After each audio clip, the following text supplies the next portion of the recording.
Two. Andy Nagel in the dugout with head coach Scott Guggens.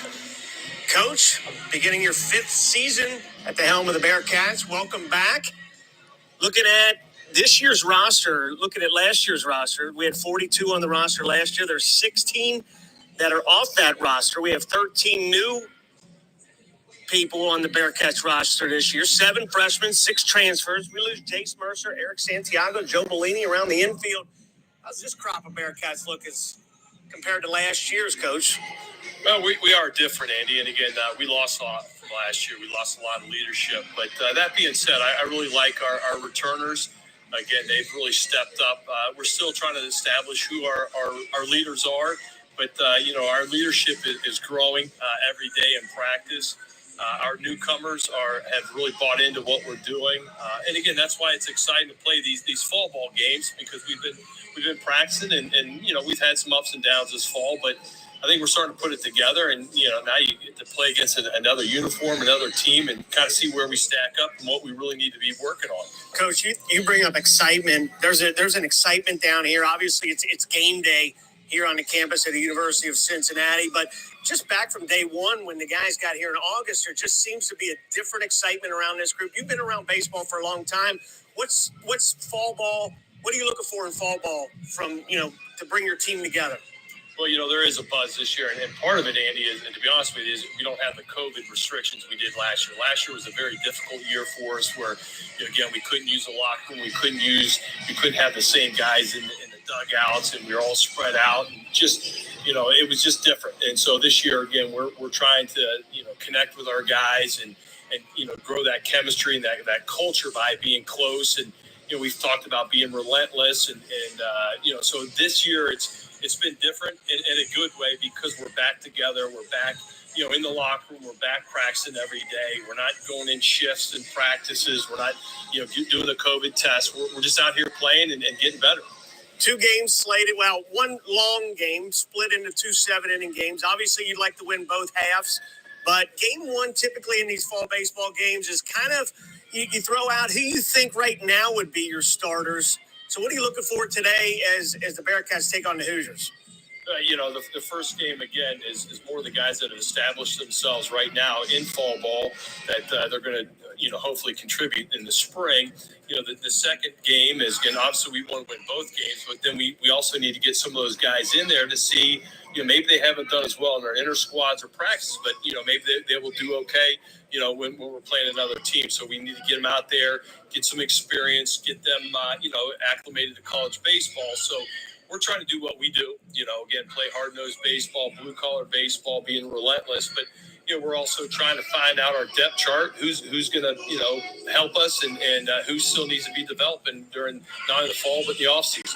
Coach, thank you for your time. 1 o'clock, first pitch between the Bearcats and the Hoosiers at UC Baseball Stadium. We'll catch up with Coach Scott Guggens after the game and into next week's game against the Northern Kentucky University Norse. Thanks, Coach.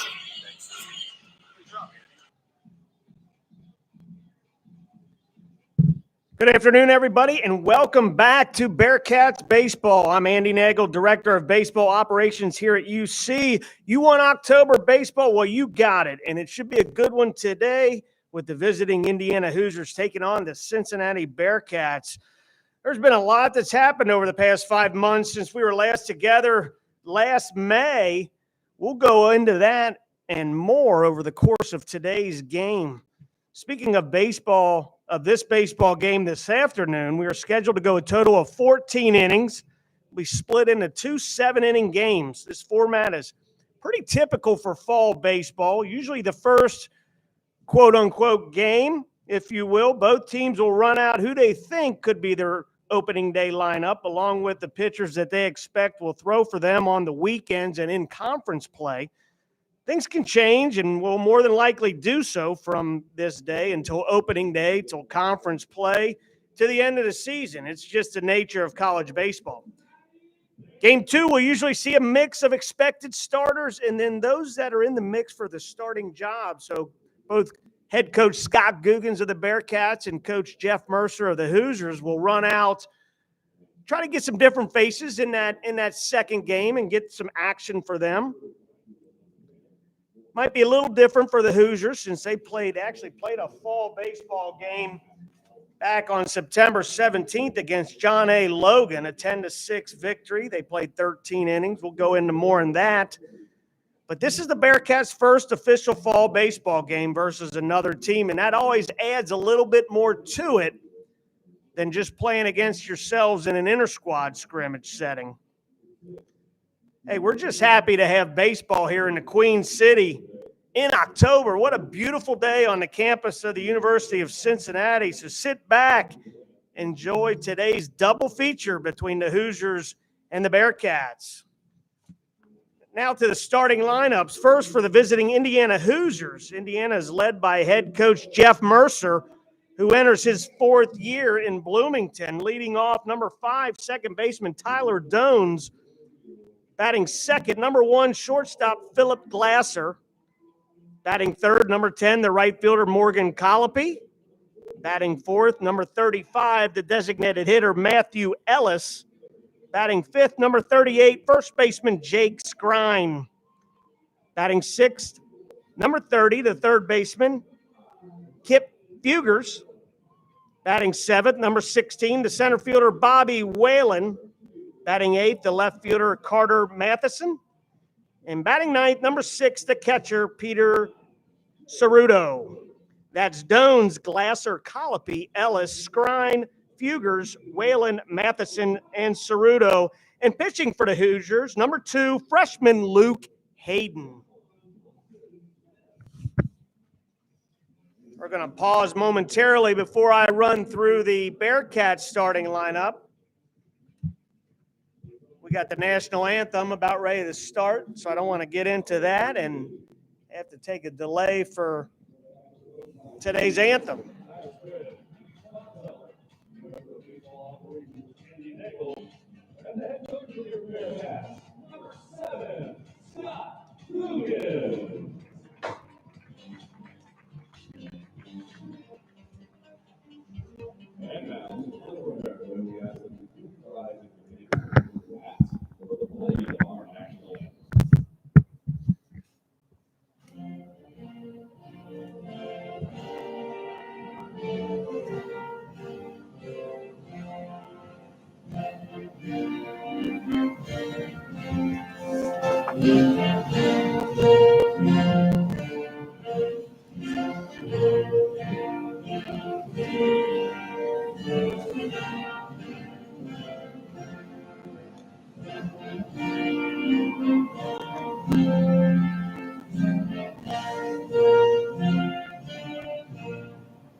Back here at UC Baseball Stadium, let me give you the starting lineups for your Cincinnati Bearcats. Leading off, the center fielder, number 10, Cole Harding. Batting second, number 14, the second baseman, Wyatt Stapp. Batting third, number 8, the left fielder, Griffin Merritt.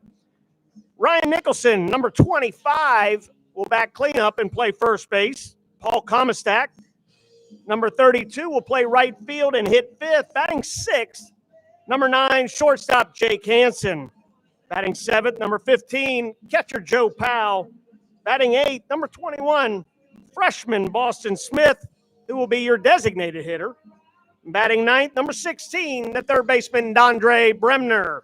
That's Harding, Stapp, Merritt, Nicholson, Comistak, Hansen, Powell, Smith, and Bremner. And pitching for the Cincinnati Bearcats, number 2, senior right-hander Bo Keithley. Umpires for today's first 7-inning games, you got Justin Penix behind home plate. Kerry Lyle will umpire third base, and Lyle Travis will handle things at first base. Sunny day in the Queen City. Game time temperature 63 degrees, not a cloud in the sky.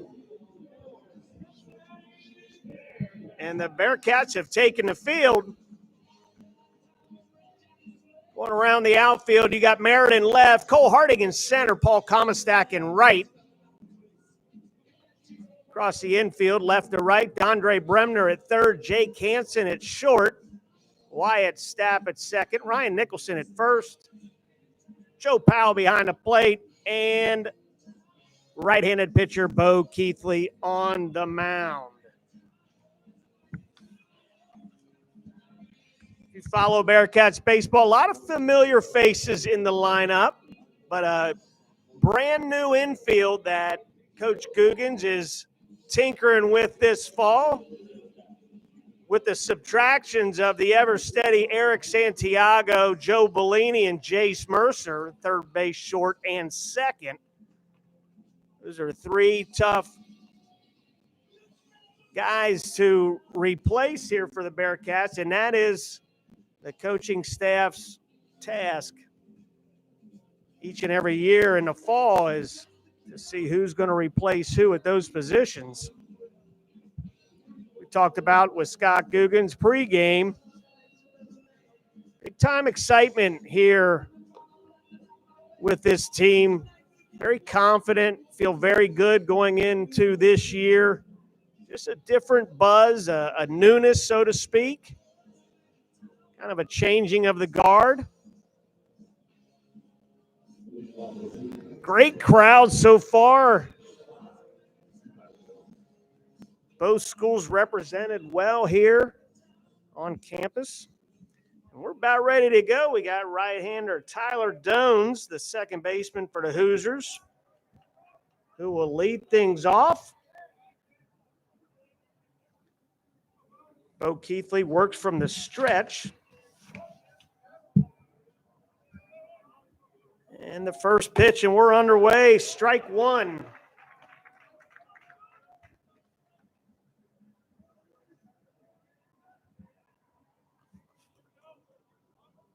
The 0-1 from Keithley hit foul into the Bearcats dugout.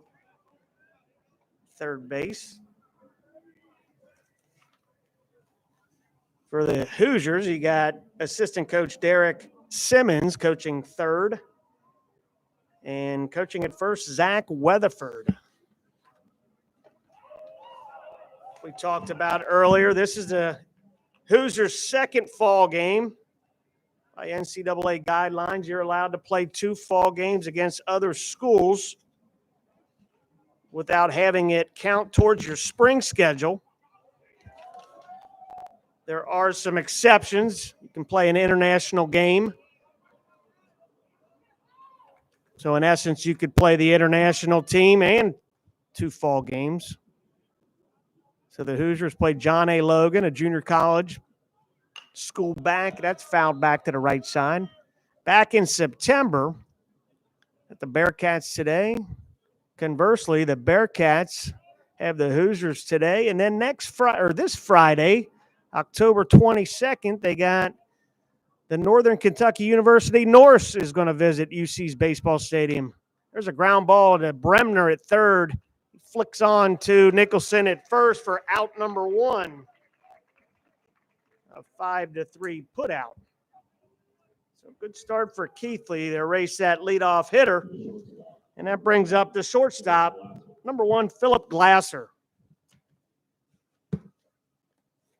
Glasser, a transfer. We talked to Scott Googans about replacing his lineup.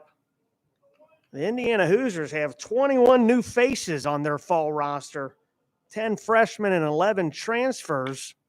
And there's a base hit by Glasser into right center field for a 1-out single. That'll bring up number 10, the right fielder Morgan Colopy. Bearcat fans may remember that name. Colopy started out a couple years ago here on the campus of the University of Cincinnati as a Bearcat, transferred mid-year. Had to sit out a year. And Colopy's got some power numbers for the Hoosiers. Morgan, Centerville High School, Centerville, Ohio native.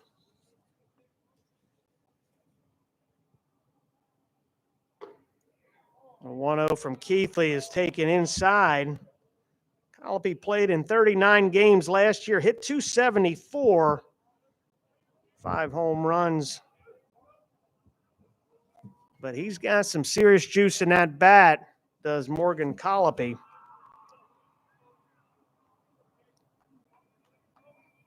Nice to see Morgan and Coach Googans giving a little hug before the game.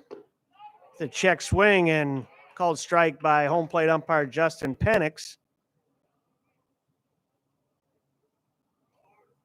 2 balls, 1 strike, 1 out. Just starting here, top half of the first. Keithley throws over to Nicholson.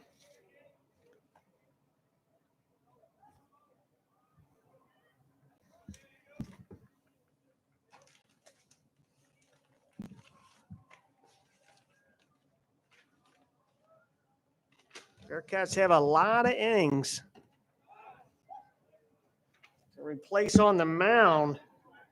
Out of their 479 2/3 innings thrown last year, 272 innings are gone. 57% of those innings need to be replaced, and that's Coach Howman, pitching coach. That's fisted over to Nicholson. He throws the second high, and it's bobbled by Hanson. That's going to go down as an E3 on the throw. Nicholson very close to the bag. Good pitch by Keithley. Got in on the hands of Colopy. Probably the safe play would have been tag first. Throw to second to try to get that tag on a double play. Unconventional way, but with Nicholson holding on Glasser, that might have been the best route to take. Instead, tries to go to second, throws high over the runner, with an errant throw. It brings up designated hitter Matthew Ellis. Ellis, another junior college transfer from Walters State.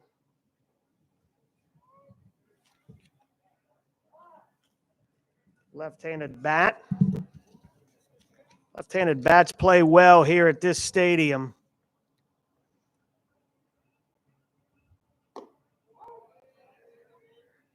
Winds typically blow in from left field from the west and blow out to right field.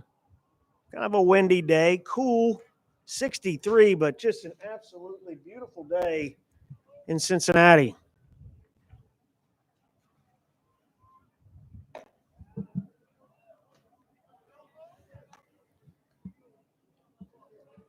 Hoosiers showing plenty of patience at the plate with Bo Keithley as he's in and around the zone.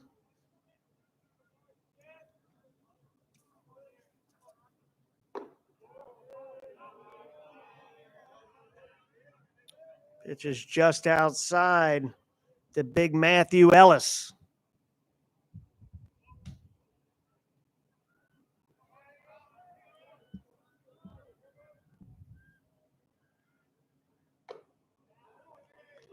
Inside for ball 4. So bases are loaded for first baseman number 38, Jack Scrine.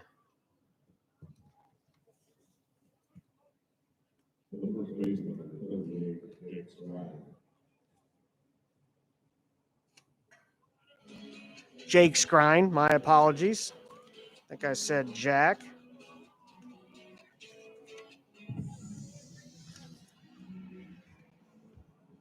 After a brief meeting by Joe Powell and senior Jake Hansen, we'll see if they settled down Bo Keithley.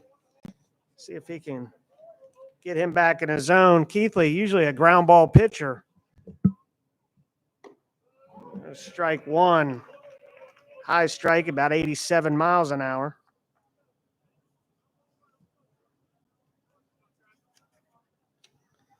Keithley looking to get that pitcher-friendly double play to end this half. And he's ahead 0-2. Jake Skrine limited action for the Hoosiers last year, appearing in 6 games.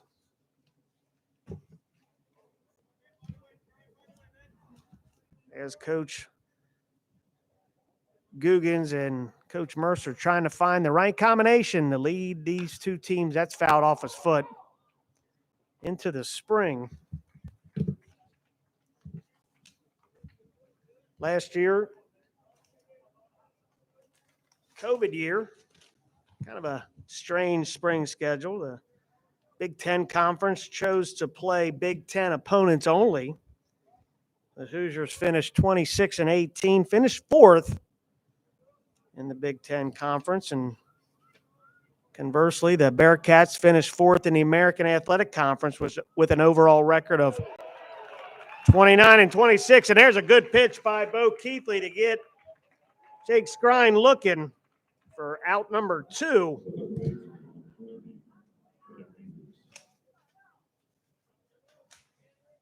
That'll bring up third baseman, number 30, Kip Fugers.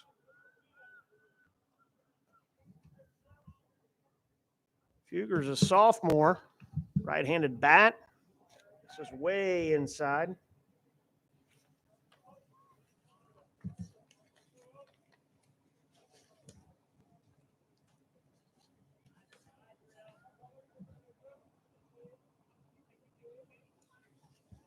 One ball, no strikes. Bo Keithley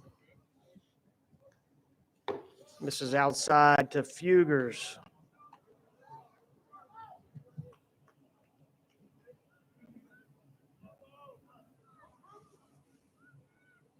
Fugers played in 32 games last year for the Hoosiers, starting 28. That's fouled.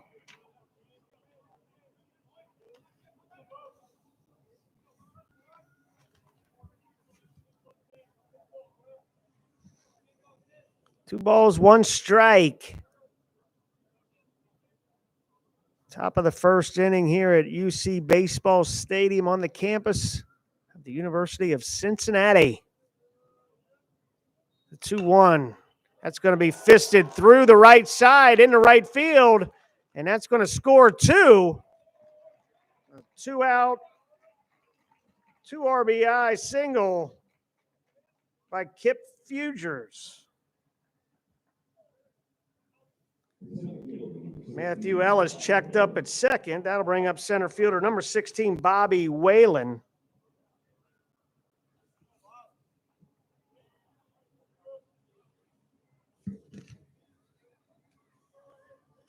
Whalen, a returner for the Hoosiers. Saw limited action last year as well.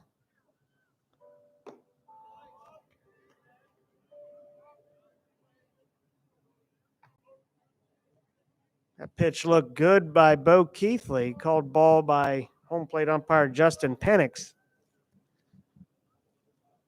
Shadows about clear in the field. 1:15 in the afternoon on a Sunday. There's a strike.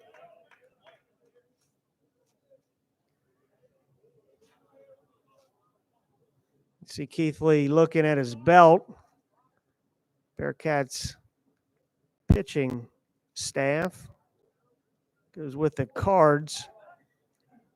Coach Heilman, pitching coach Heilman, J.D. Heilman will call a number. As catcher Joe Powell and Bo Keithley look for that corresponding number. A lot of teams going to the card system. 2 balls, 2 strikes, 2 outs, 2 runners in for the Hoosiers. With number 2, Bo Keithley on the mound, I'd have to say deuces are wild. And a spinner gets him. Keithley strikes out 2, but gives up 2. Bearcats coming up to the plate after this brief break.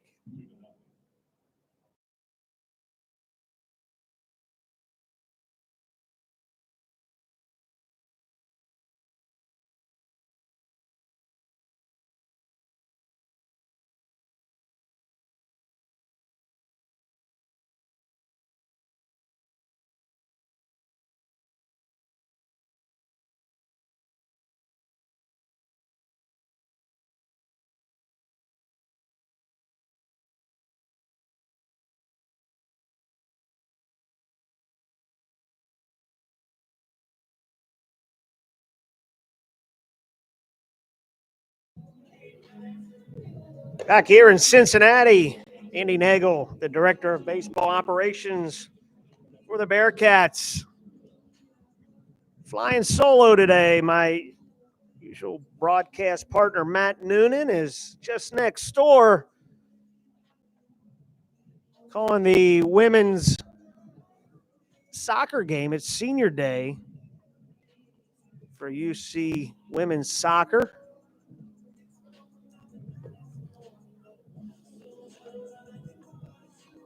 Bearcats will send up Cole Harding, Wyatt Stapp, and Griffin Merritt to face freshman right-handed pitcher Luke Hayden. I said earlier,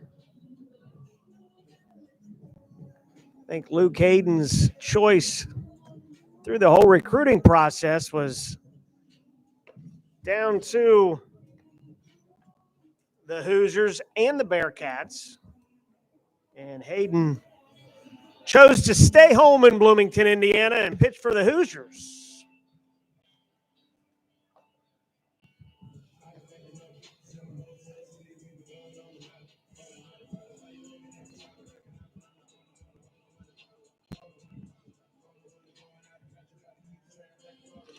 So Cole Harding will lead things off here for the Bearcats. Harding had a pretty good freshman campaign for the Bearcats last year, appearing in 53 games, starting 51 of them. Harding batted .289 with 10 home runs, 15 out of 17 stolen bases. This guy is a speed demon in center field, and he's going to be a good one for the Bearcats. He's already established himself as a veteran-type player in only his second year. And that pitch is high inside, ball one.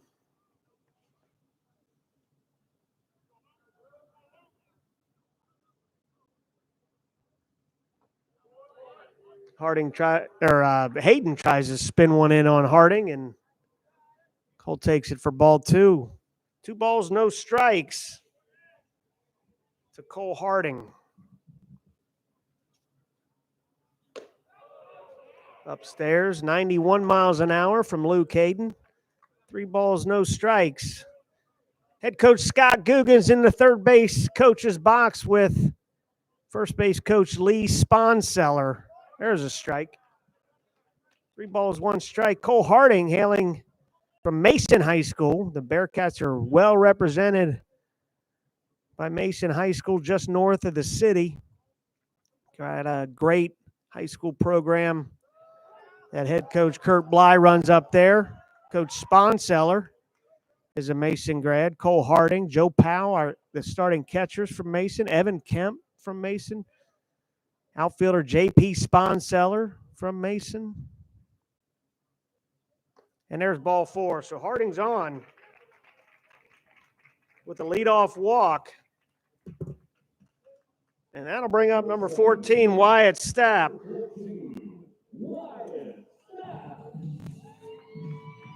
If you know Bearcats baseball, you know all about Wyatt Stapp. This is one of the most professional hitters the Bearcats have had in a long time. With his approach to hitting, he's been a everyday fixture during his time here with the Bearcats. Transfer from Tennessee. And usually you see Wyatt Stapp, he gets jammed on that one. That's going to be a pop out to short. We'll bring you more about Wyatt Stapp throughout the day. I'll bring up Griffin Merritt, right-handed bat, left fielder. Merritt's played left, played first, DH. Another local product out of LaSalle High School here in Cincinnati. Merritt, redshirt junior. It's his 4th year with the Bearcats. Try to update you on that craziness with COVID years playing into that.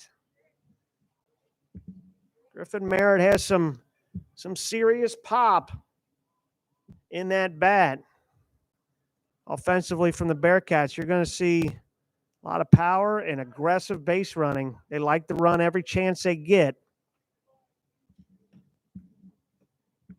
It'll be Hayden and catcher Peter Ceruto's job to keep those runners at bay.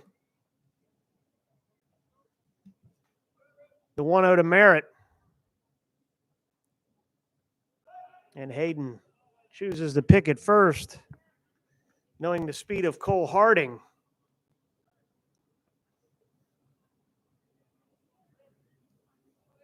We'll see various leads by the Bearcats. Traditional leads, vault leads, jump leads. They mix them all in.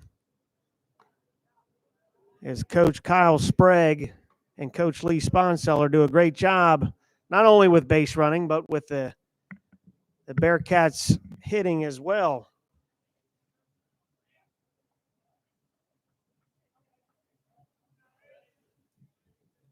The 2-0 from Hayden. That ball is driven deep to left field, and Griffin Merritt just tied this ball game up 2-2. The 2-run home run from number 8.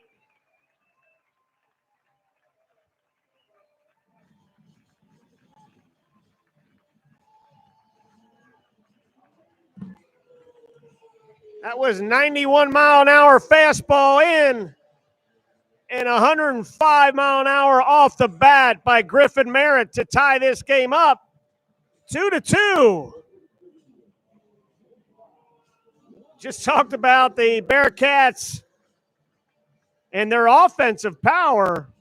And as on cue, Griffin Merritt launches one to left field to tie the game up at 2. Won't get any easier for Luke Hayden as big left-handed hitter Ryan Nicholson steps into the plate.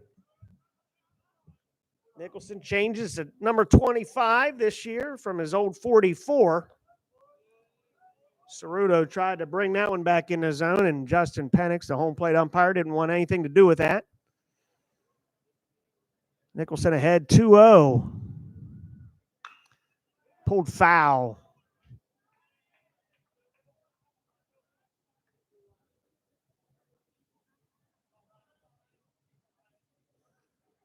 Two balls, one strike.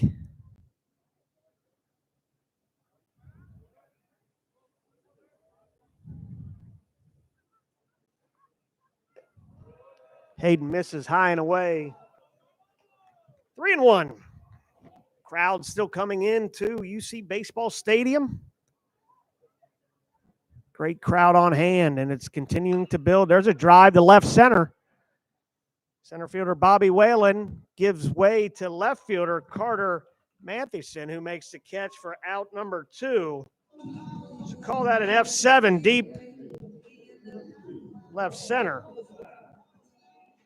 I'll bring up right-handed hitter and redshirt junior Paul Comistak, another transfer from the University of Tennessee. Comistak, we talk about the power. He's got some juice himself. Comistak takes ball 1. Comistak led the Bearcats in hitting last year, batting .364 in 47 games, 9 home runs, 59 hits, 32 runs, 44 runs batted in. Good speed, has an absolute cannon in right field, and can hit for power in all parts of the park. Not only pull side, but seen him hit some opposite field home runs with some power. This is a draft prospect right here in Paul Comistak. 2-1's taken high, ball 3. Both pitchers, Bo Keithley and Luke Hayden, throwing a lot of pitches so far in this opening frame. The 3-1. Taken down and outside, ball 4. So a 2-out walk to Comistak brings up senior Jake Hansen, but not before Indiana pitching coach Dustin Glant heads to the mound to talk with his freshman Luke Hayden.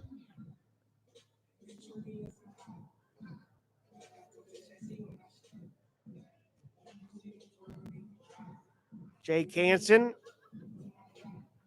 redshirt senior in his 5th year. It's another one. Kind of bounced all around the infield, third base, shortstop, second. Right now they have number 9 slated to be the shortstop. Had a really good glove, good range, good arm. I know Coach Sprague would like to see a little bit more out of that bat.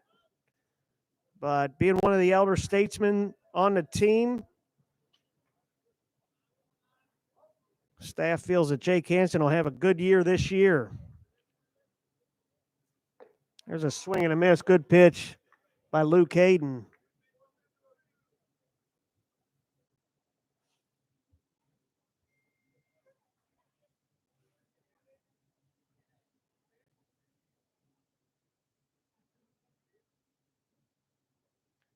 The 0-1. He's going to pick over. One thing Coach Sprague talking, just being around the program and listening and having those conversations, really like to see Paul Comastak run a lot more this year. Would only increase his draft stock in talking to Coach Sprague. Paul last year, only 2 out of 3 in stolen bases. And he's got 6. He's a sub-7 runner in the 60. He needs to steal more bags in Coach Sprague's eye, and I would have to agree. Hayden misses high and away. Ball 1. 1 ball, 1 strike. Jake Hansen.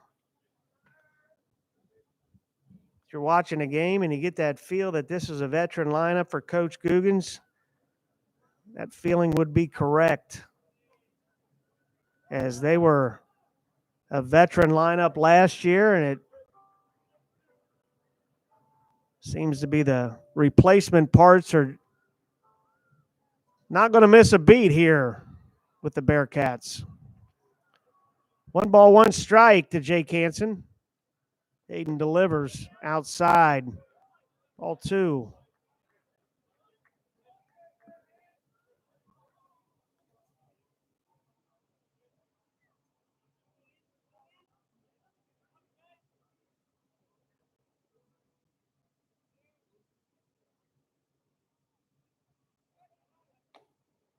Throw over Comastak.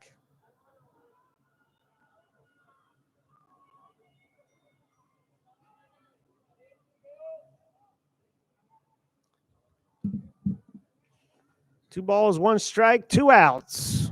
Bottom of the 1st inning. Hansen, swing and a miss. Good pitch by Hayden, 93 mile an hour. Like a 2-seam fastball that just dropped out of the zone.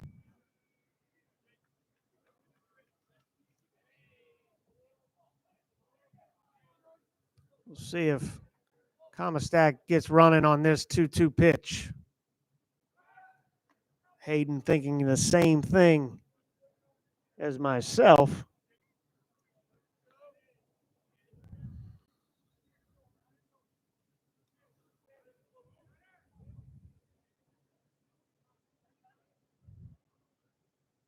Hayden to the plate. Hansen fouls it back. We'll do that 2-2 again.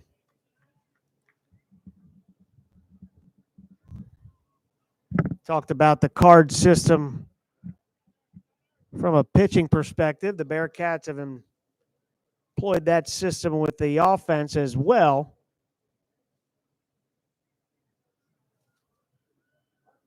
With Coach Sprague, Coach Guggens, and Coach Sponseller.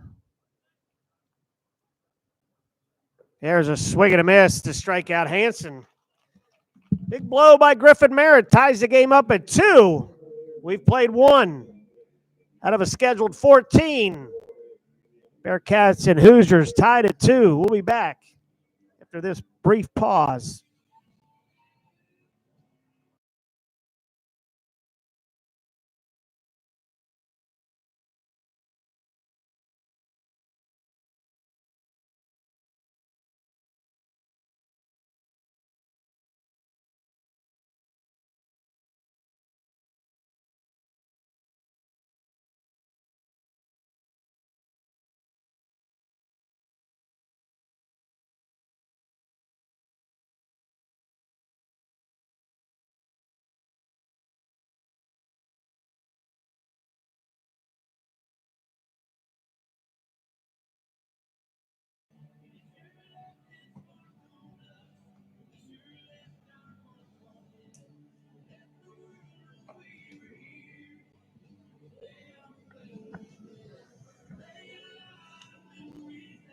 We're back here, top of the second inning.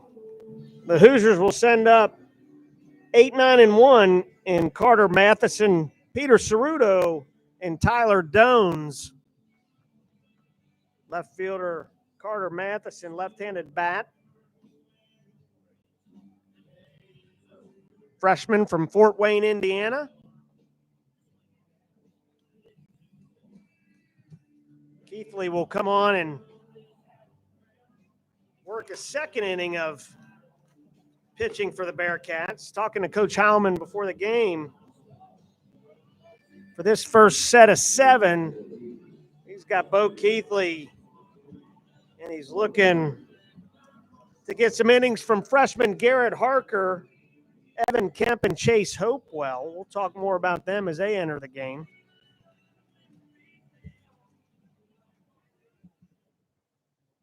So Keithley out for his second inning of work.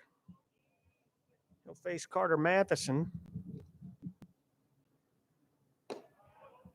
Talked to Bo before the game. He wants to pass along his hays and hellos to his family back home in Michigan. We're scheduled to come down here. Bo said he misses you all, wish you were here. 2 balls, no strikes to freshman left fielder Carter Matheson.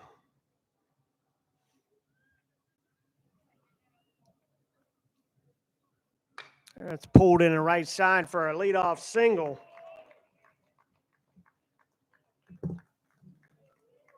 And both pitchers so far early in this game falling behind in counts, and that's what usually happens when you get behind. As you throw that cookie in there, and good hitting teams are going to take advantage of that.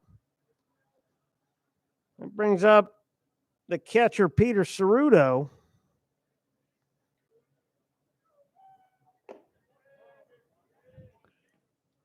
And Keithley falls behind. 1 ball, no strikes to Ceruto.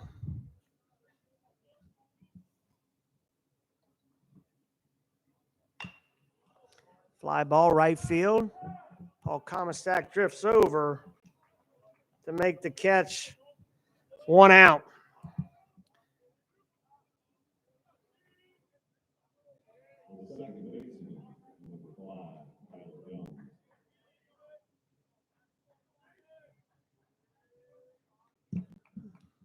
That'll bring up leadoff batter Tyler Dones. Dones grounded out to third in the first inning. There's a spinner off the plate for ball 1.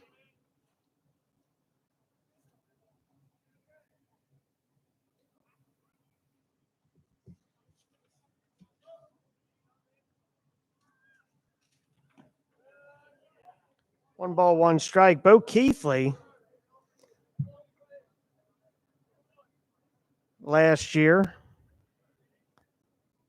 kind of had all different kind of roles. Closer, middle guy, starter. Be interesting to see how Coach Heilman uses these pitchers this spring. with not really having a Friday night guy, so to speak, yet. They lost Evan Schaber to the draft, 7th round guy. There's a drive to right field, right at Comistack, who has to jump, but makes the catch for a line drive out. 2nd out. Bring up shortstop Philip Glasser. Glasser singled, scored in the 1st. Going back to the Bearcats pitching, they had Evan Schaber, the 7th round draft pick of the Rockies, as a Friday night guy. You had Garrett Shanley, the draft of the White Sox. Jalen Wade was a starter over the weekend. Drake Bacho was a starter. Those faces are gone. So now it's the Bearcats pitching staff trying to figure out who's going to pitch on the weekends for the red and black. To throw over to first. Not a big lead by Matheson. That's what these fall seasons are for. Keith Lee pitched in the Cape Cod League in the summer. Put up good numbers there. Kind of a three-quarter type pitcher. He is throwing a little bit more. He'll mix an over-the-top pitch as well. There's runners going, and he's out by Joe Powell. Good throw by Joe Powell to cut down Carter Matheson. 1 run, 1 hit. Nobody left as we go to the bottom of the 2nd inning, and the score's tied at 2.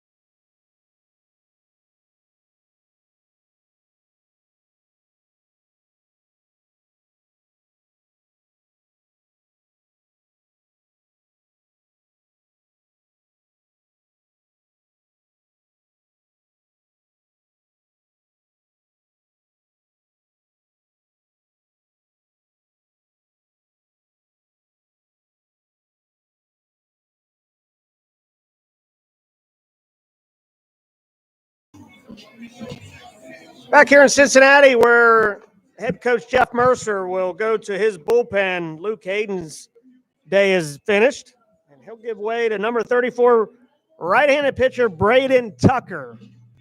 So close the book on Hayden. Hayden, 1 inning pitch, 2 runs on 1 hit, a home run by Griffin Merritt, but 2 walks, and that's just an absolute killer. The old saying, walks will haunt, and they sure did for Luke Hayden as Griffin Merritt scored Cole Harding, who led off the home half of the 1st with a walk. So Hayden gives way to Tucker. Braden Tucker, a junior, appeared in 11 games last year for the Hoosiers with a 4.09 ERA. No wins, 1 loss. Had 2 saves. Tucker will face 7, 8, 9 and Joe Powell, Boston Smith, and Dondre Bremner.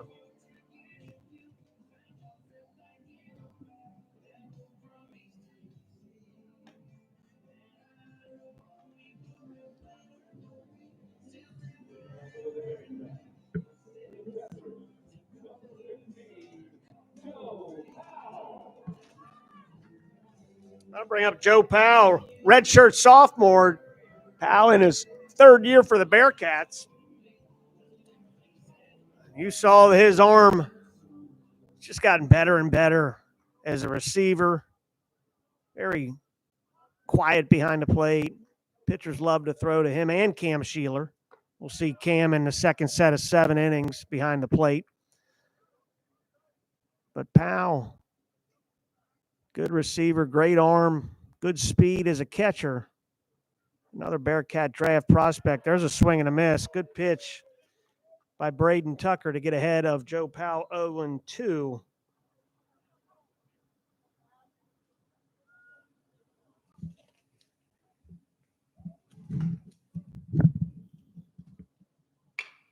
Pulled to the third baseman. Takes a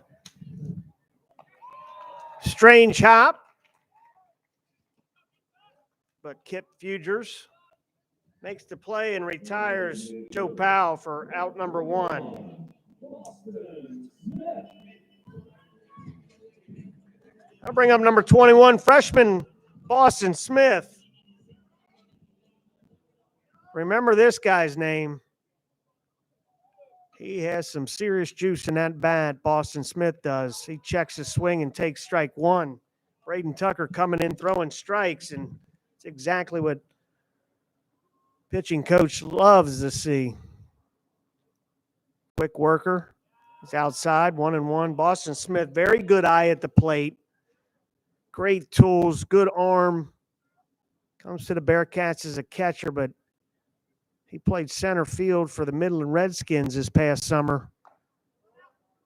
He's played a little left field for the Bearcats this fall. Looking to work a little infield as well, but Bearcats are trying to figure out where to get his bat in the lineup and really maximize everybody offensively. That's a good pitch. 94 in to even account 2-2. But Boston Smith out of Butler High School in Vandalia, Ohio. Another great program. Trent Dews, head coach. Off speed. Full count. And like I said, Boston Smith, for being a true freshman, he'll give you some professional at-bats. And usually hits pitch that he wants. And even his outs are loud. Always seems to find a barrel. It's been a good fall for Boston Smith so far. The 3-2 fouled off. We'll do it again.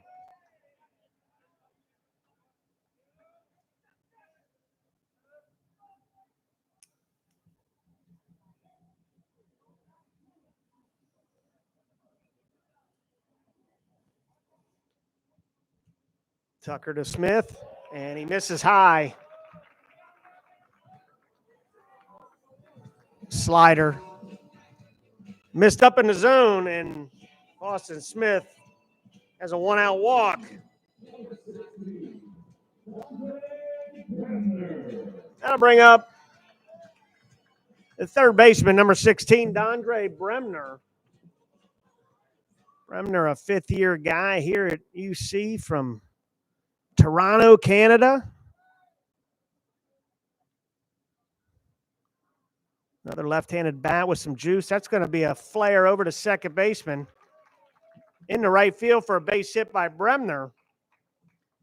Nice deke by Tyler Dones, but didn't fool Boston Smith, who read the ball perfectly. Advances to second.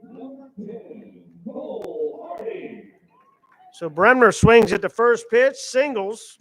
Bearcats have first and second with 1 out. And back to the top of the order with Cole Harding. Another attribute of Boston Smith, that guy can fly. So anything put into the outfield by Cole Harding should score Boston Smith.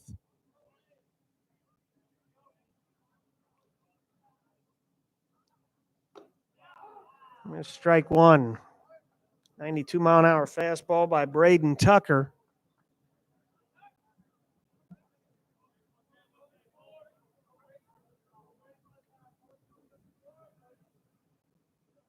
Tucker gets the signs from Ceruto. In the pitch. That ball's driven to the right side, foul. And end up in the Hoosiers' bullpen down the right field line. And Tucker's ahead 0-2 on sophomore Cole Harding.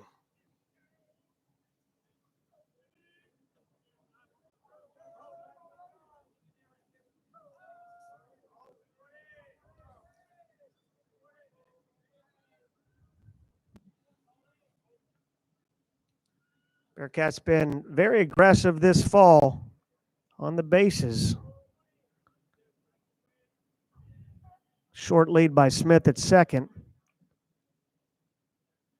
There's a spinner outside. Tried to get Cole Harding to chase. Did Braden Tucker. Counts 1-2.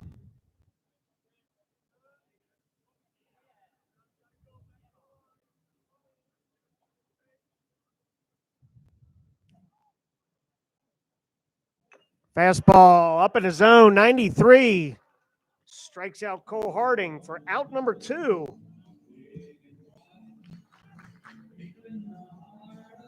And that'll bring up Wyatt Stapp.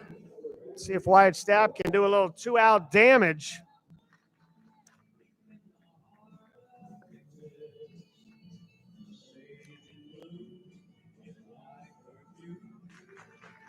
You can hear the walk-up song by Wyatt Stapp.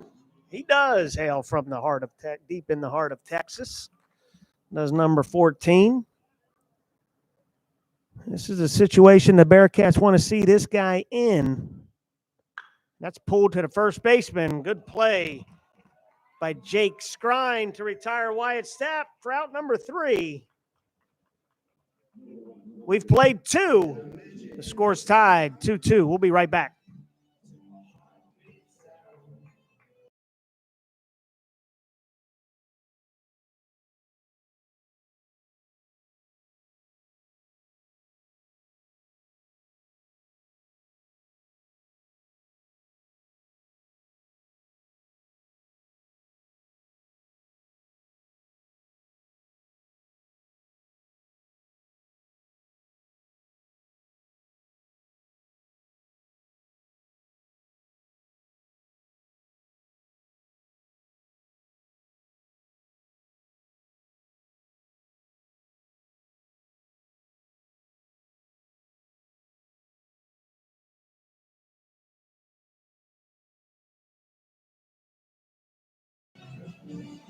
Welcome back to Cincinnati, Ohio. We played 2 innings.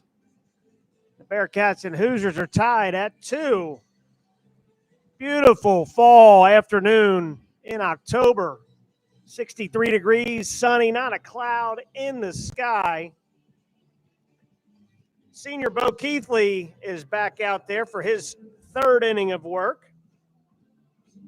He'll face hitters 2, 3, and 4 in Glasser, Colopy, and Ellis. If you remember correctly from the 2nd inning, Philip Glasser was at the plate when catcher Joe Powell threw out Carter Matheson trying to steal. Glasser had a single in the first and scored on a Kip Fugers 2-run, 2 RBI single. So Glasser digs in for his 2nd AB. Actually, maybe 2.5 ABs against pitcher Bo Keithley. Let's see if Keithley can get ahead this inning. Over the top, ball 1.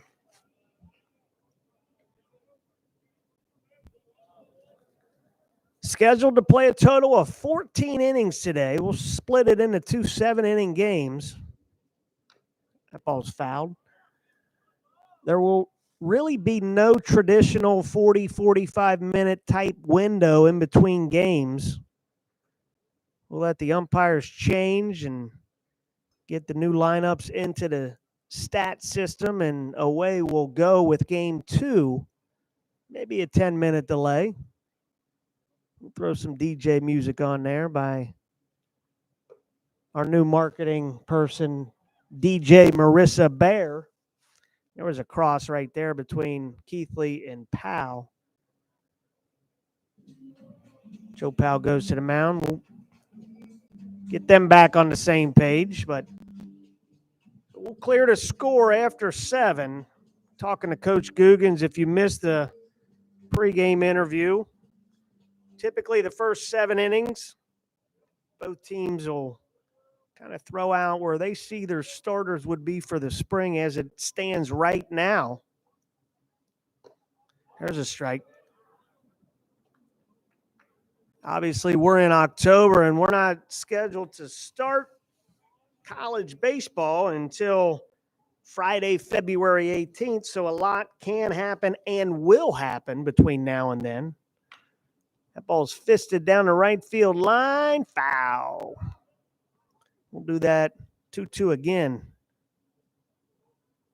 But at this point on October 17th, these are the two lineups that head coach Jeff Mercer and head coach Scott Googans feels that if the season started today, this is who they would run out lineup-wise, position-wise.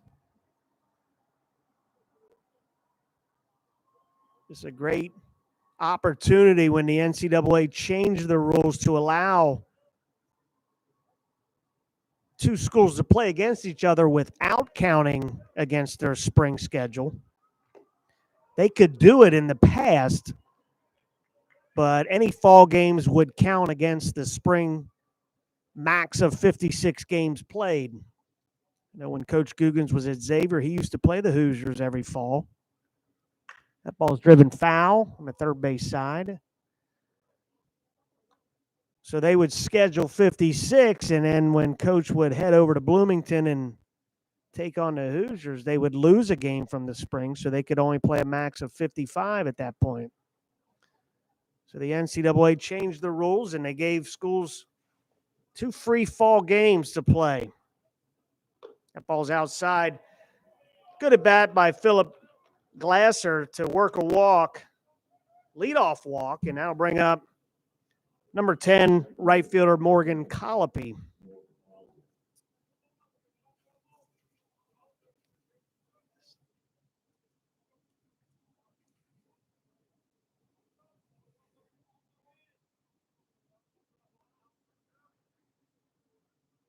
Colopy, his first at bat got jammed and hit a fist shot down to Ryan Nicholson. Almost the same situation. Nicholson holding Glasser on at first. And there's a jam shot. Stapp to Hansen. To Nicholson for a 4-6-3 double play. If you follow Bearcats baseball, you see a lot of that year in and year out, as they're one of the top teams in the country to turn double plays. Nice flip from Stapp to Hansen. So 2 outs. I'll bring up designated hitter Matthew Ellis, who walked in the first.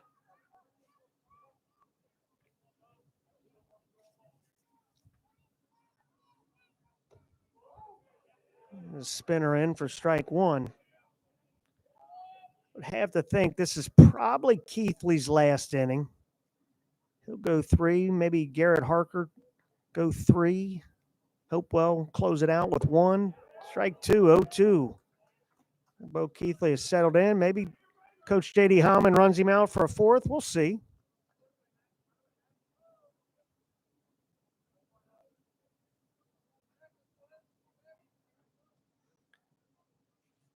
The 0-2 to Ellis upstairs. Ball 1.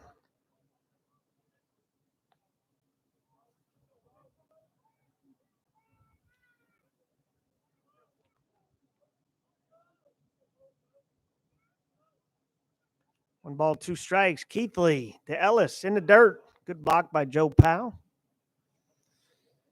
Count evens at 2.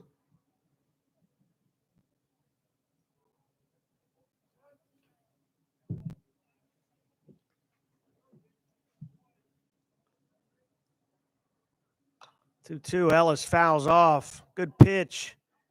And good job by Ellis to spoil that pitch. To live for another day. Keithley didn't like that pearl that got thrown out to him. Try a new one.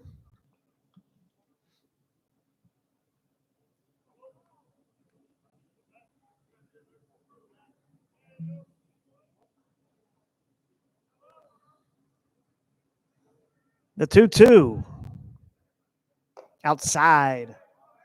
88 miles an hour.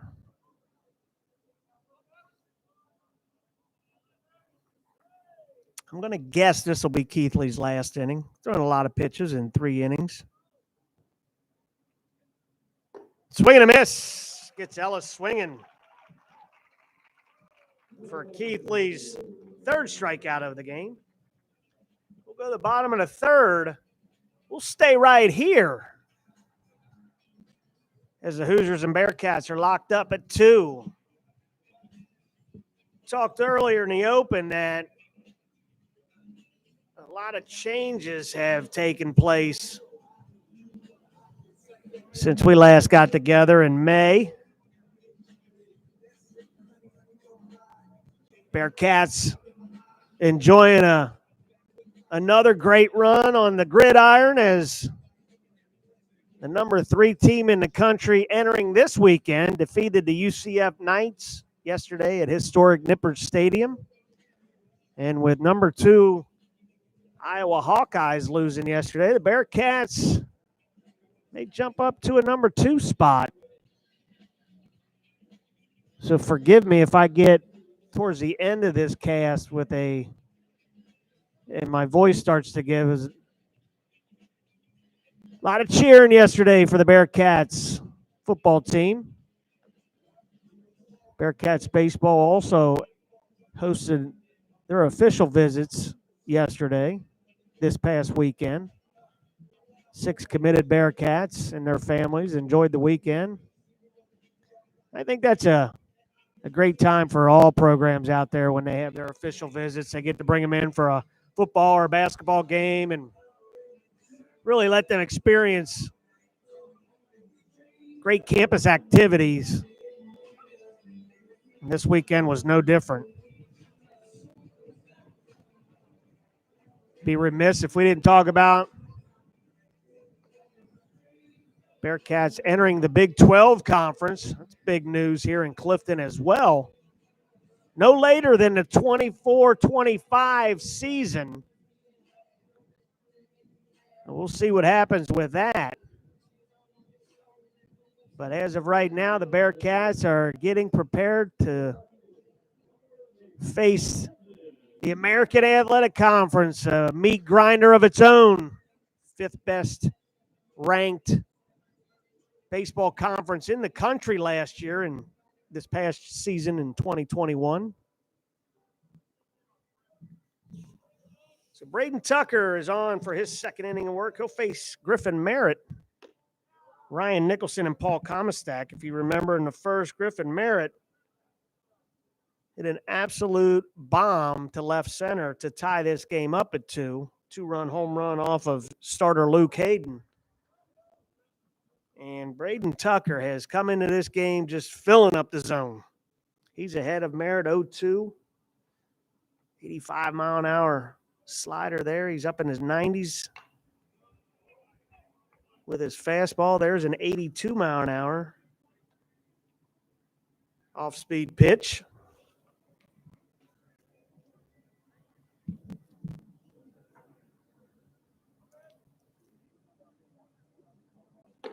Oh, 2 misses up high. Ball 1. 94 for Braden Tucker. Junior right-handed pitcher from Brazil, Indiana. Went to Northview High School. He's outside. 2-2.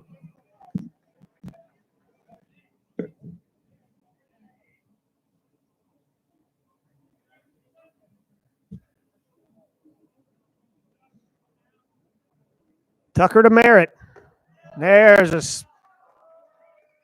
80-mile-an-hour spinner that just froze Griffin Merritt on the inside corner for strike number 3. So Merritt's down looking. I'll bring up number 25, Ryan Nicholson. Nicholson flew out deep to left center. Caught by left fielder Carter Matheson for a long out in the first. And you talk about putting on a show. This guy routinely, Ryan Nicholson and freshman Tommy O'Connor routinely play pepper with Fifth Third Arena out in right field. Yeah, he's got some serious power at the plate. He had a game-winning RBI single against one of the top-ranked Louisville Cardinal teams this past spring on a walk-off. There's a fly ball, center field. Bobby Whalen comes in for out number 2. Bring up right fielder Paul Comastak. Comastak walked in the first, was stranded.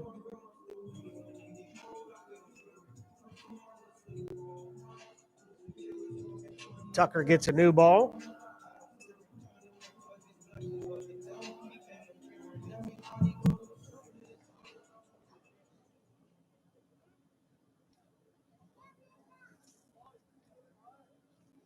Bottom of the third. Ball is fouled. A check swing.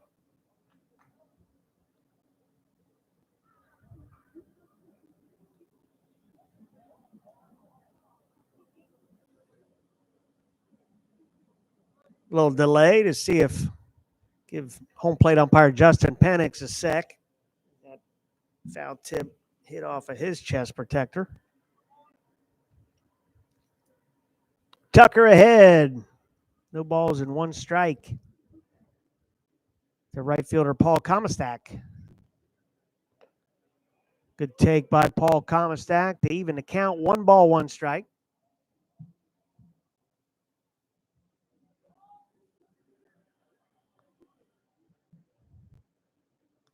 The 1-1. Ball 2.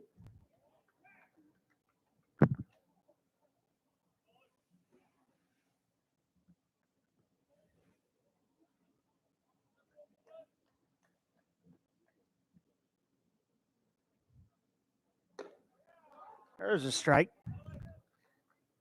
That's an easy 92. And Braden Tucker just threw Paul Comastak there. 3 balls, 1 strike.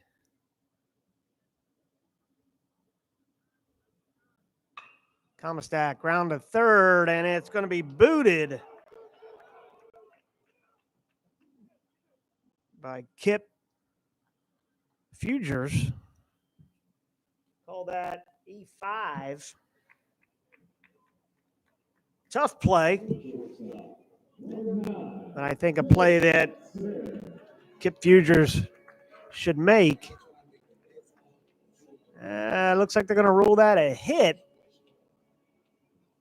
So give Comastak a base hit on that. That's why I'm not the official scorer, folks. So Comastak on with a single. It's a good pitch right there on Jake Hansen. 91 on the black paint of the plate.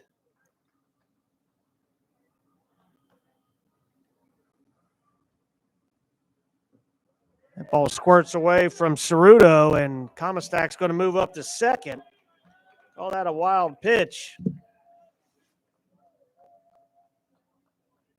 The runner in scoring position, Jake Hansen struck out his first time at bat in the first.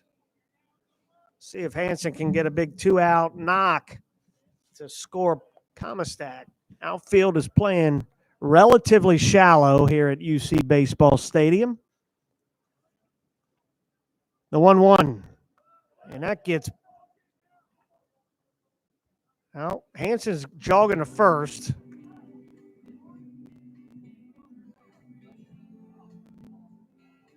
And looks like we're going to get a hit by pitch. Penix checked with Kerry Lyle to see if he actually swung. So Hansen's on first, hit by pitch. Comastak stays at first and second. And that'll bring up Joe Powell, who grounded out the third his first time at bat. So Braden Tucker came in throwing strikes, filling up the zone. Has struggled with the last 2 batters with his control. There's ball 1.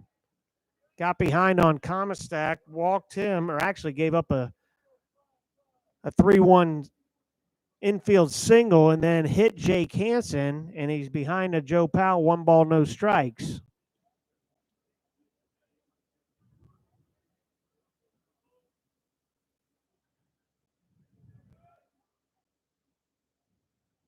The 1-0 to Powell, outside, ball 2.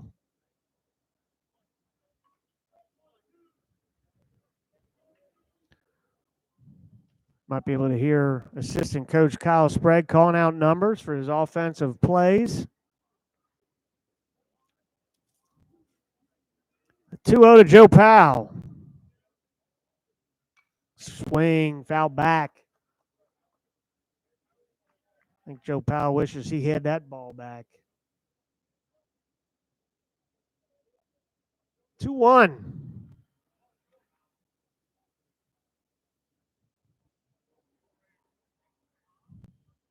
Two outs. Bottom of the third, 2-2 in a scheduled 14-inning day. There's ball 3. And as good as Braden Tucker looked early, he has absolutely lost it here in these last 3 hitters.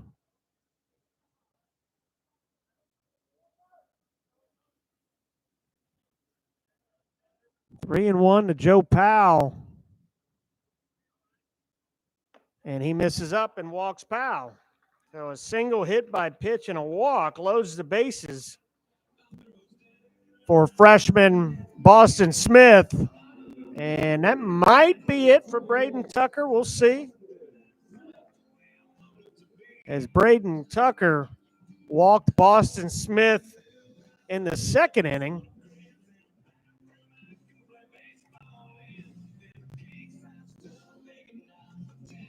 Once again, pitching coach Dustin Glant out to talk with his arms.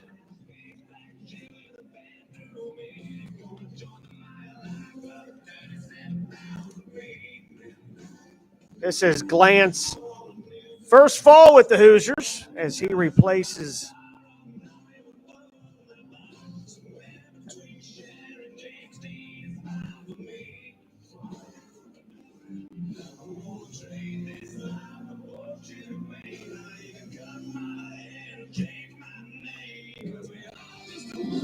sorry about that, was pulled away for a second. So Glant goes back to the dugout, leaves Tucker in the game to face Boston Smith, freshman Boston Smith. 2 outs, bottom of the 3rd inning. 2-2 game and nowhere else to put him. Strike 1 to Boston Smith. Good job by this freshman. Knows that this pitcher's struggling. Takes a pitch.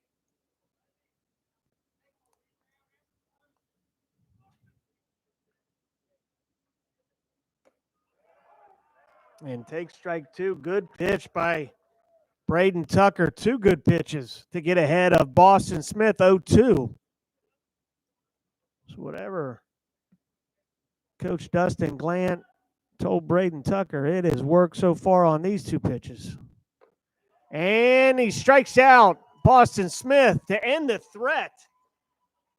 So good job by Braden Tucker. Kind of got himself into a mess, but got himself out. And we played 3. We're tied at 2. We'll be right back after this.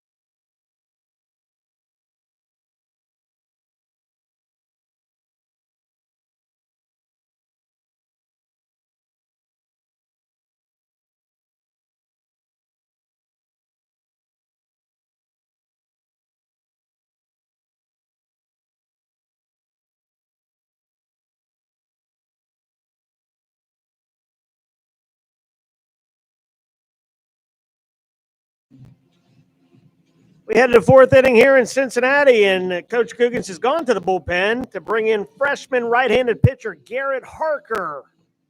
Harker, a hard-throwing righty out of Indiana. From Lebanon, Indiana, went to Lebanon Senior High School. And that closes the book on Bo Keithley. Keithley goes 3 innings, gives up 2 runs, 3 hits, 2 walks, and 3 strikeouts. I know he'll probably tell you it wasn't his best performance, but that's what fall games are for. I know he's working on kind of like a spring training, so to speak, for the major league players, and they work on different grips and different arm slots, different pitches, and this is the time to do it in the fall as opposed to when we're getting going here in February. So Keithley gives away to Garrett Harker, and Bearcats are excited about this freshman right-handed pitcher. First pitch, 93, in and under the hands of first baseman Jake Skrine. Harker will be facing Skrine, Fugers, and Whalen. There's strike one. 1 ball, 1 strike. Garrett Harker, quick worker. And this is a guy that routinely does shadow work on the mound. I'll roll in here anywhere between 8 and 8:30 on a daily basis. And I typically see Garrett Harker on the mound, going through his delivery, through his mechanics, through his motion, dry runs with nobody around, no catchers, no baseball, no anything. How he takes the mound, what he does in between pitches, that whole visualization. And this is a guy talking to pitching coach J.D. Heilman. Bearcats have high regard for Garrett Harker, can easily see him as a weekend starter. There's a spinner. Bounce foul as Bremner will kill that in foul territory. So Harker, 2-2 count. First baseman Jake Skrine. So for the Bearcats, it's going as scripted with 3 innings by Keithley. We'll see how it goes with Harker. And we may see Chase Hopewell close things out.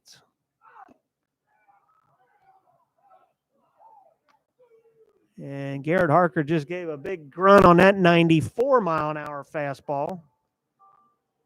3-2 count, and he hears from the Hoosier dugout. Doesn't bother Garrett. We've talked about that before. He's going to hear that a lot. There's a spinner off the plate. Actually, a fastball off the plate. 93. Called ball by Justin Penix.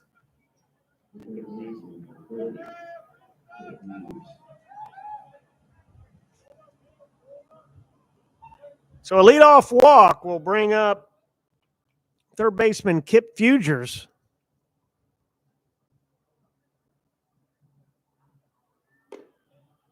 Ball 1.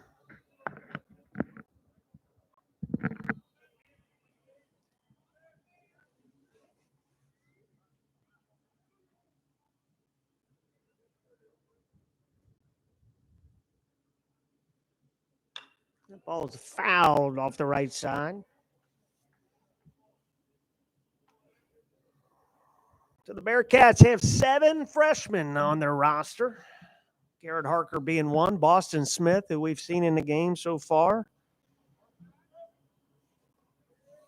getting some playing time with the ones, so to speak, if you want to call it that.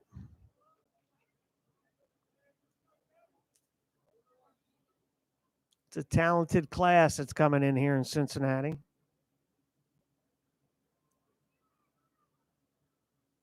The 1-1. That's fisted foul into the stands to the right. Got Garrett Harker and Boston Smith, Tommy O'Connor, Andrew Neff, Blake Lemon, Carter Earls, C.J. Dean. 6 pitchers, 1 catcher, or one position player, an athlete in Boston Smith. 1-2's outside. 2 balls, 2 strikes. C.J. Dean, kind of a two-way guy right now. He's another athlete. Real quick twitch with his hands at the plate. There's line drive off the glove of Wyatt Stapp at second. Skrine will head to third. The throw from Cole Harding is not in time, as Skrine goes first and third. Base hit by Kip Fugers.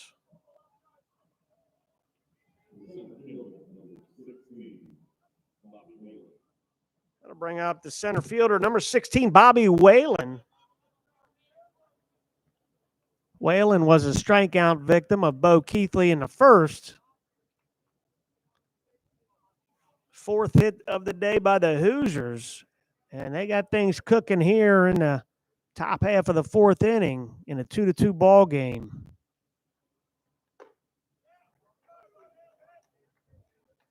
Ball 1.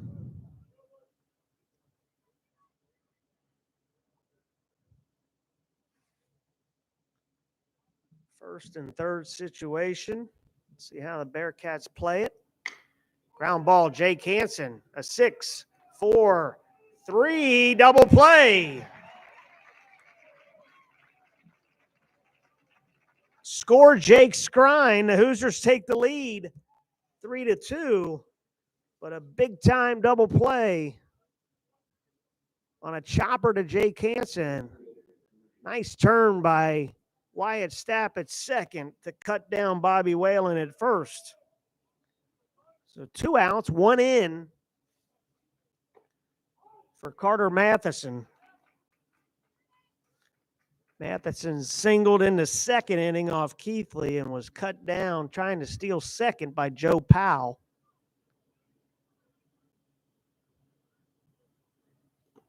That ball skips in there. 1 ball, 1 strike.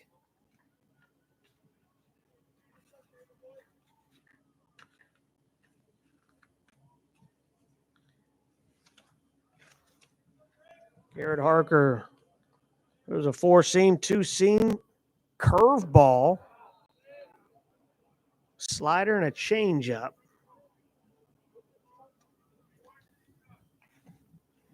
In the day and age of a slider, he likes to go to that curveball as his out pitch. 2-1.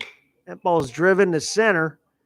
Harding drifts under it and records out number 3, but the Hoosiers get 1 and lead the Bearcats 3-2 as we head to the bottom of the 4th. Be right back.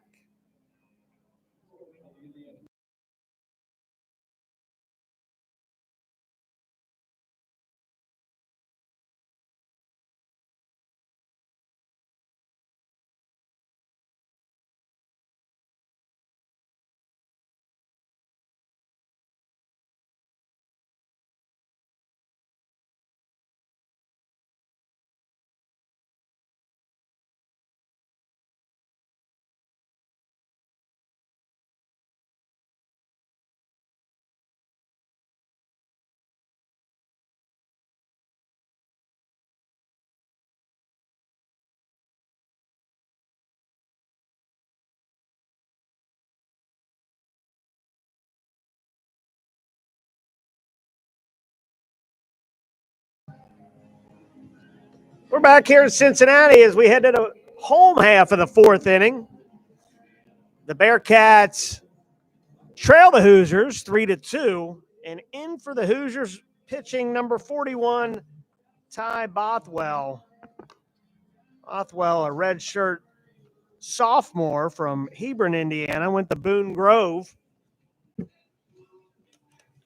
see if we got any stats on Bothwell. Appeared in 11 games last year for the Hoosiers, was 2-1 with a 2.73 ERA. Had 1 save in 33 innings. We're talking about the Hoosiers. We talked about the Bearcats. The Hoosiers pitching staff just the same, if not worse than the Bearcats in the loss of innings. They graduate or change their roster and lose 66% of their innings. So they're going to be talking about some new faces on the mound. They lose 252 in a third innings out of 383 in a third. So we got lefty Ty Bothwell, and he's due to face Andre Bremner. And then the top of the order in Cole Harding and Wyatt Stapp.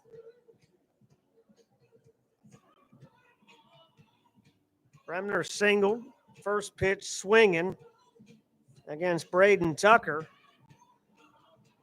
So Tucker throws 2 innings, gives up 2 hits. He walked 2, had a wild pitch, and he hit a batter and struck out 2. Like I said, Braden Tucker came in firing strikes.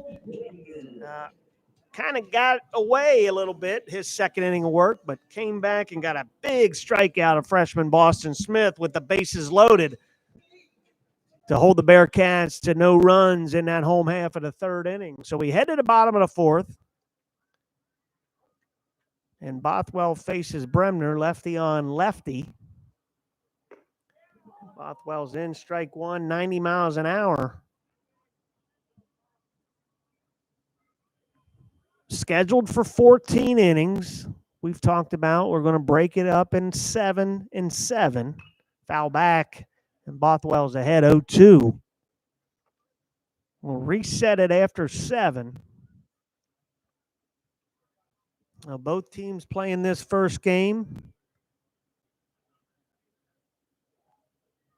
Not saying that they're trying to not win both games, but you'll see probably more faces in game 2 than you're going to see in game 1 when it comes to offensive and defensive substitutions. There's a swing and a miss, gets past catcher Ceruto, and Bremner's going to make it down to first base for a strikeout, E2.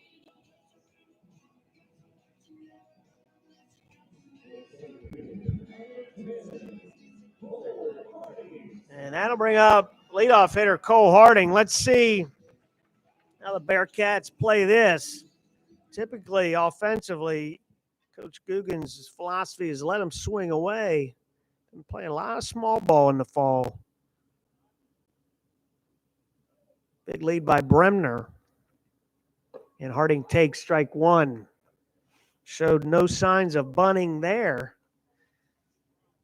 You figure this is late in the game, considering we're going 7 and 7. So take away the fact that we're only in the 4th. This would play more like the 6th, 7th inning. That's outside, ball 1. 1 ball, 1 strike. Cole Harding. Harding walked and scored in the first on a Griffin Merritt 2-run home run. Struck out in the second. Andre Bremner a threat to run. Slide step by Bothwell. It's Harding swinging.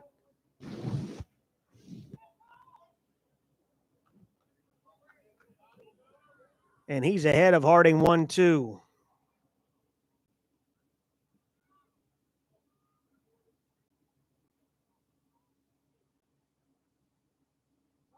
Good job by Bothwell mixing up his timing. He's gone high leg kick.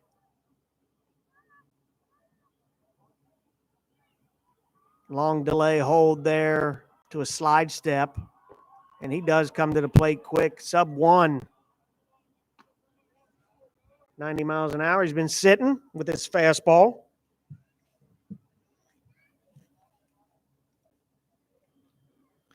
Two to Harding.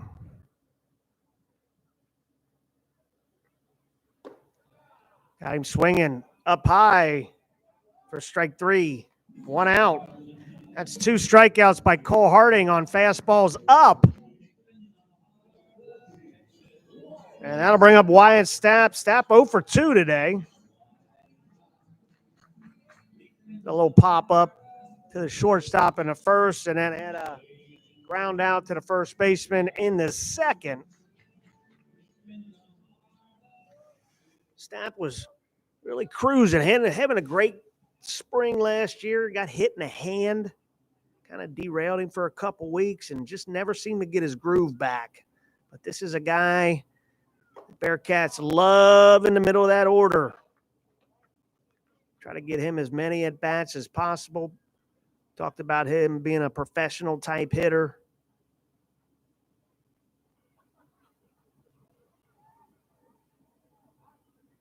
Usually has a pretty good eye at the plate.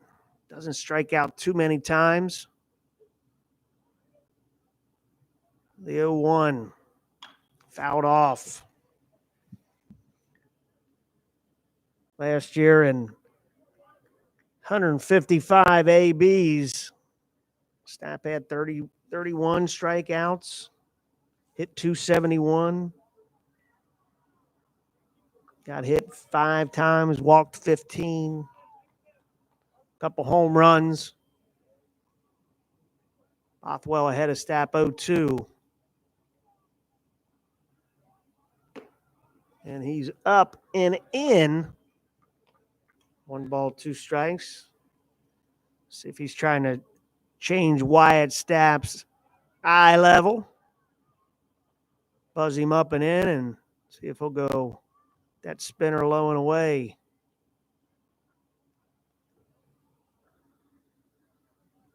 The 1-2. Stapp holds back. Count evens at 2.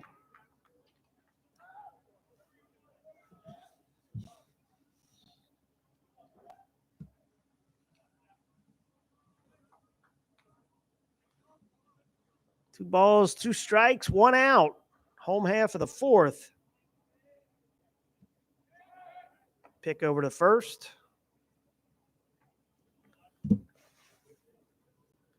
Beautiful sunny day in the Queen City. Great crowd on hand.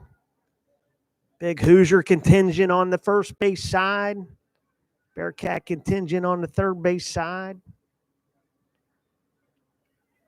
Bremner is running. Stapp, foul back. We'll do that 2-2 again. This will be the last fall baseball game for the Hoosiers. Bearcats have one more this coming Friday, October 22nd. It'll be the same format, 14 innings, split into 2 sevens against NKU, the Northern Kentucky University Norse from right over the river. They'll come to UC Baseball Stadium for a 5 o'clock first pitch. Admission is free.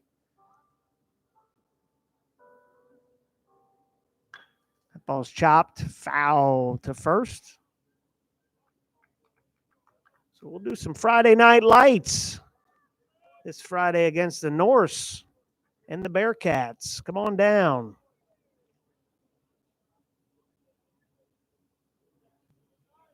Football Bearcats will be at Navy. UC's hosting a prospect camp on Saturday. That ball's driven in a right center gap, and it's going to be caught by Morgan Colopy. Nice catch by number 10 in right field, who was playing shallow, had a great first step and makes a sliding catch. Retire Wyatt Stapp. So put a star by that play, and that ball gets down and gets past Colopy. Bremner scoring and tying the game. So good play by Morgan Colopy. 2 outs. That brings up Griffin Merritt. Merritt homered in the first. There's a throw over to first. Bremner back. Homered in the first. Struck out in the third against Braden Tucker.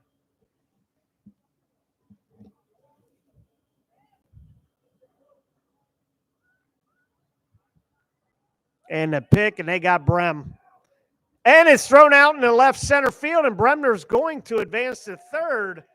So good move by Bothwell. They had Bremner dead to rights, and first baseman Jake Skrine throws it out in left center field for an E3, move Bremner to third. And the Bearcats are 90 feet away from tying this game up at 3.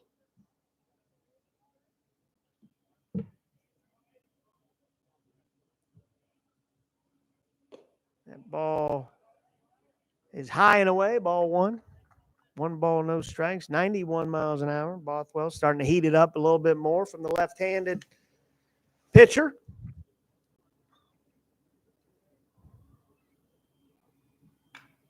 Foul back.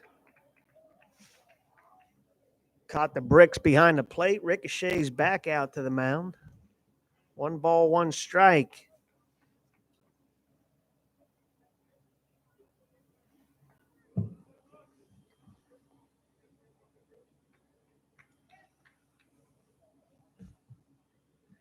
Great opportunity for both teams to experience college baseball in the fall. There's a swing and a miss up in the zone at 91. And you talk about effective velocity. That's came in at 90, but up and in. Probably had an effective velocity of about 93. Gets ahead of Griffin Merritt. 1 ball, 2 strikes.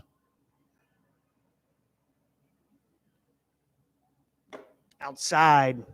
Evens the count at 2-2, 2 outs.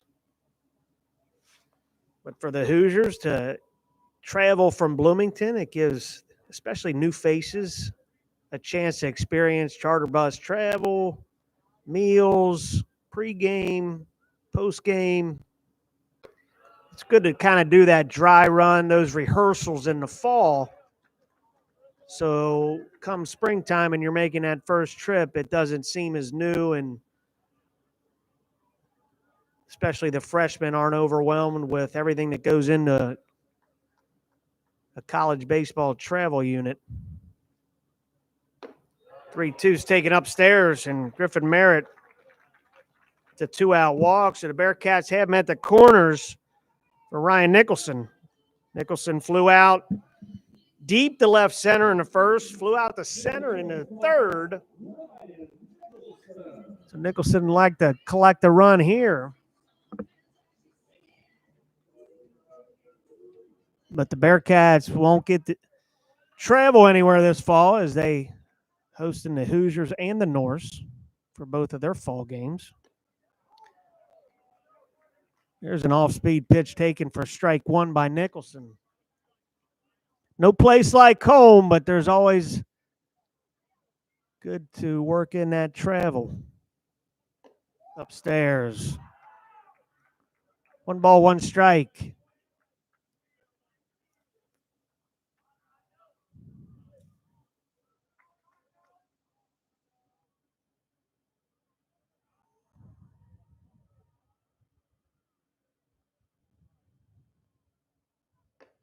Up and in again, 2-1. Griffin Merritt, not really a threat to steal, but don't fall asleep on him. He was 5 of 7 last year. And most of those steals were opportunistic steals. Now with a lefty Bothwell, Merritt's less likely to run. That's a fisted foul. 2 balls, 2 strikes.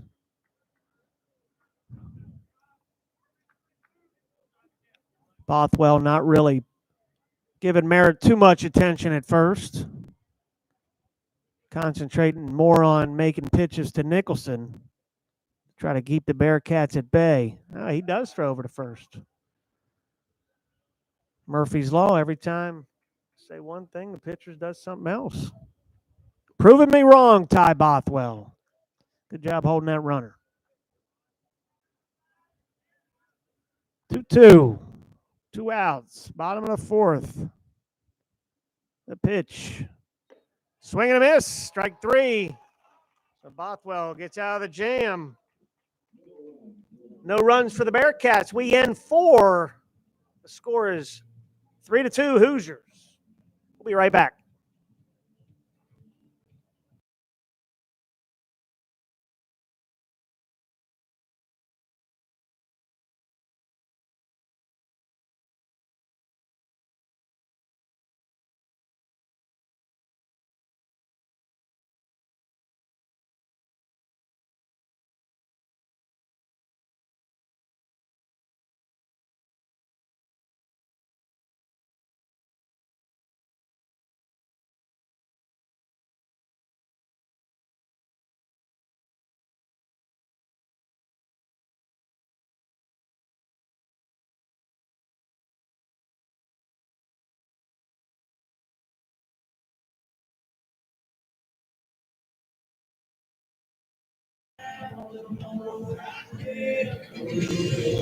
Welcome back to the University of Cincinnati.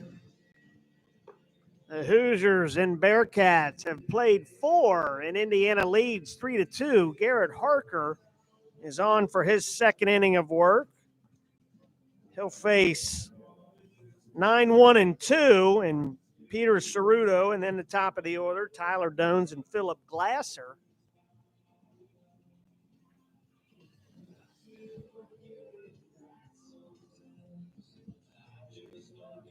Harker walked his leadoff hitter that he faced in the 4th. Gave up a single to Kip Fugers and then got a 6-4-3 double play, but the run scored, and that's how the Hoosiers took the lead. First pitch, ball 1. To catcher Peter Ceruto. Flew out to right field in his only plate appearance.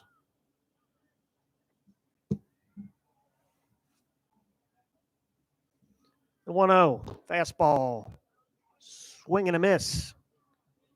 1 ball, 1 strike.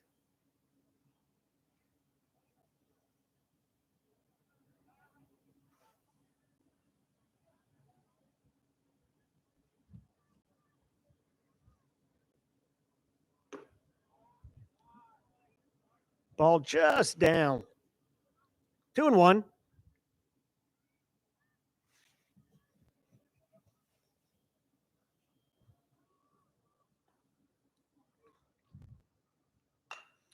There's a base hit. Dumped into right center.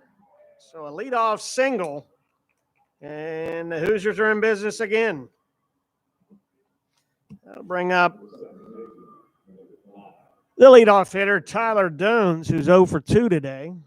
Bounced out to third and hit a line drive to Paul Comistack in right that Comistack actually had to get off the ground and show his hops and make the catch. Little defensive changes for the Bearcats. Same players, just different spots. Jake Hansen moves from short to third. There's a bunt, foul. Wyatt Stapp moves from second to short, and Dondre Bremner moves from third to second. Just get them different looks, different work. See what's going to be the best fit as they head finishing fall into the spring season, which sounds like it'd be far away, but it's really not when NCAA baseball starts in February on the 18th. Outfield's still the same for the Bearcats. Left to right, Griffin Merritt in left, Cole Harding in center, and Paul Comistack in right. Joe Powell still behind the plate. Freshman pitcher Garrett Harker on the mound, who's ahead of leadoff hitter Tyler Dones, 0-2.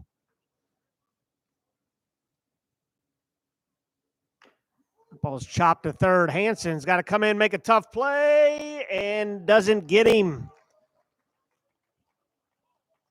Good play by Jake Hansen, but it was just a well-placed ball by Tyler Dones.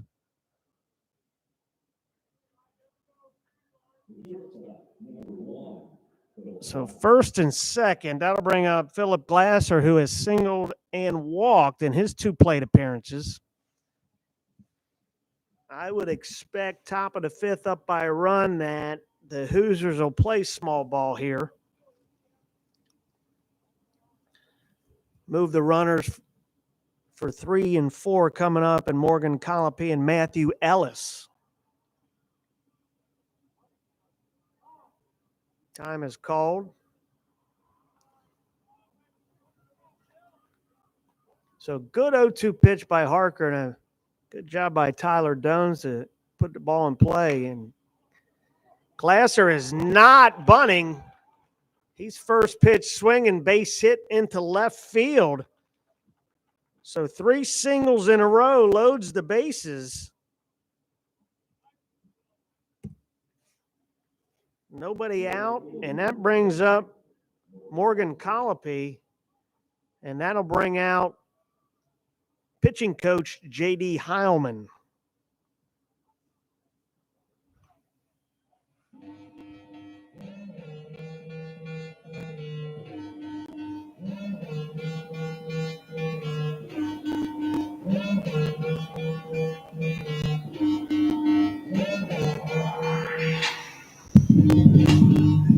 That's the 7th hit for the Indiana Hoosiers. They got 3 runs on 7 hits with 1 error. The Bearcats, 2 runs, 3 hits, and an error. We've played 4. And it's 3-2 Hoosiers.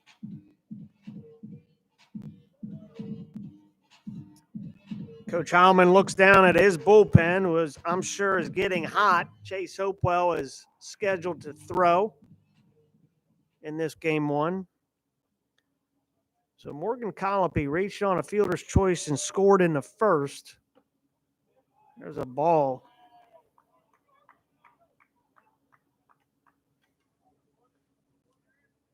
Colopy bounced into a 4-6-3 double play in the third.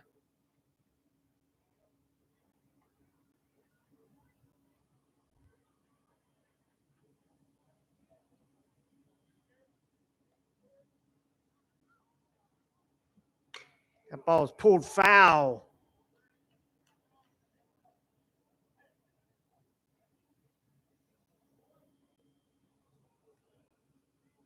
One count.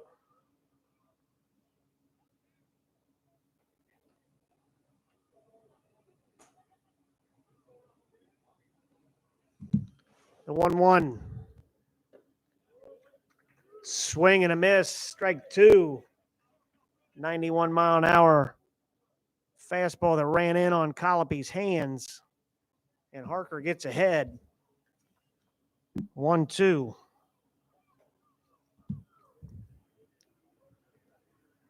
Harker looking for a strikeout double play, as all pitchers would in this situation. The 1-2. Ball is fouled off his foot.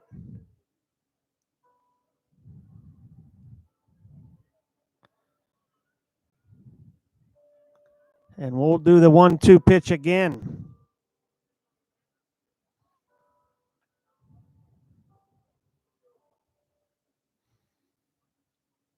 Good to see the freshman in this situation. See how they react to adversity. Up and in. Counts even at 2. Nobody out. Bases loaded. 3-2 game, top of the 5th.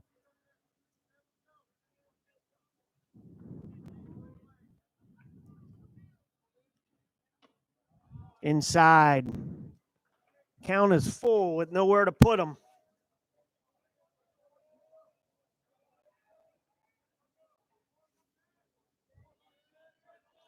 Got to be careful here with Morgan Colopy.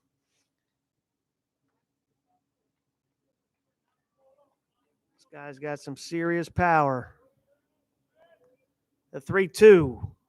Fastball driven up the middle for a base hit. That's going to score 2. And the Hoosiers go up 5-2 on a base hit by Morgan Colopy.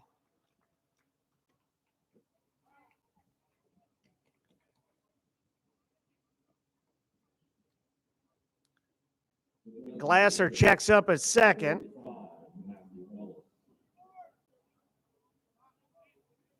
So first and second, and that brings up Matthew Ellis, the designated hitter. Walked and struck out his 2 plate appearances. It's the 8th hit for the Hoosiers and Colopy's single.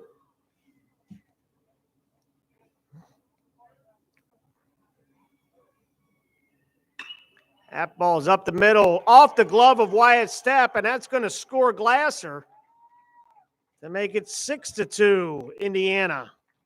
Colopy stops at second.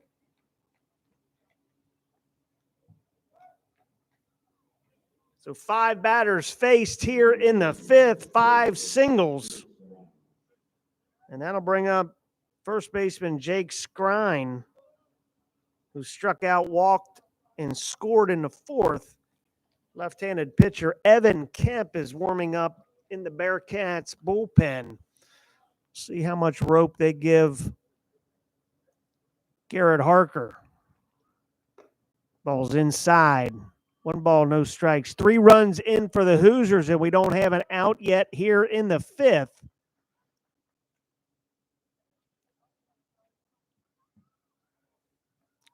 Five singles in a row.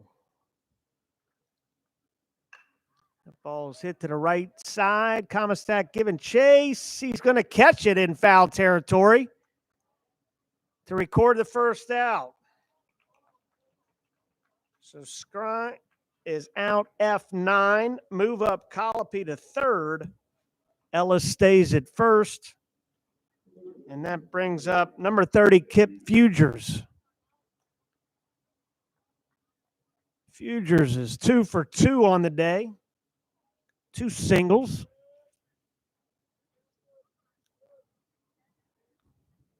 First and third runners on the corner for the Hoosiers. 1 out. Not a big lead at first by Ellis. And Harker misses up and away, ball 1.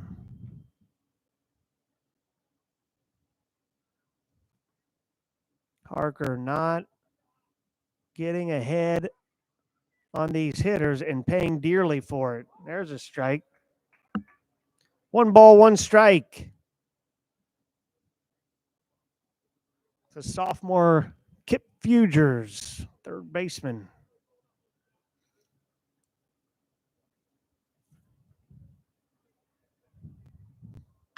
That ball's pulled in left field for a base hit. And that's going to score Colopy. 4 runs in for Indiana on 6 hits in this 5th inning. That brings up number 16, Bobby Whalen. Whalen 0 for 2 with a strikeout and then bounced into a double play. Oh, how Garrett Harker wishes that would happen again. Fastball down, ball 1. 7 runs on 10 hits so far for the Hoosiers.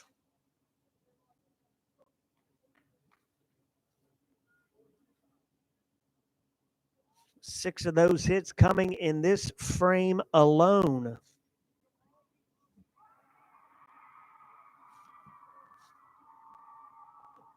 Two balls, no strikes. Throw down to first. Not in time. What Joe Powell put that right on the bag. Nicholson and Fugers all converged at the same time. But the safe call called by first base umpire Lyle Travis. The 2-0 count. Ball 3. This might be Garrett Harker's last batter. If he doesn't get him out here behind 3-0 with left-handed pitcher Evan Kemp warming up in the Bearcats bullpen with a lefty on deck. And Carter Matheson. And that's ball 4. So bases are loaded again for the Hoosiers.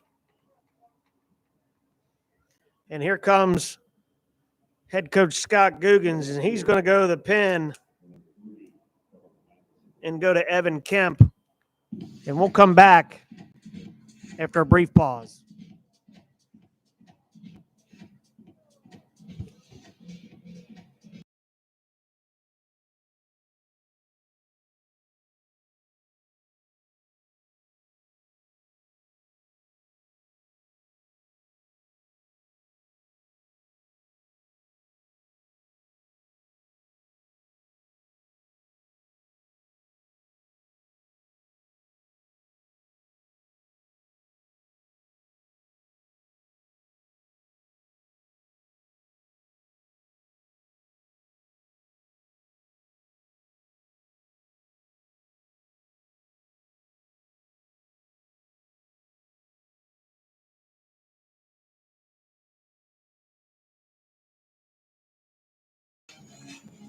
Back here in Cincinnati, Garrett Harker's day is done.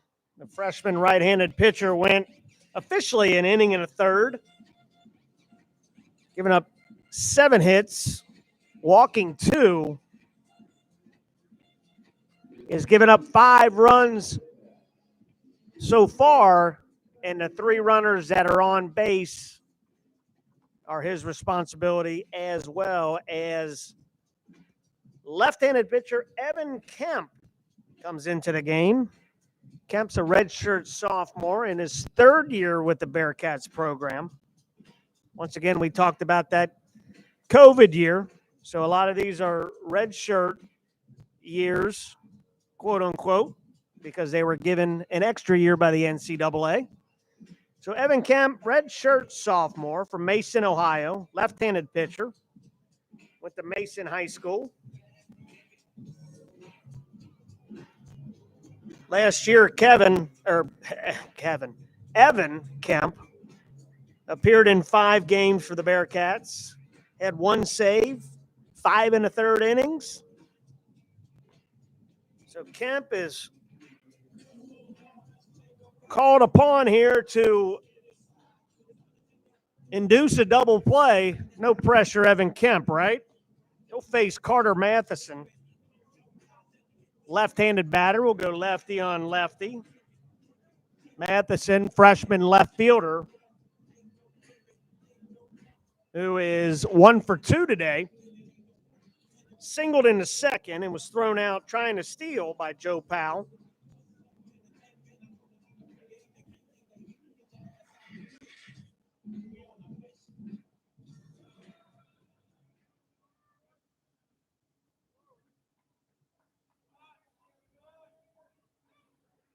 So 1 out, 4 runs in, bases loaded. Kemp in to face Matheson, and his first pitch is ball outside. These pitchers today have been getting behind in the count.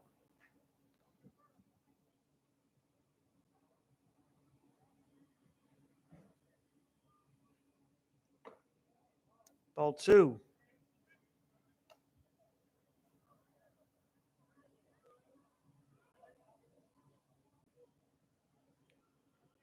Two balls, no strikes, and nowhere to put them.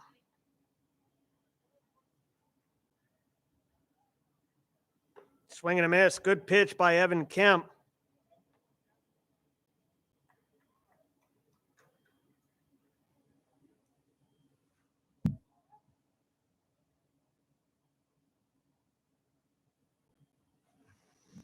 The 2-1 to Matheson. Foul. Check swing. Foul. Evens the count at 2. Up in the zone. Good pitch. 85.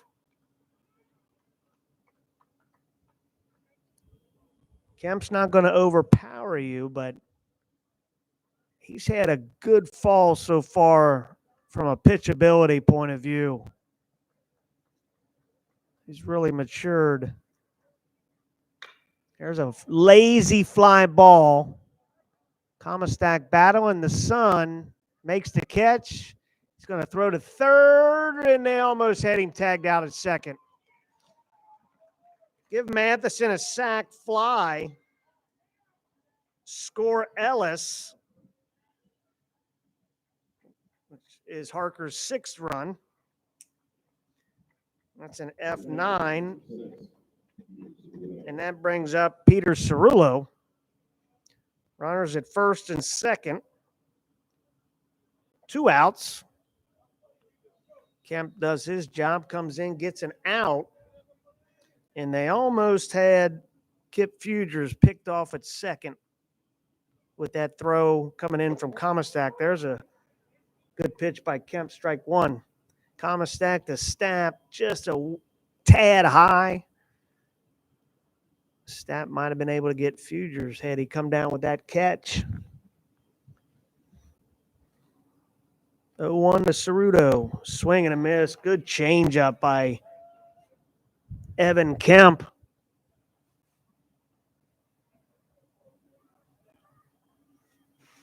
Kemp way ahead in the count, 0-2 to catcher Peter Cerruto. Ball 1.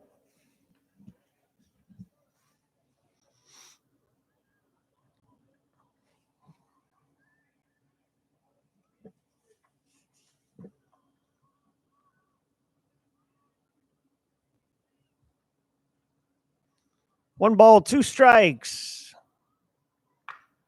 That ball's tapped back to Kemp, makes a good play, flips on to Nicholson, and good job, Evan Kemp. But the Hoosiers score 5 and take a lead 8-2 as we head to the bottom of the 5th. We'll be right back after this pause.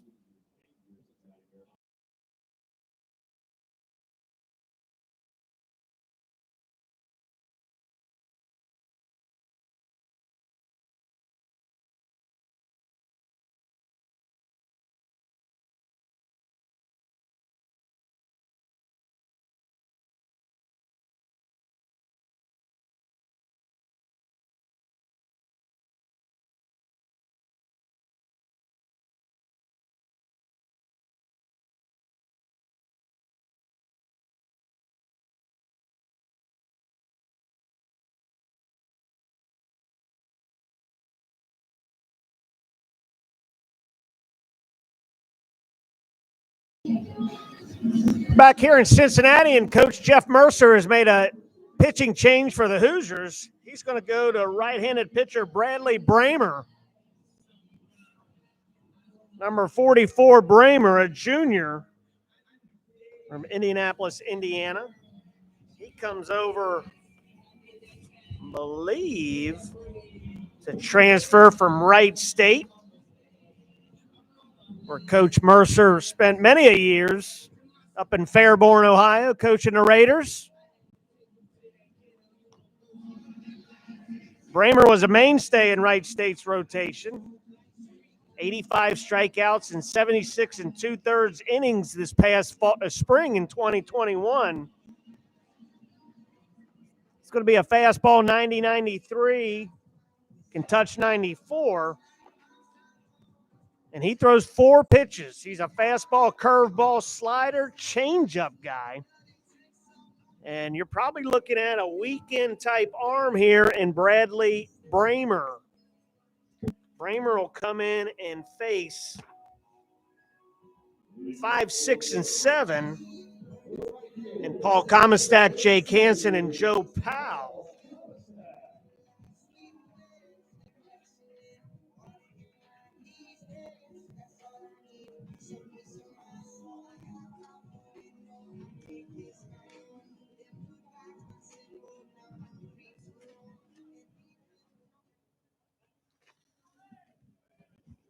So Bramer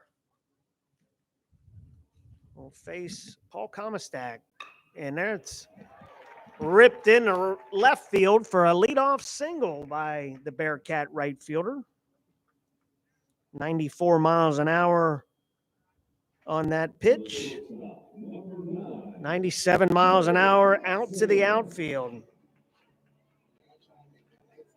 So leadoff single here in the home half of the 5th. And that brings up shortstop Jake Hansen. Hansen officially 0 for 1. Struck out and was hit. That ball was grounded to first, tagged to first, throw to second. And Comistak beats that throw. So give Hansen a fielder's choice 3 unassisted, and Comistak moves to second as first baseman Jake Skrine made the correct play since he was right by first base and making that tag and throwing on to second to try to get Comistak on a tag play at second for the double play, but threw high, and Comistak made it in safe. So 1 on, 1 out for catcher Joe Powell. Powell grounded out to third in his first at bat and walked in his second, so officially 0 for 1.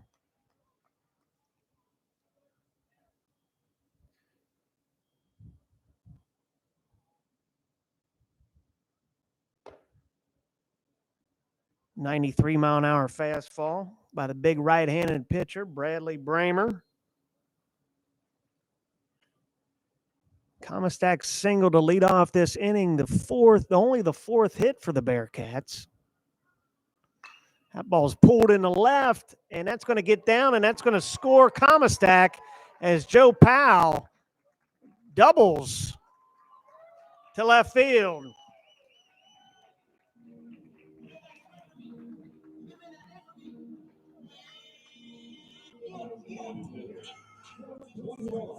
Good job by Joe Powell as that pitch was right down Broadway, and he did exactly what he was supposed to, and pulling it to left field, hitting a double, scoring Comisac, makes the score 8-3. Fifth hit of the day by the Bearcats. That brings up Boston Smith, a walk and a strikeout in his 2 plate appearances. Smith swinging at first pitch. Looks like a little bit different offensive approach this half inning by the Bearcats as they're going up there more aggressive at the plate.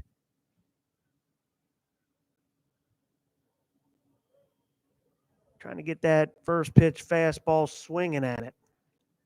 The 0-1. There's a spinner in for strike 2. Good pitch by Bramer.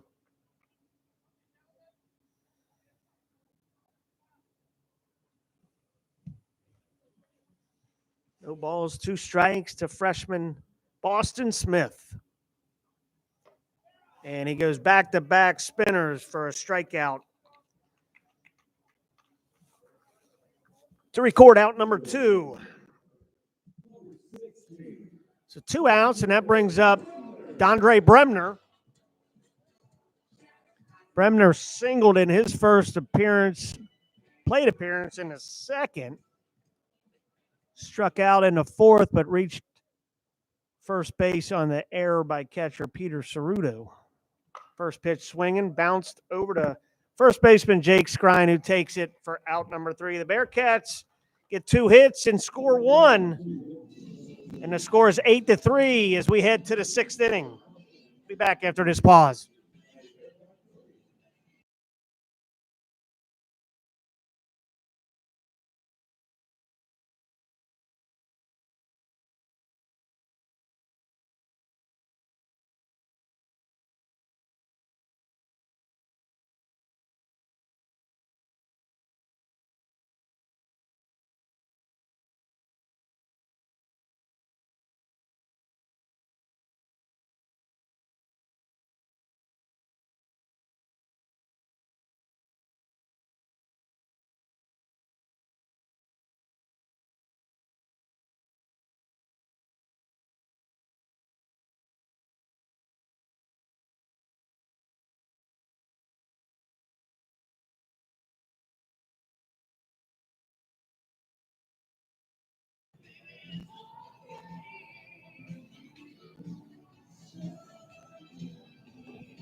Welcome back to Cincinnati, Ohio.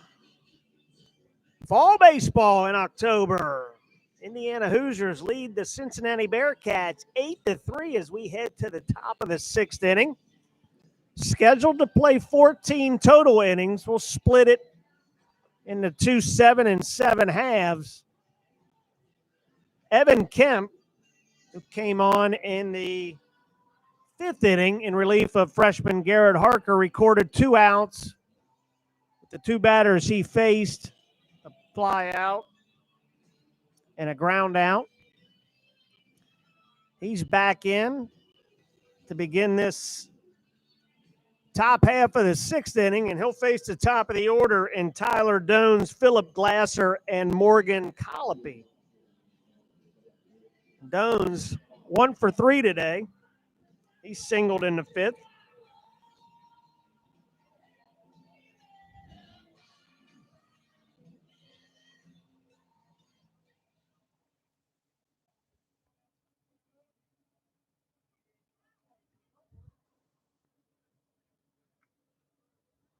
Evan Kemp working from the stretch.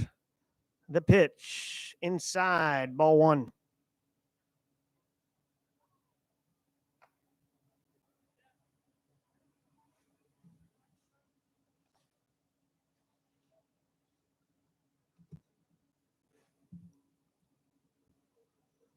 The 1-0.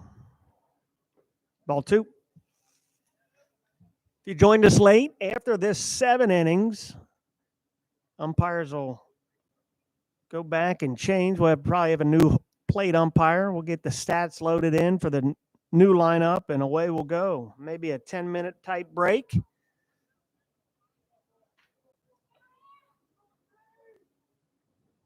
We thank you for joining us on the Cincinnati Bearcats YouTube channel.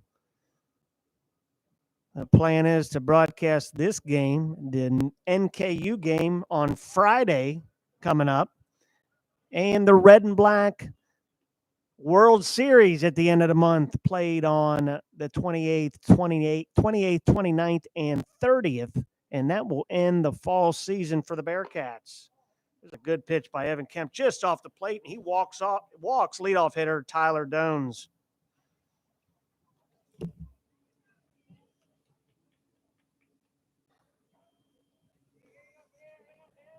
Good crowd here at the UC Baseball Stadium as fans trying to chase the sun. Got a big contingent on the right side, mostly Indiana fans.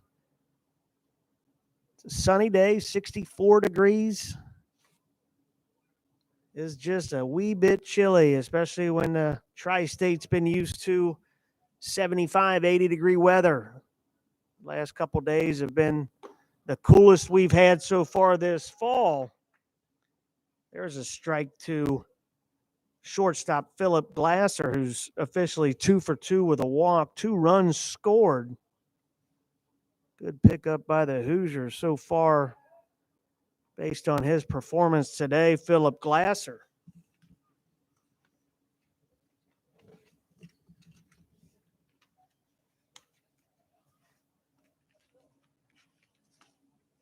No balls, 1 strike.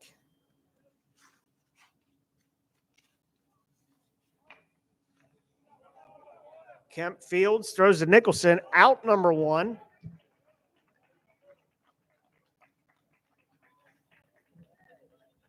One out. Dones moves up to second. And that'll bring up Morgan Colopy, who had a 2 RBI single in the 5th.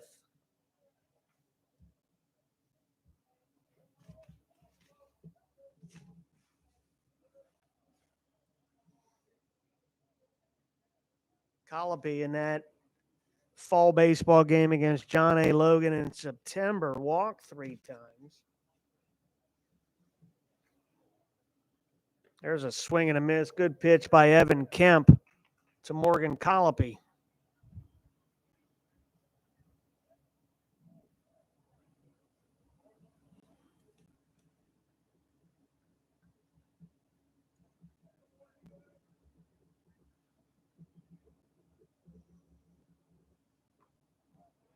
Ball 1. Good block by Joe Powell.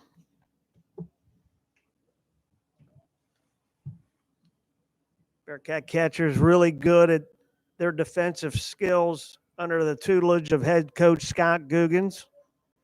You'll see Cam Sheeler in this second set of 7. Just like Joe Powell, great blocking skills and just has a bazooka for an arm. Does Cam Sheeler. The 1-1. Kemp goes inside move. Keep Tyler Dones honest out there at second base.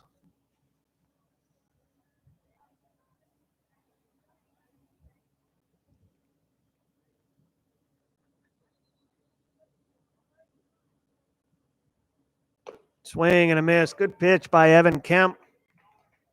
And Morgan Colopy way out in front. 1 ball, 2 strikes.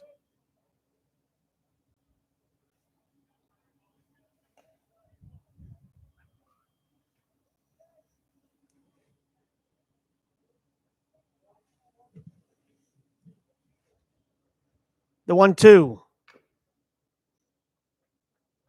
And we'll do it again as Colopy just gets just enough to stay alive.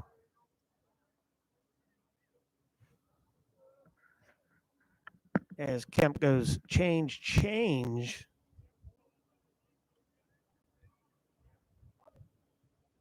It's a guy you don't want to make a mistake fastball to or hang a pitch.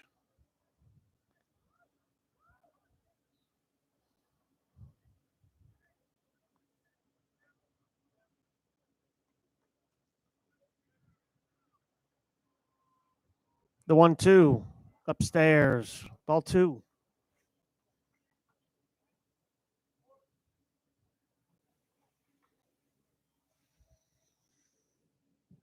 2-2, 1 out. 8-3, Indiana.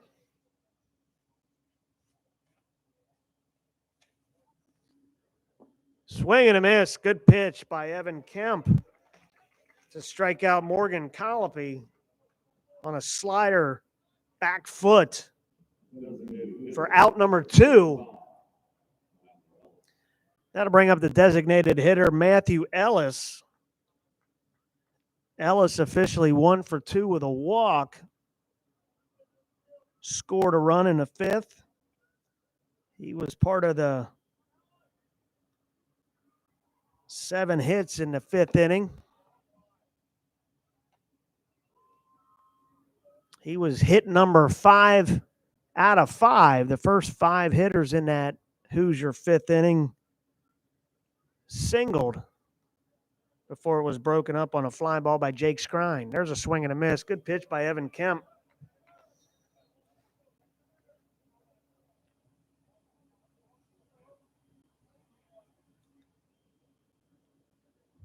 One ball, one strike. Bearcats are scheduled to have the top of the order coming up in the home half of the 6th inning.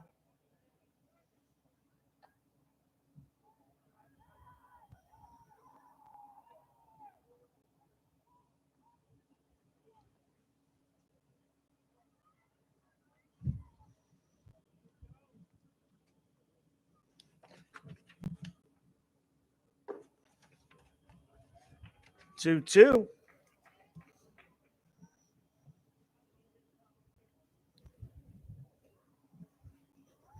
Good change of pace from Garrett Harker. It was 89-92. You bring Kemp in, who's 84-85, and throwing really good off pitch as he strikes out Matthew Ellis to end the 6th.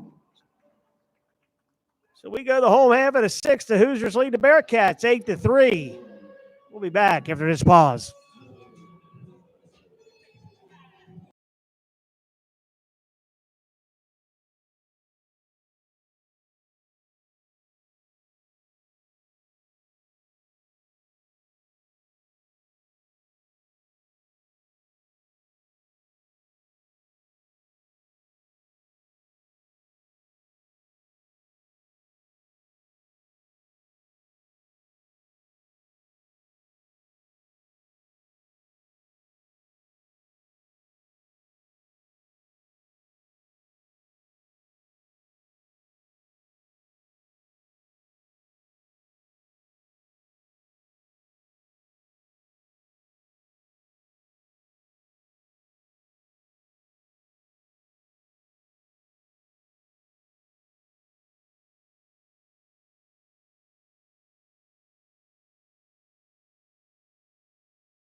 Welcome back to Cincinnati, Ohio, on the campus of the University of Cincinnati for today's fall baseball game between the Indiana Hoosiers and the Cincinnati Bearcats. I'm Andy Nagel, the Director of Baseball Operations here at UC. And right-handed pitcher Bradley Bramer remains in the game for the Hoosiers. He will face off here in the 6th, Cole Harding, Wyatt Stapp, and Griffin Merritt. 1, 2, and 3 for the Bearcats. Cole Harding 0 for 2, 2 strikeouts, a walk in the 1st, and a run scored in the 1st on Griffin Merritt's 2-run home run. That seemed like forever ago.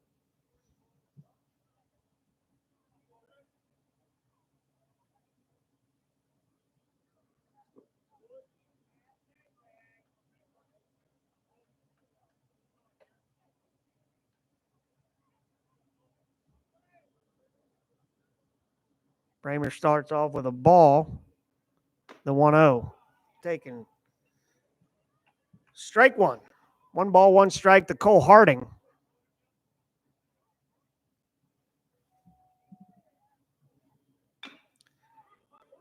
To Tapper to 3rd.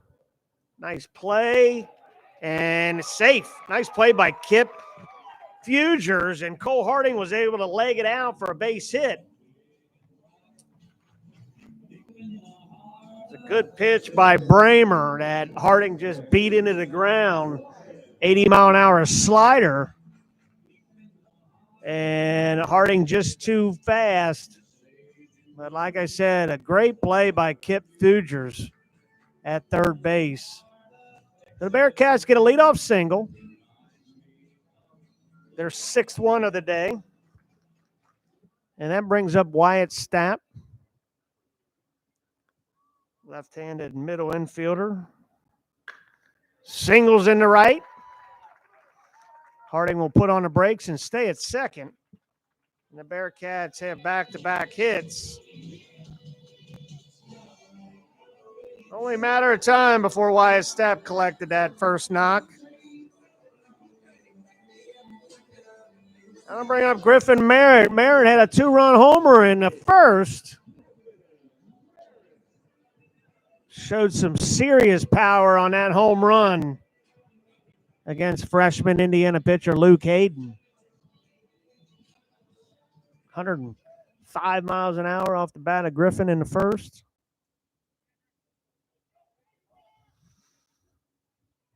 We'll see how Bradley Bramer works out of this. Ball one, Bramer. Transfer from Wright State University.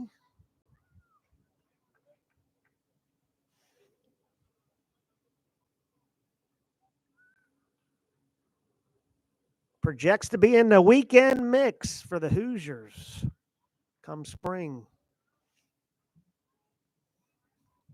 The 1-0.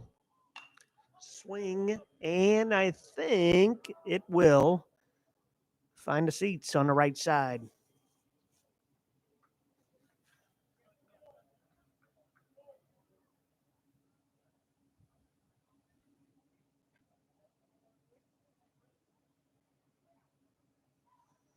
One ball, one strike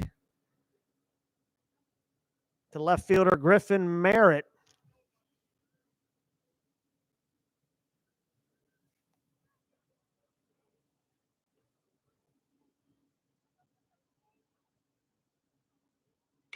That's driven in the right, and it is over Morgan Colopy's head. Bounces off the fence. Coach Googans is sending Cole Harding in, and Harding will score.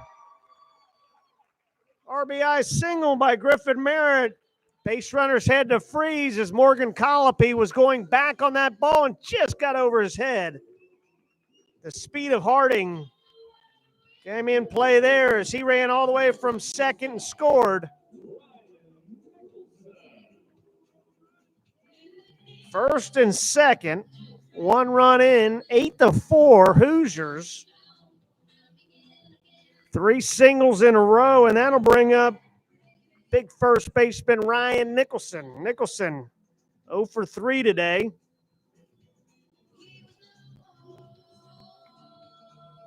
Pitching coach Dustin Glant is out once again.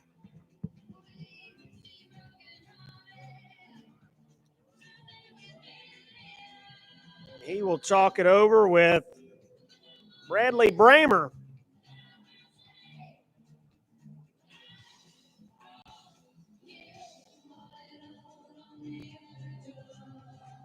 Meeting breaks up. Glant back to the dugout. Bramer toes the rubber, and Nicholson's in the box. Nobody out, first and second Bearcats.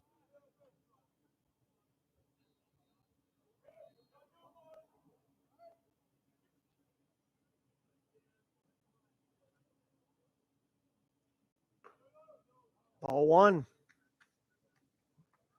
And if you know and follow Coach Googans, one of his favorite sayings is next guy up.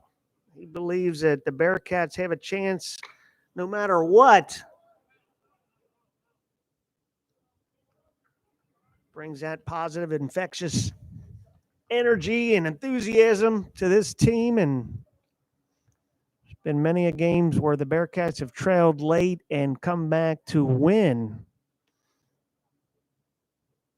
1 ball, 1 strike to Nicholson. Bearcats down 8-4. That's a ball. Good block by catcher Peter Ceruto. Keep the runners from advancing. 2 balls, 1 strike. We're in the bottom of the 6th. Scheduled for 14 total. We'll end it after 7. We'll clear the board. We'll split into 2 games. Off speed in for strike 2. 2 balls, 2 strikes.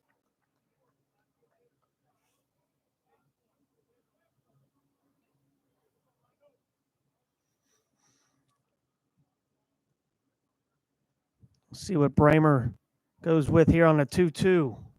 Fastball up and in. 93. Full count.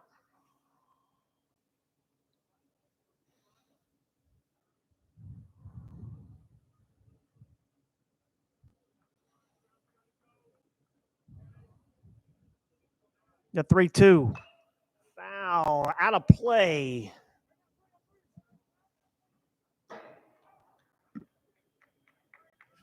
Nicholson batted .291 last year in 50 games. I bring that up because this guy started out really hitting about $130 and ended up hitting .291, playing every day, and just did a great job in the spring. Once he got rolling, man, fun to watch. Inside, he takes ball 4. Bases are loaded of Bearcats. Nobody out. Tying run comes to the plate in number 32, Paul Comistak.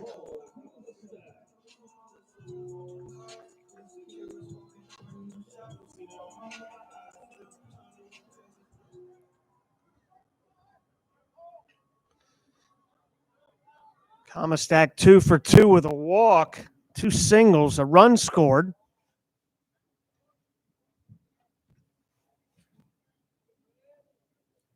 Center fielder Bobby Whalen, shallow.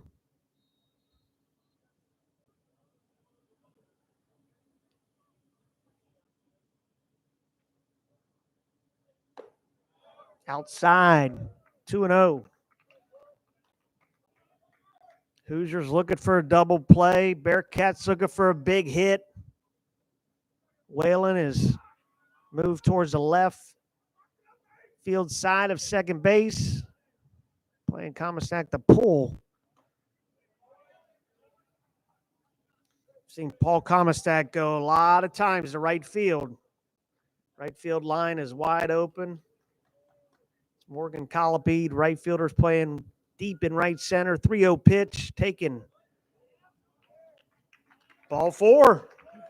Comistak walks to score a run. Bearcats are down 8-5 here in the 6th inning. And we got a pinch hitter here in J.P. Sponseller. Number 3, J.P. Sponseller, the brother of first base coach Lee Sponseller. J.P. a transfer from Elon University. There's a strike 1.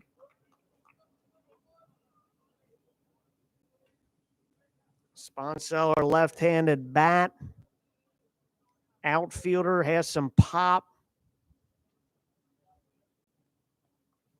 That's pulled foul hard down the right field line. Bramer gets ahead 0-2. J.P. Sponseller, another Mason High School grad. Looking to do some damage here with the Bearcats, down by 3. It's an off-speed tapper to first. Goes to second for 1. Back to first, safe. Run scores. Griffin Merritt scores. Nicholson is erased on the 3-6.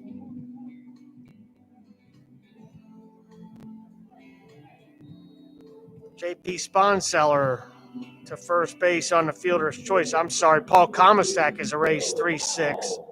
Nicholson over to third. Merritt scores 8-6 Hoosiers. First and third, one out for catcher Joe Powell, who doubled his last at bat.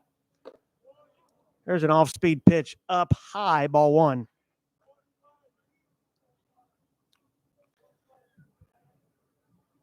We'll see if they don't try to get JP Sponseller to second base somehow to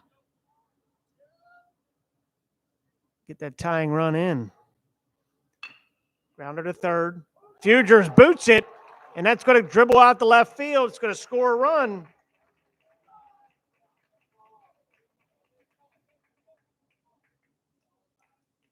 Sponseller to second. Joe Powell on the E5 makes his way to first. And it's an 8-7 ball game here in Cincinnati. Brings up Boston Smith, who's 0 for 2, 2 strikeouts and a walk.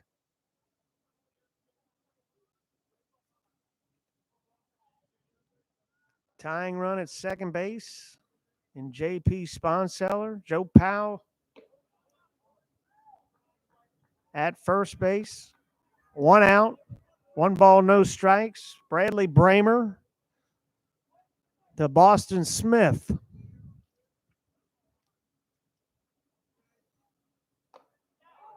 Strike one, 92. Inner half. Good pitch by Bramer.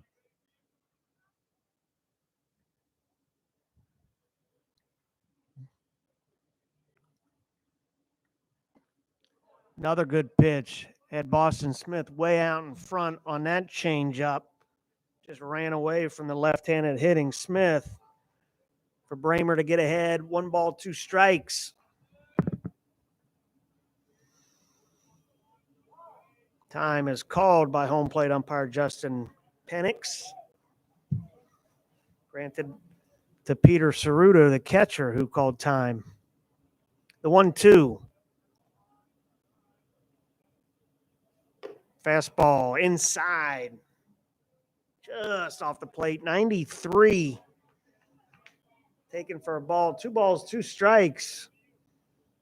To the designated hitter, Boston Smith.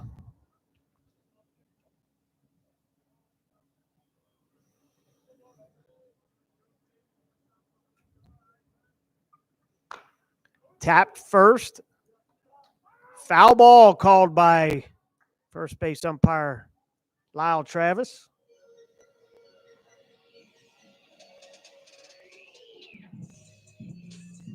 We'll do the 2-2 again.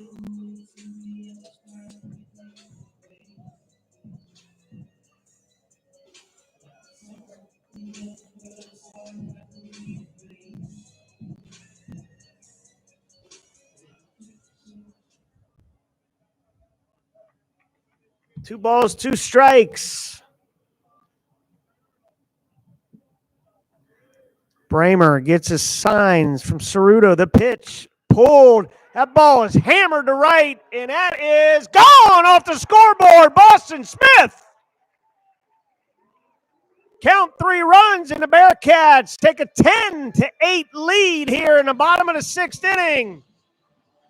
Freshman Boston Smith, 93-mile-an-hour fastball in, up in the zone, and he turns on it 103 off the bat to take the lead.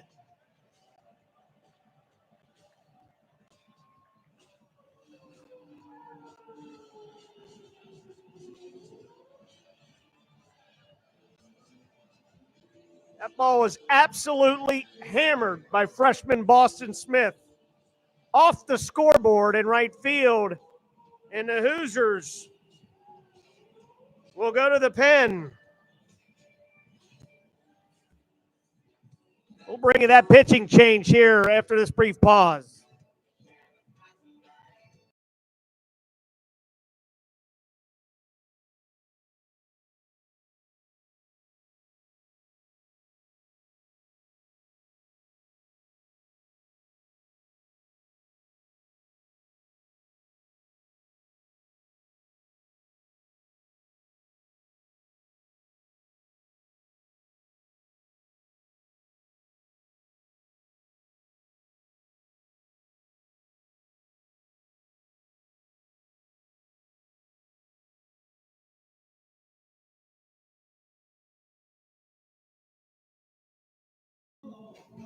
Welcome back to Cincinnati, and have things changed here in the sixth? After the Hoosiers scored 5 in the fifth, the Bearcats have scored 7 in the sixth to take a 10-8 lead. The big blow, a 3-run home run by number 21 freshman Boston Smith off Bradley Bramer. And Coach Jeff Mercer goes to sophomore number 14, Nathan Stahl. Stahl, a right-handed pitcher, 6'3", 205 from Akron, Ohio. Went to Walsh Jesuit High School. Another baseball powerhouse in the state of Ohio. Coach Kazmaier does a great job up there. A shout out to those guys. So Nathan Stahl comes in and he'll face Dondre Bremner. There's one out here in the home half of the sixth. 10-8 Bearcats. Call them the Cardiac Cats. Early in this October fall game.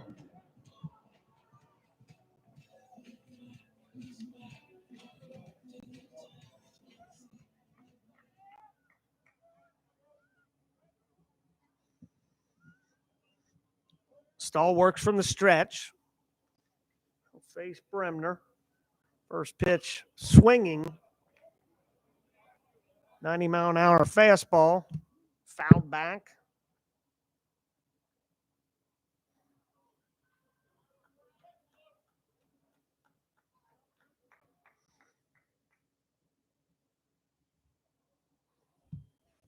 The 0-1. Outside, ball one.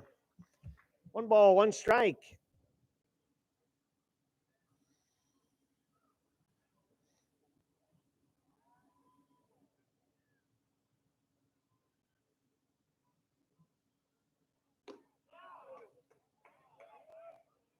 Ball 2. Good pitch by Nathan Stahl. Just inside to Dondre Bremner.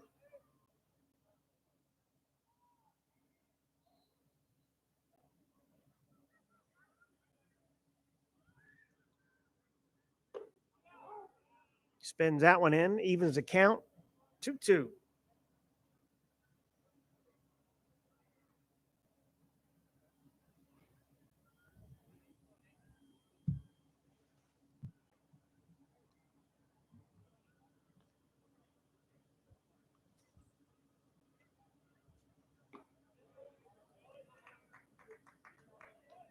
Ball taken down.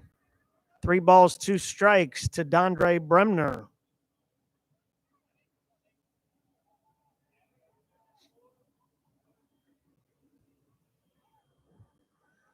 The full count. Way outside. Bremner walks.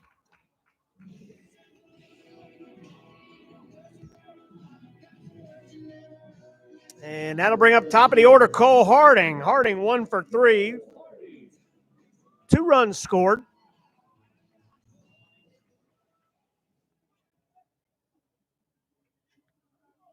Harding began this 6th inning with a base hit. Taken upstairs for ball 1. 8 runs, 10 hits, 2 errors for the Hoosiers. 10 runs, 9 hits, 1 error for the Bearcats. There's strike 1. 1 ball, 1 strike.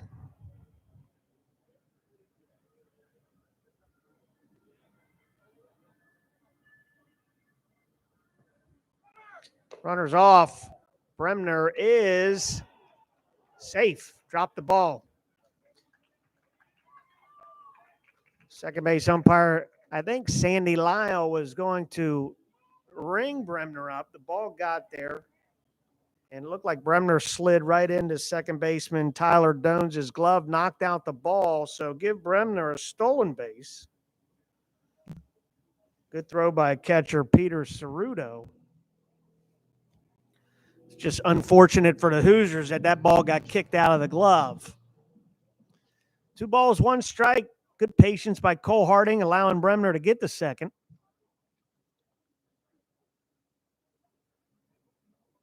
The 2-1.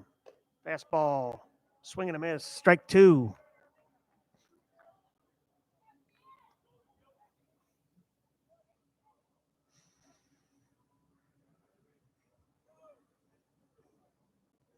The 2-2.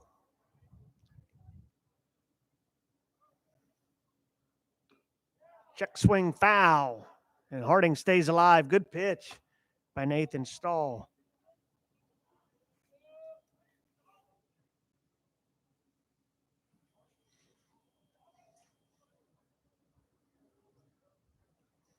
Two balls, 2 strikes, 1 out. Andre Bremner on second base. Bearcats 7 runs in so far. There's ball 3. 7 runs in this 6th inning to take the lead 10-8.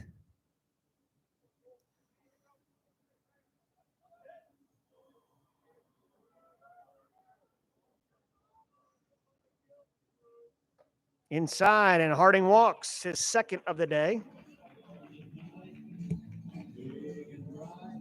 That brings up Wyatt Stapp, who singled in this inning, where the Bearcats had 3 hits in a row from Harding, Stapp, and Merritt. So 1 out, first and second. Stahl looking for a ground ball here to get out of this inning.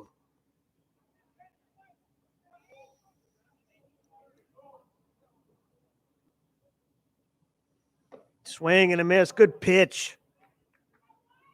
Had Wyatt Stapp way out in front. Strike 1.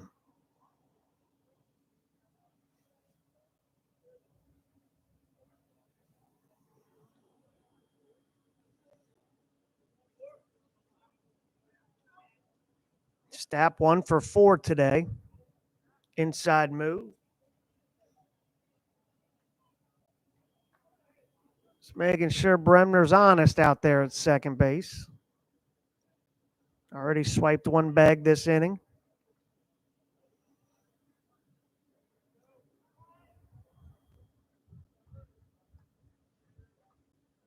The 0-1.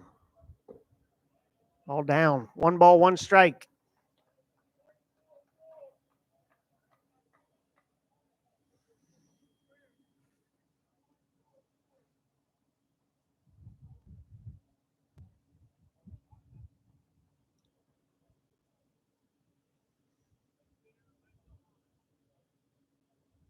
The 1-1. It's fisted in the left. Right at left fielder Carter Matheson for out number 2.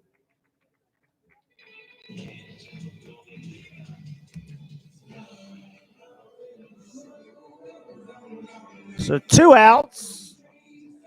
Brings up Griffin Merritt.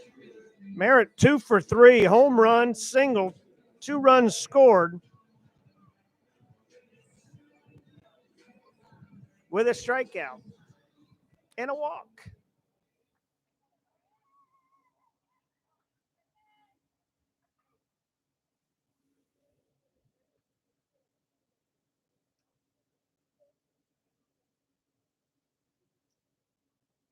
Swing and a miss. Good pitch by Nathan Stahl. It's Merritt way out in front. He's leading everybody off with an off-speed pitch. So far has Nathan Stahl.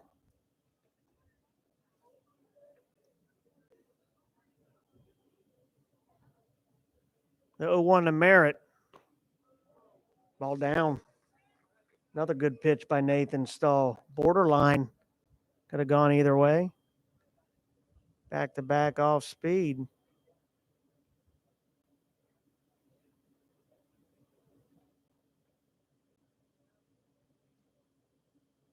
The 1-1. Merritt ahead in the count. 2 balls, 1 strike. It's like Stahl's best pitch so far has been his changeup. It hasn't been able to locate that slider too well.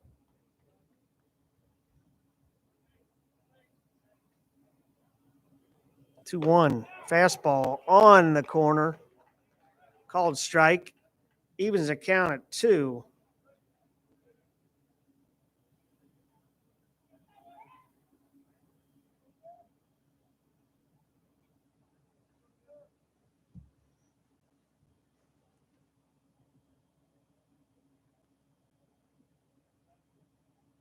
2-2. Outside. Full count. Runners will be off on the pitch. 3-2. 2 outs.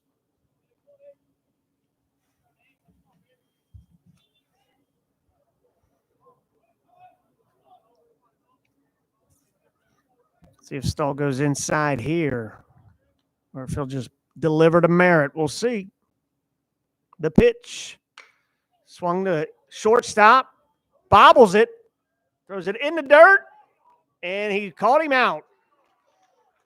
Great dig by Jake Skrine. Ball kind of handcuffed Philip Glasser. And Skrine bailed him out by making the pick to get the final out of the 6th inning.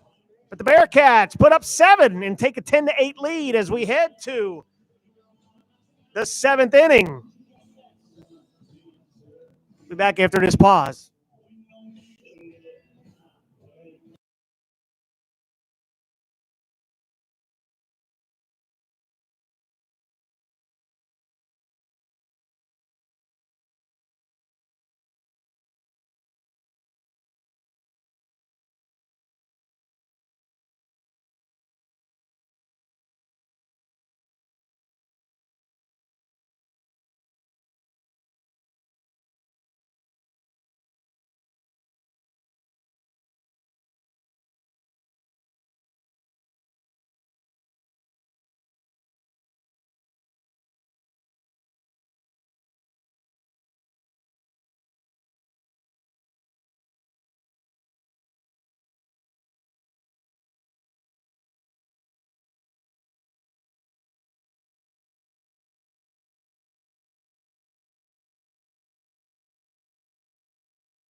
We're back here in Cincinnati. It's 10-8. Bearcats over the Hoosiers. We head to the 7th inning. And the Bearcats will bring in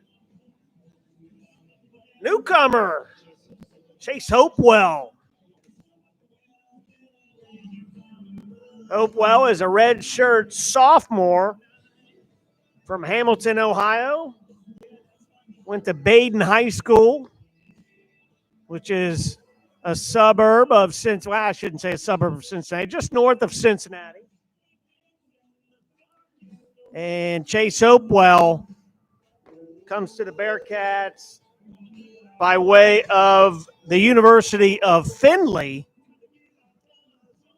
This guy, you're going to see some, we've seen some 95s, 96s from this guy this fall. Big, tall, lean dude, man, and high leg kick, 6'4", 200. And this is kind of a situation that I think Coach Howman, UC's pitching coach, likes to see out of Chase Hopewell is that back end of the game. He'll face 5, 6, and 7. Jake Skrine, Kip Fugers, and Bobby Whalen. So consider this like a save-like opportunity for Chase Hopewell and see how this new Bearcat does. Donning number 33, his first pitch, 94.3 miles an hour, taken for ball 1.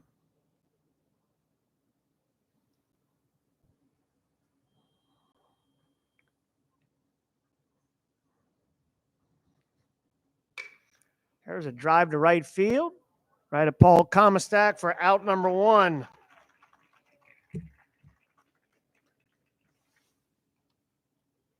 Chase Hopewell pitched for the Hamilton Joes this past summer, and I think caught the eyes of a lot of people. Bearcats had their scout day the other day with 24, 25 Major League Baseball scouts here, and Chase Hopewell was lighting up the gun.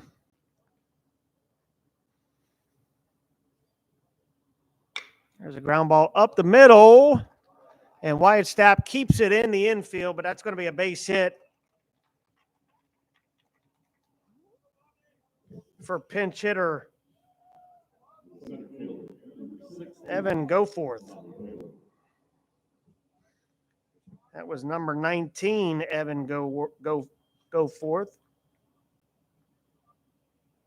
Freshman. And that'll bring up Bobby Whalen. 1 on, 1 out.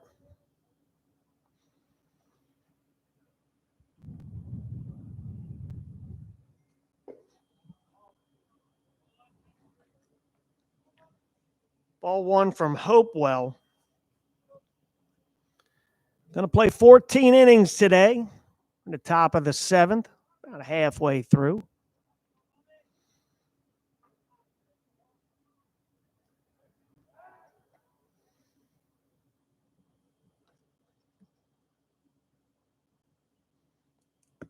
Bottom of the 7th, the Bearcats will send up Nicholson, Tomastack, and Hansen.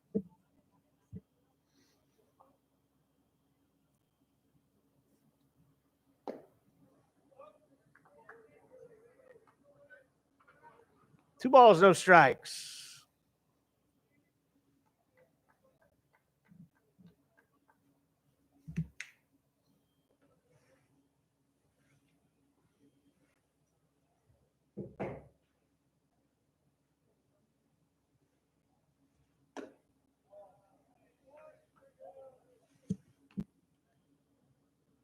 Three-oh.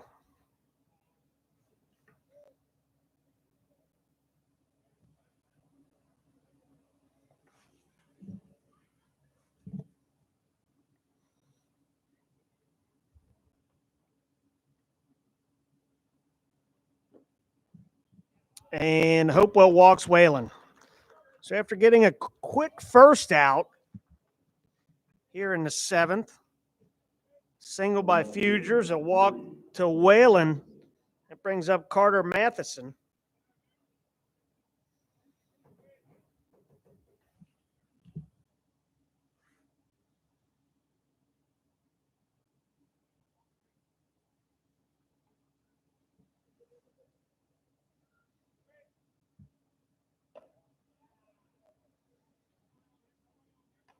Ball 1.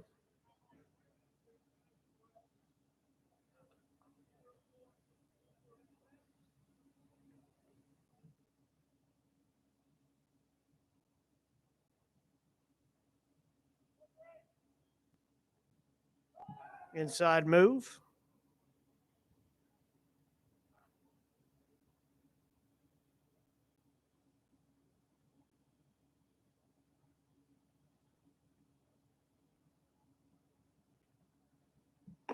Fastball outside. 2 balls, no strikes.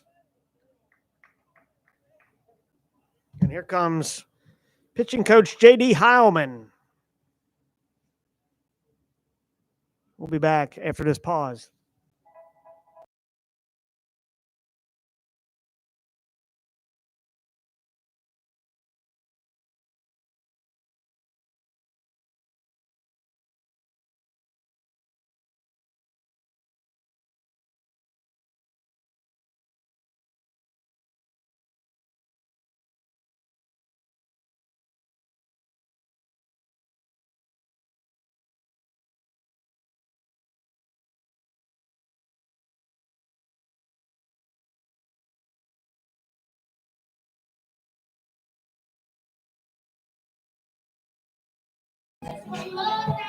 Back after a brief pause, Chase Hopewell gets the first out real quick in the 7th.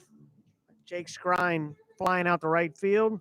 Gives up a single to pinch hitter freshman Evan Goforth, and then walks Bobby Whalen first and second. Prompted a mound visit by Coach Heilman after a 2-0 start to Carter Matheson, and strike 1 as a result of that conversation.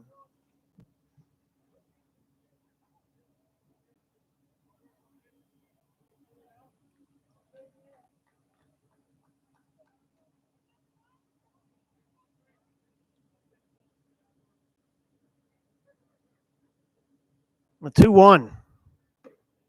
Taken outside, ball 3.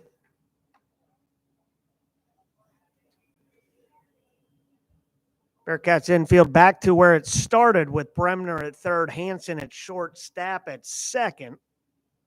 You recall a couple innings ago, they kind of were moving around. Outfield remains the same with Merritt in left, Harding in center, Comistack in right. The 3-1. Pulled into right field, base hit right in front of Paul Comistack. Going to have to hold the runner as that was on a line. So bases are loaded with one out. And that'll bring up catcher Peter Ceruto.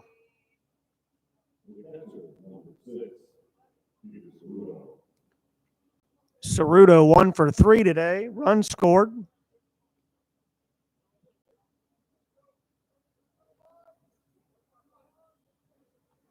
That's the 12th hit by Indiana today.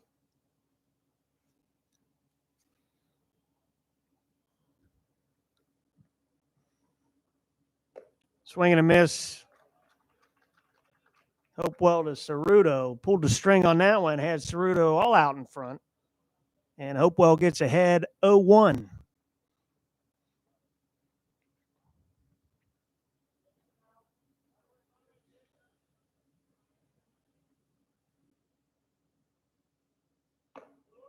Fastball just on the corner. 0-2. Good pitch by Chase Hopewell.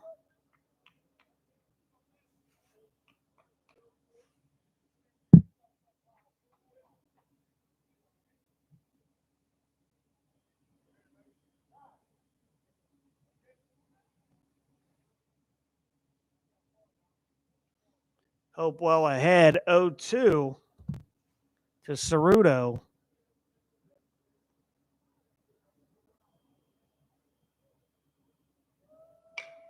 Ground ball, Hansen. 6, 4, 3, double play.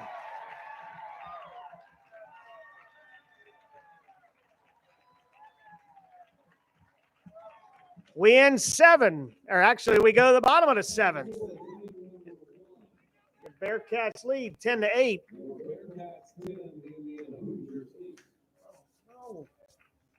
Be right back.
Back here in Cincinnati, the Bearcats lead the Hoosiers 10-8 as we head to the bottom of the 7th inning, and the Hoosiers have a new arm on the mound, number 29, Ryan Kraft.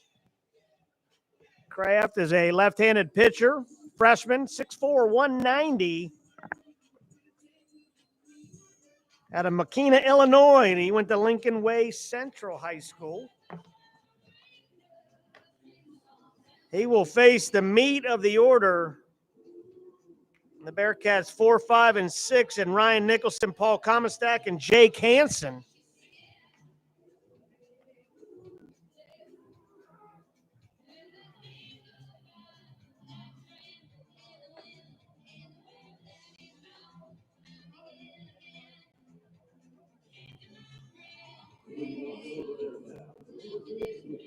Nicholson 0 for 3 today with a walk and a run scored.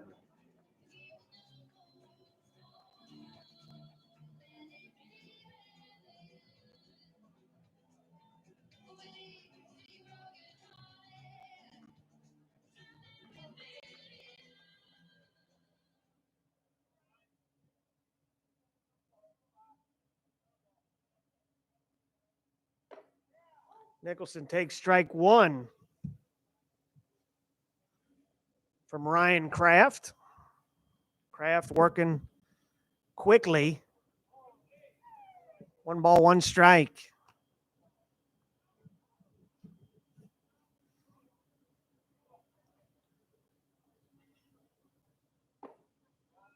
Ball 2, called low, 2-1.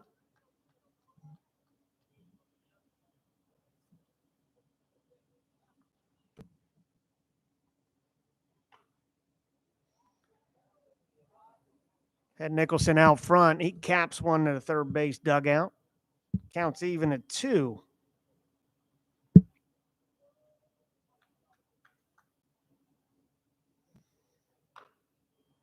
The 2-2 fouled off.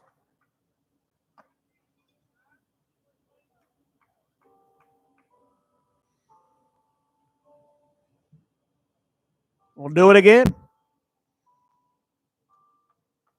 Outside, full count.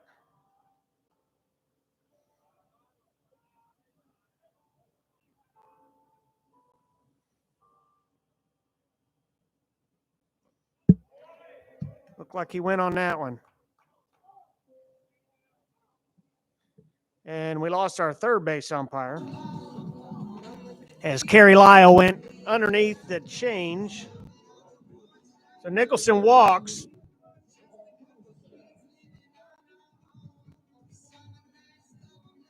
As the umpires will probably rotate a little bit after this 7 inning. This will be the halfway point of a 14-inning game. That brings up Paul Comastak. Comastak, 2 for 2, 2 walks, runs scored.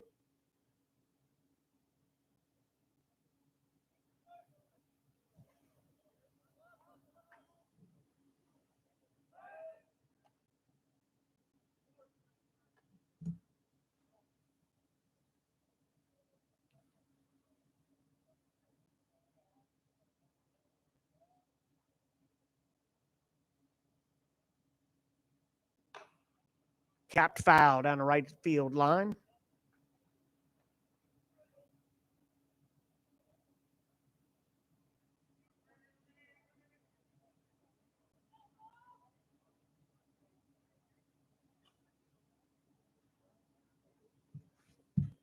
One ball, 1 strike. This redshirt junior, Paul Comastak. Ball down, 2 balls, 1 strike.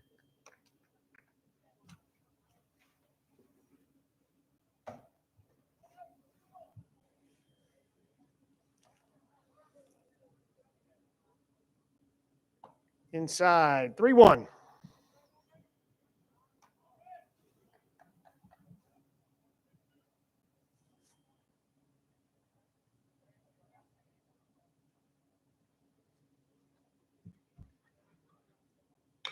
Ball's fouled off the right side. Full count.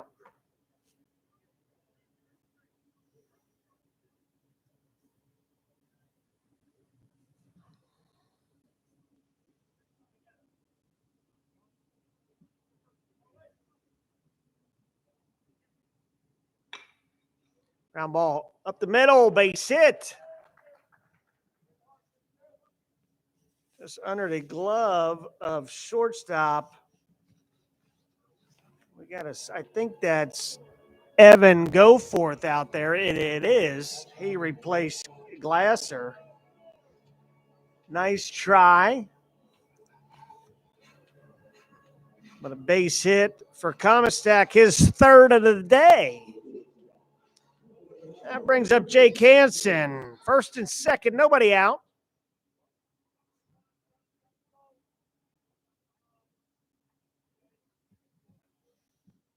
Hansen squares the bunt and takes ball 1.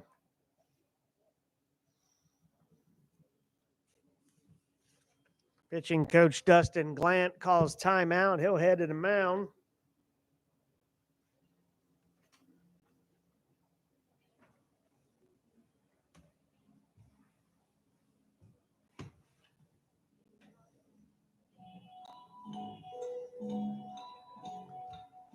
Seen a lot of Glant today.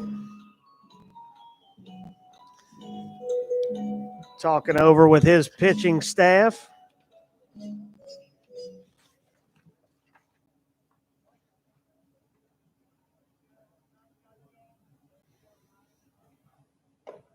Hanson squares, takes strike one.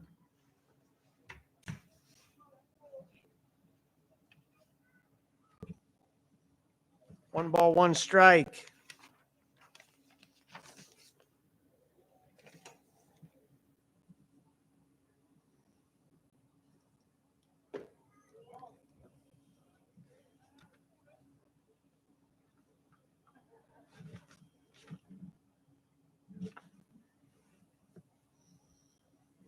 Hanson ahead 2-1.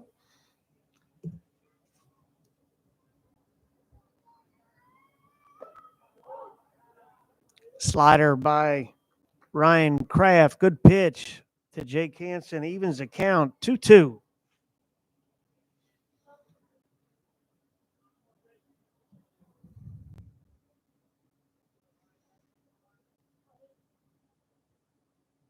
Two. Out off. We'll do it again.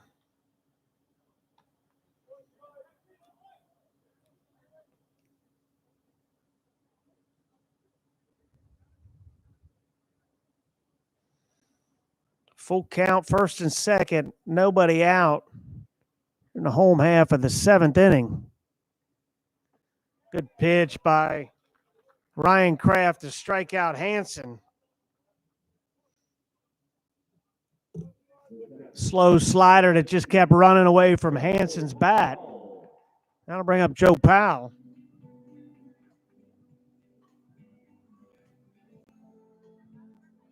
Powell 1 for 3 with a double. Run scored. Reached on an error the last inning.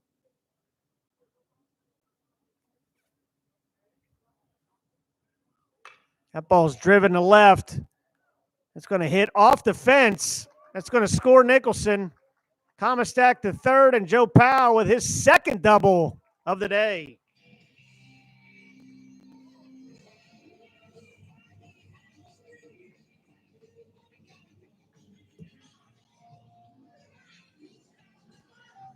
So Joe Powell got a 88-mile-an-hour fastball right down the middle of the plate, and he did what he did with one of those 2 times ago and drives to the left field off the fence for a double.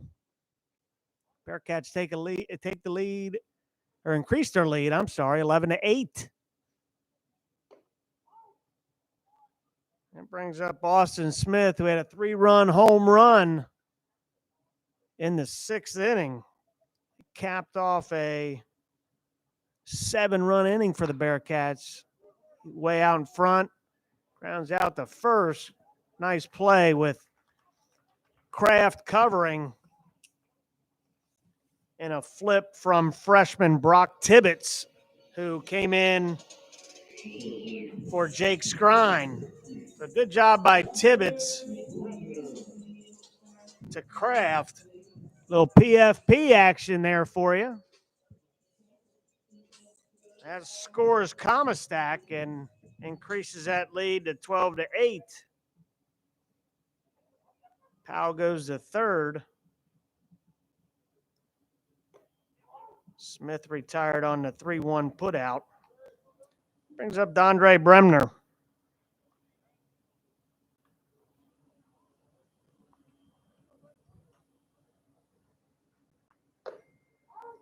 Bremner behind 0-2. 2 good pitches by Ryan Kraft to Bremner.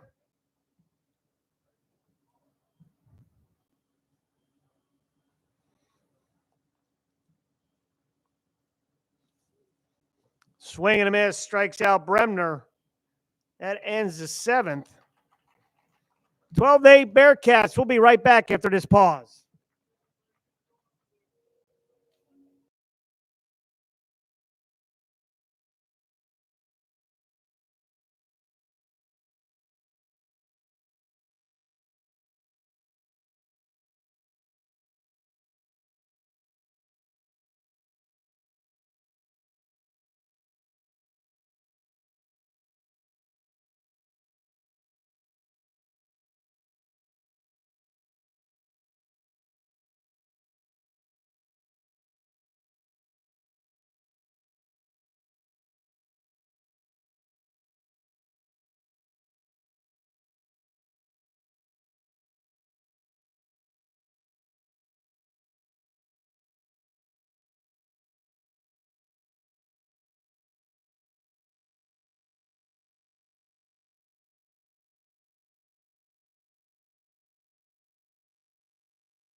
We're back in Cincinnati after a little delay. I'm Andy Nagel, Director of Baseball Operations here at the University of Cincinnati.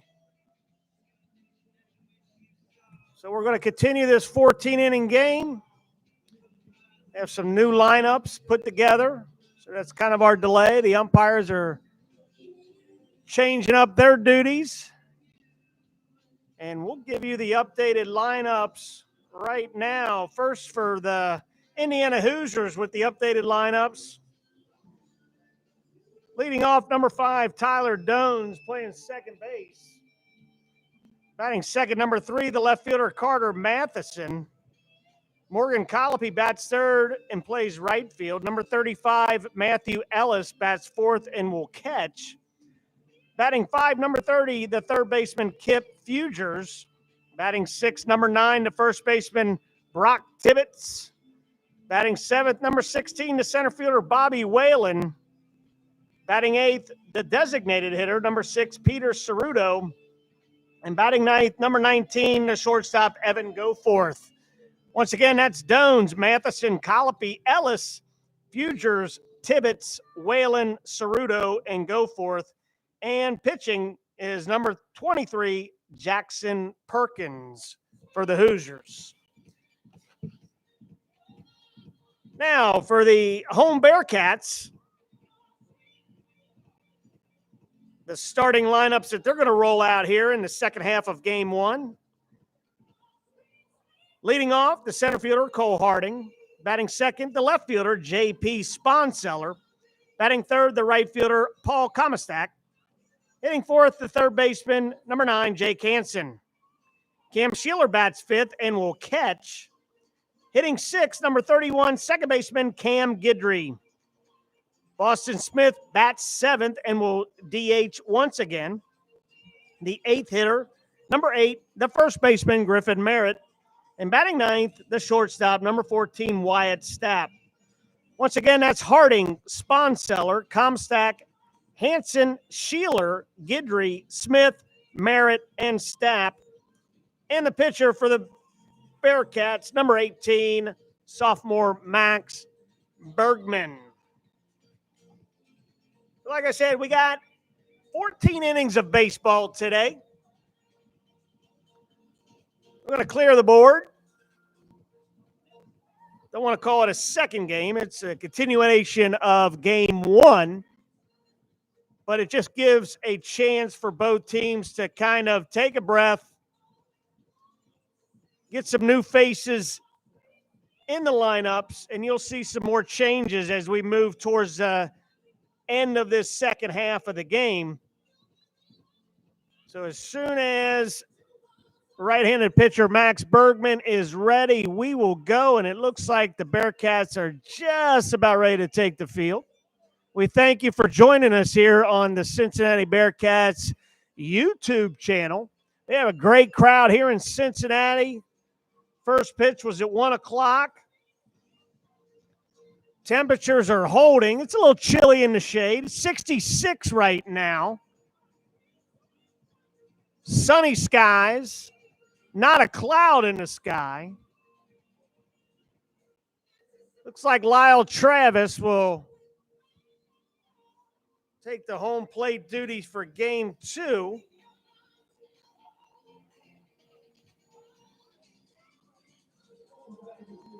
Sandy Lyle will umpire first base, and Justin Penix will move over to third from home plate.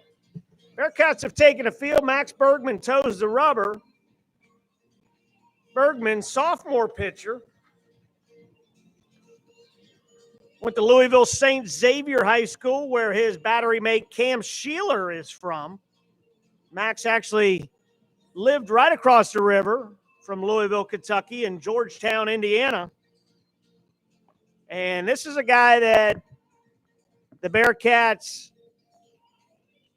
will look to rely on. He's had a great fall so far. Bergman made 16 appearances as a freshman, 28 2/3 innings. Struck out 19, walked 13. Had a couple saves.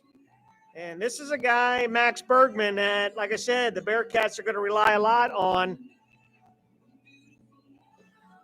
this year on this pitching staff. Max Bergman could factor into a weekend starter. We'll set the defense for you. You got Jake Hansen at, let's start with the outfield. Let's do it the right way here. J.P. Sponseller in left, Cole Harding in center, Paul Comistak in right. Now across the infield, third baseman Jake Hansen. Shortstop Wyatt Stapp, second baseman Cam Guidry, a new face, transfer from the University of Georgia. And at first base, Griffin Merritt. Cam Sheeler catching, and Max Bergman on the mound, where he'll face off leadoff hitter, second baseman Tyler Dones.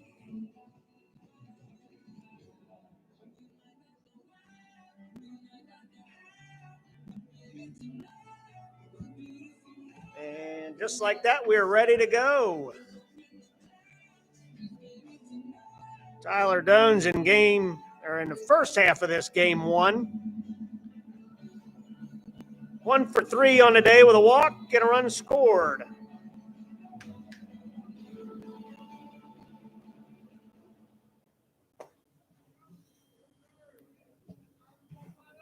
So Dones steps in.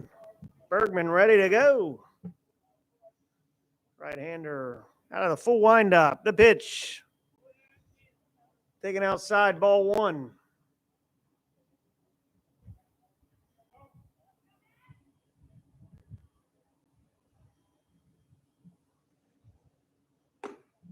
Fastball. Ball 2. Talked about a game 1, the early pitchers, Bo Keithley and Luke Hayden, got behind in the hitters, and they paid for it. Dones swinging on that 2-0.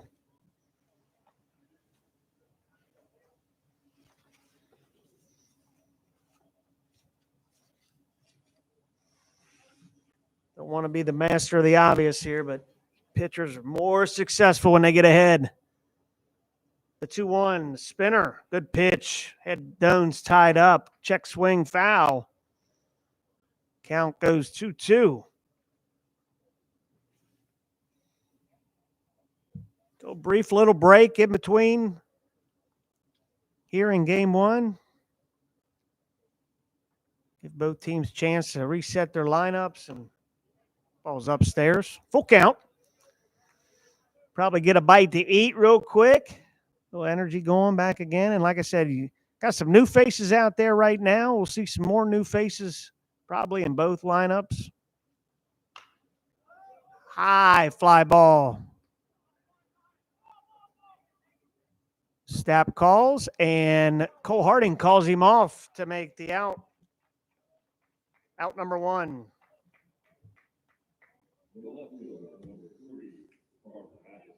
And that'll bring up the left fielder, Carter Matheson.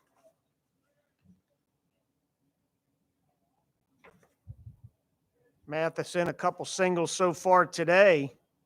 2 for 4 so far.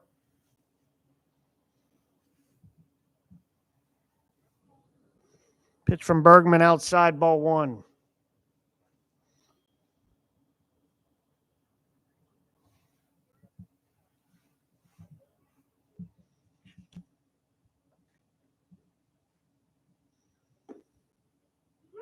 Fastball 88 miles an hour, strike 1 on a corner.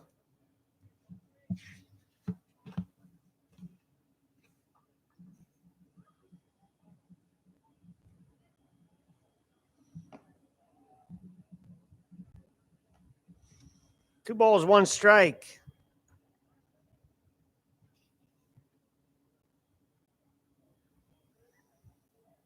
Freshman Carter Matheson pulled down the right field line, fair. That's going to be extra bases for Matheson as he heads into second with a 1-out double.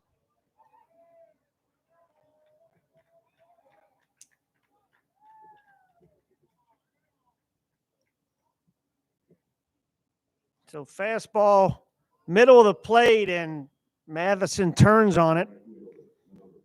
for a double, and that brings up the right fielder, number 10, Morgan Colopy.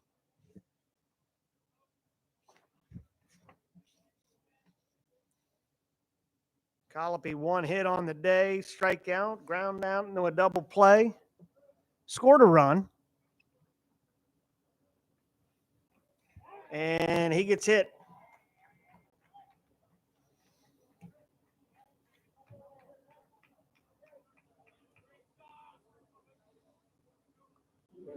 One of Max Bergman's Achilles heels this past spring in 21, 8 hit batters as he plunks Colopy. First and second, one out. Looking for a ground ball here. Catcher Matthew Ellis.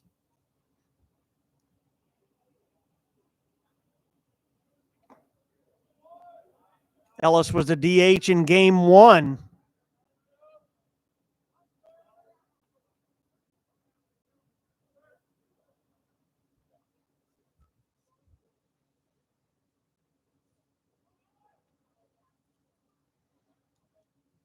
One ball, no strikes.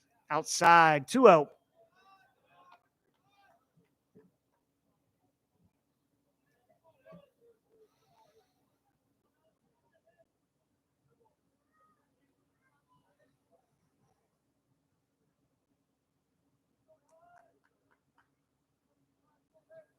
Runners off. Got hung up at first. Sheeler, and he hits him in the helmet. Run scores.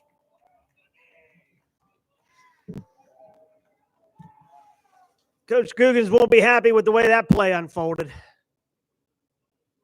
Runners broke. Matheson had third base stolen. Sheeler went to throw behind. Actually had Colopy hung up. They had him in a pickle. Guidry hits him in the helmet. Allows Matheson to score the first run here. A 3-0, strike one.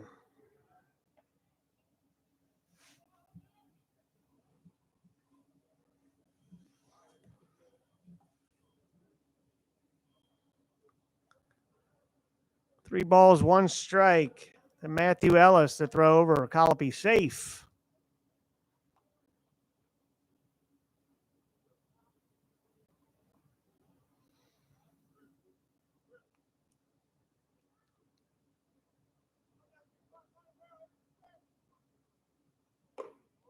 Good pitch. Strike two. Full count.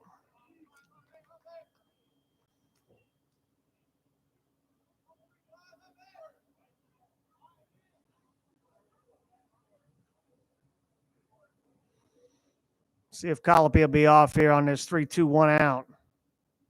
Nope. And there's painted the corner, did Max Bergman for strike three.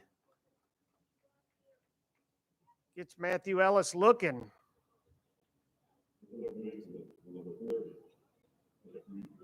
That'll bring up the third baseman, Kip Fugers. Fugers is perfect on the day. 4 hits. Take that back. He had 3 hits so far. Was pinch hit for earlier. So Fugers 3 for 3. My apologies. Appears to be a good addition to the Hoosiers.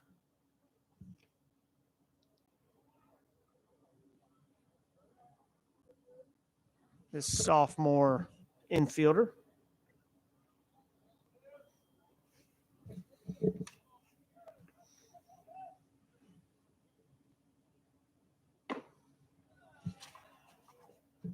Just upstairs for ball one.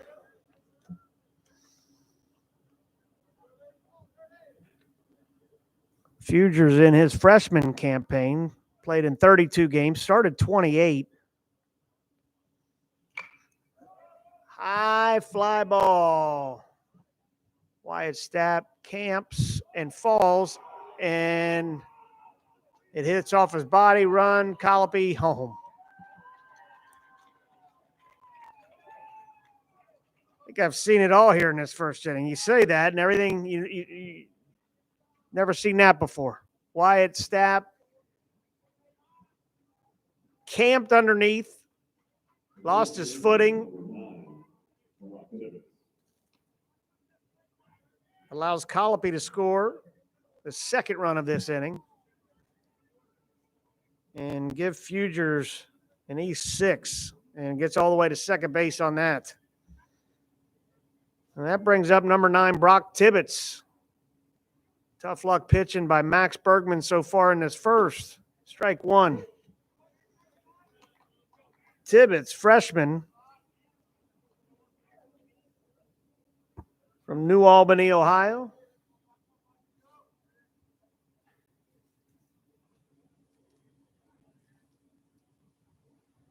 And Bergman hits his second Hoosier of the inning.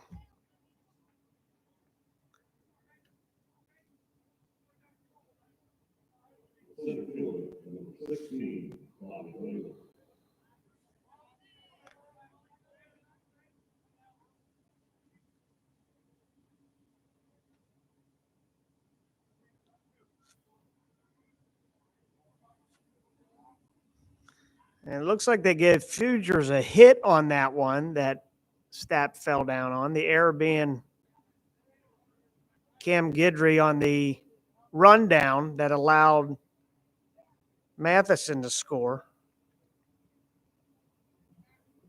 So 2 hits so far, 2 hit batters, and 2 runs outside.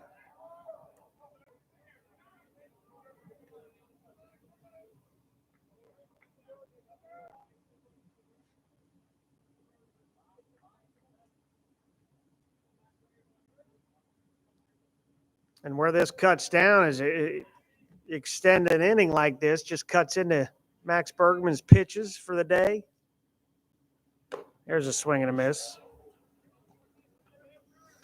I know Coach Alman probably wanted to get 3 out of Bergman. Bobby Whalen at the plate, center fielder. Got a couple walks so far and a strikeout. Ball is laced right at Griffin Merritt to end the half of the inning. Hoosiers score 2. We go to the bottom of the, call it the 8th. 2-0 Indiana. Be right back.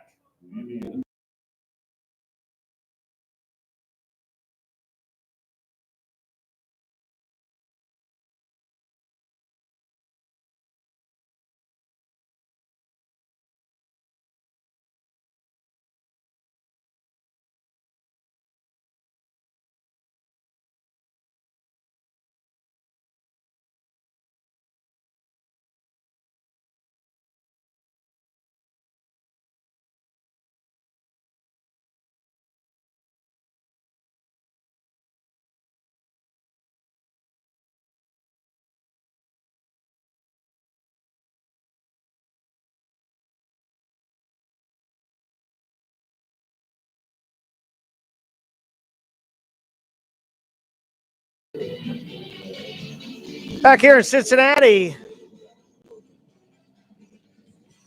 we'll head to the bottom of the 8th. Hoosiers lead the Bearcats 2-0. In the pitch for Indiana, number 23, Jackson Perkins. Perkins, a 6'1", 215-pound right-handed pitcher, redshirt junior. He threw 1 inning against John A. Logan in that game back in September 17th. Pitched 1 inning, gave up 1 hit, walked 1, struck out 1.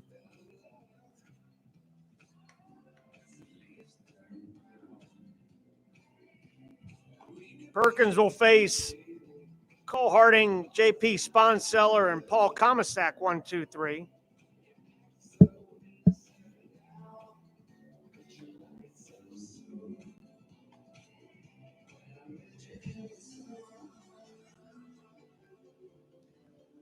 Bizarre top half of this inning. Just when you think you've seen it all. Something new always comes to surface. He had a rundown that was botched. Had a fly ball that was botched. 2 hit batters. Usually doesn't result in good things, and it's lucky the Bearcats only gave up 2 that half.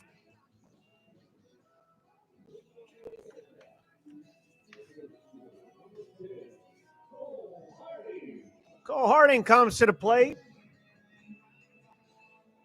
A couple walks and a single today. 2 runs scored, a couple strikeouts for this sophomore center fielder.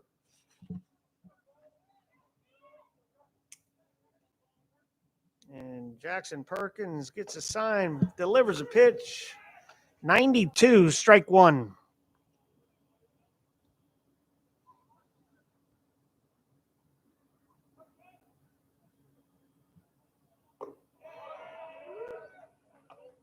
Little spinner in there. Perkins gets ahead 0-2 to Cole Harding.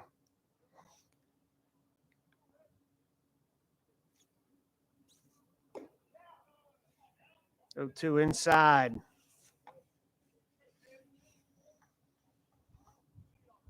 1 ball, 2 strikes.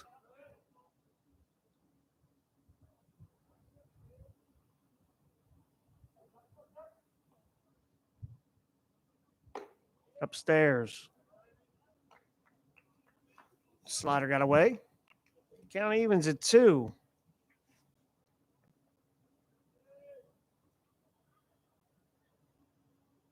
Fastball fisted.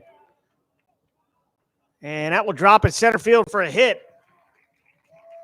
Good pitch by Perkins, 93 miles an hour in on the hands of Harding, but he was able to muscle it out to center field for a base hit. That'll bring up J.P. Sponseller. Sponseller had a pinch hit appearance in the first half of this game. Reached on a fielder's choice, scored a run. Left-handed outfielder, transfer from Elon University. There's a bouncer through the right side for a hit. Harding will check up. The Bearcats have first and second. That'll bring up the right fielder, Paul Comastak. Comastak, 3 for 3 so far today. Couple walks, 3 singles, 2 runs scored.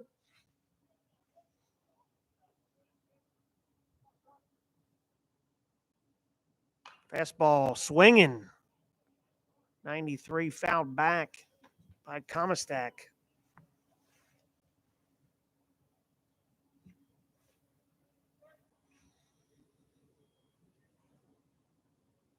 Beautiful fall afternoon in the Queen City.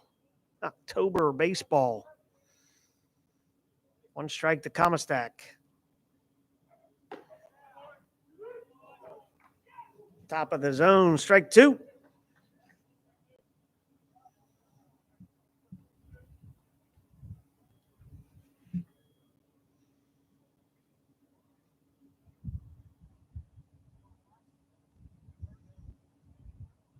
Go 2, fouled back. 94. Jackson Perkins getting it loose today.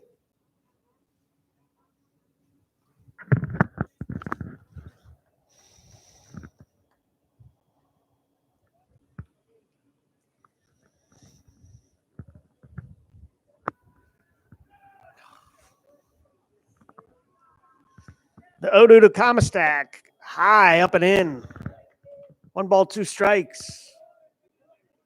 94 right under the arms. See if he goes soft away.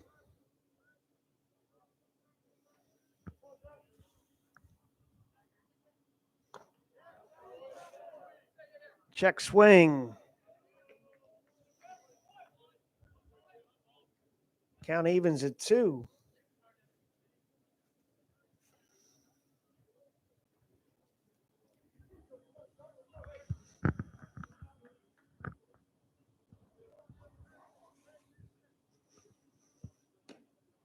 All three.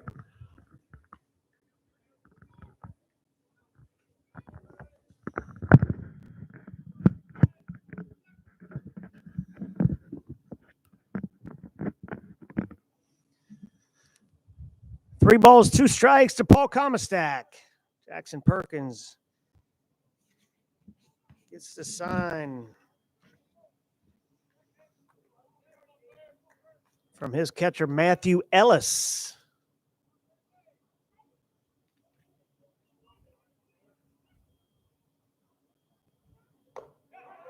And Paul Comistack is out looking for out number one. That'll bring up Jake Hansen, the third baseman.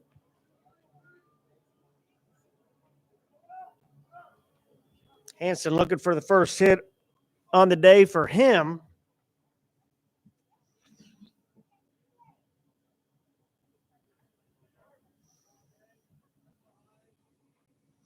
Pitch to Hansen. Up the middle, base hit. That's going to score one. The throw is cut off by first baseman.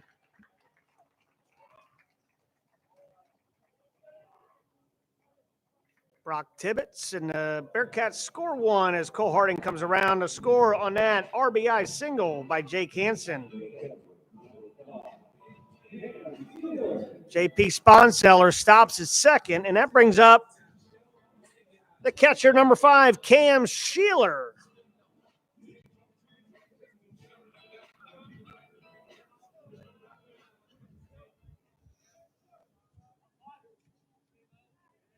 Sheeler, a Louisville, Kentucky native, Louisville St. X High School. That ball gets over the head of catcher Matthew Ellis, and everybody moves up on that wild pitch.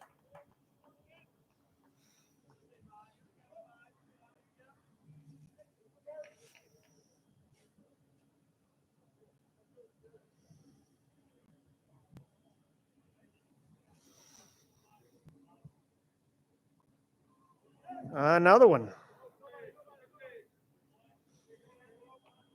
2-0, two wild pitches that got away from Jackson Perkins.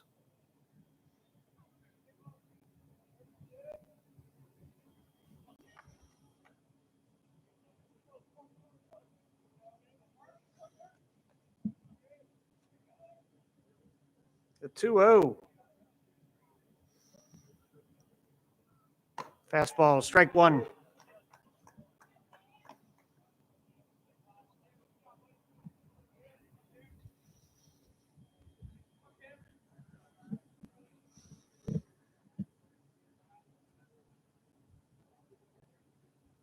Two one to Sheeler. Fastball, strike two.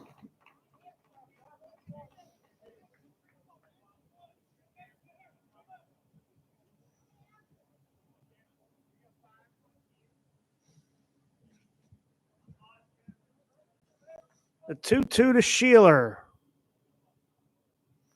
Fastball, strike three.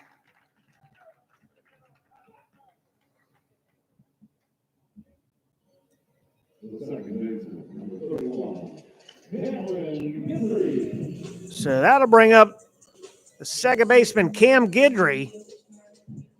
New face for the Bearcats, transfer from the University of Georgia.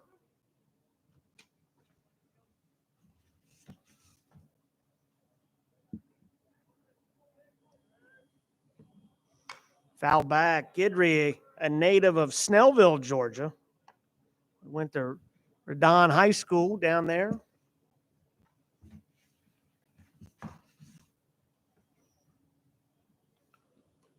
First chance to see Cam today.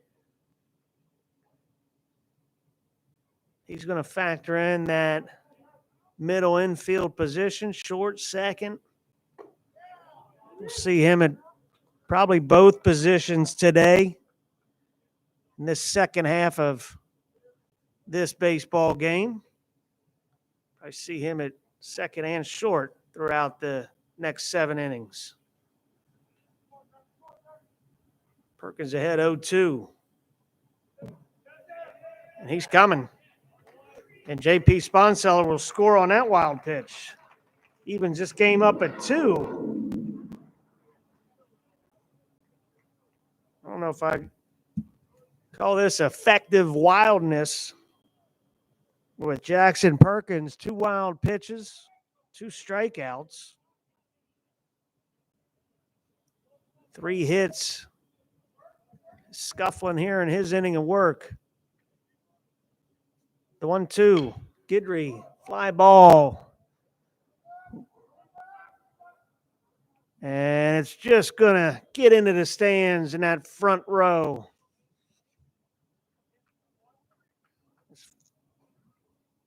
First baseman Brock Tibbetts, right fielder Morgan Colopy, and second baseman Tyler Dones ran out of real estate.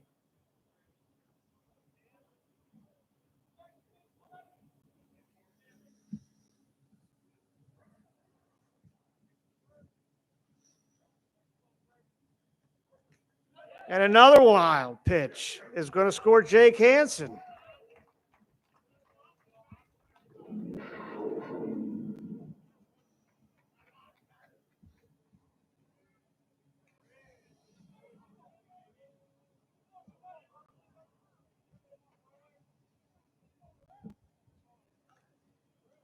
Two balls, 2 strikes to Guidry. Balls hit the center. And it's dropped by Bobby Whalen. Whalen playing shallow. He had to go a long way to right center.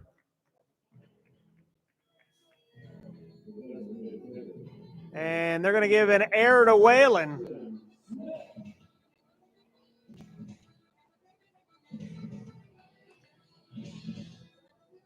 It's a tough play, tough scoring decision there.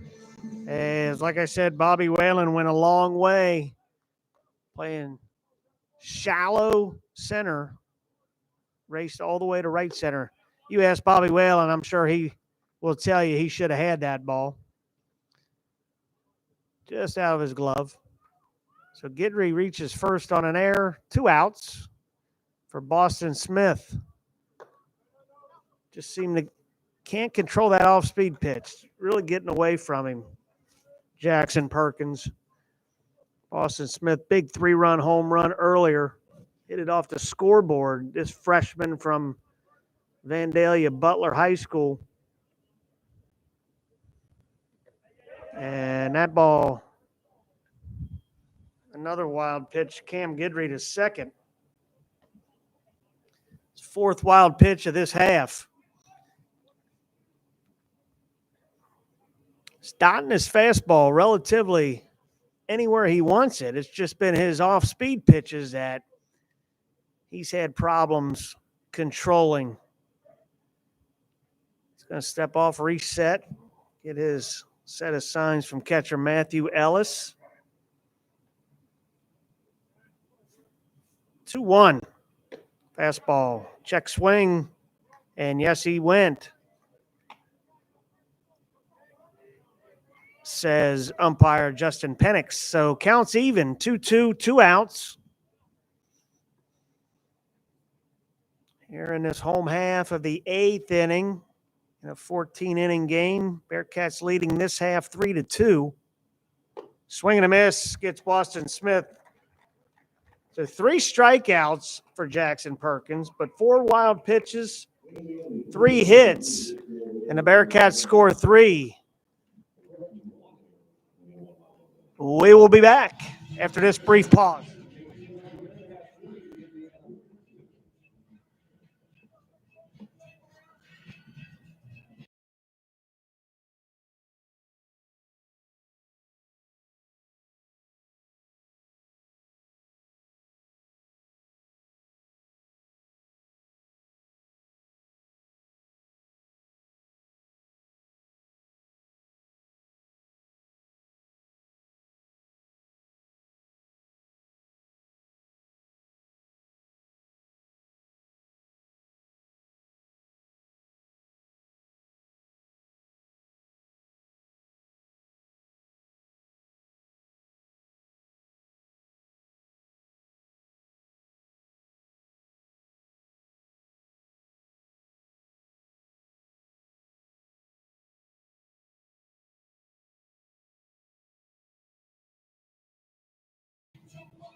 Welcome back to Cincinnati, Ohio, where we head to the ninth inning of this 14-inning game.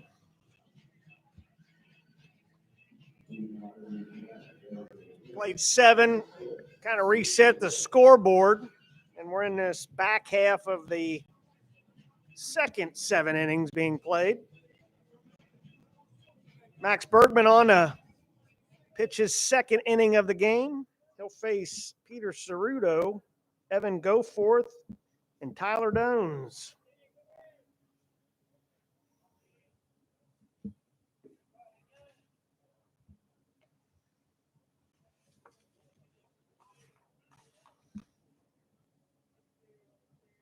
Ceruto singled earlier in the 5th, scored a run.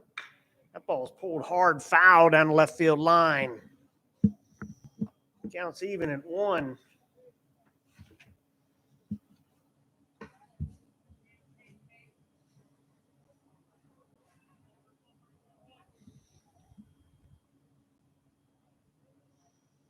One's fouled off to the right side. 1-2.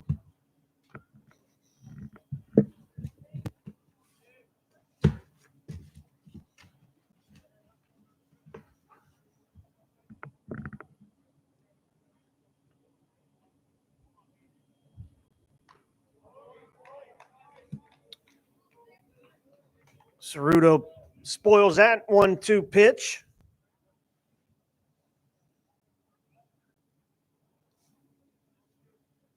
Bergman will reset and do it again. Gets his signs from Sheeler. Strike 3. Good pitch up in the zone. 89.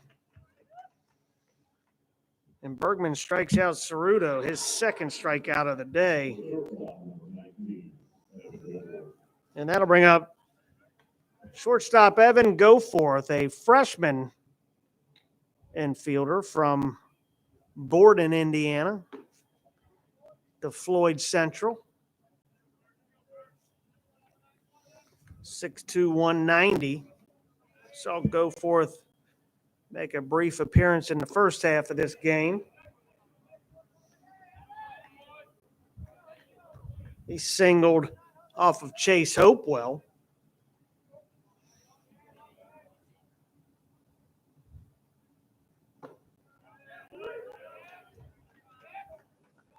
Good pitch by Bergman.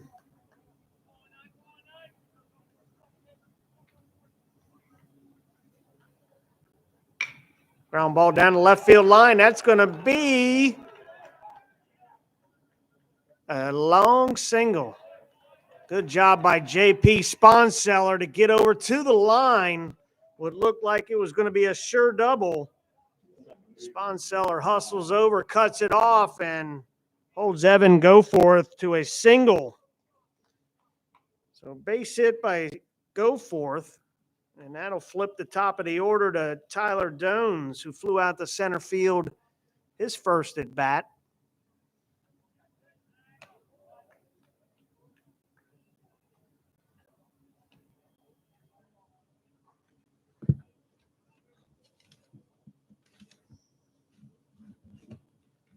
Dones, a transfer from West Virginia.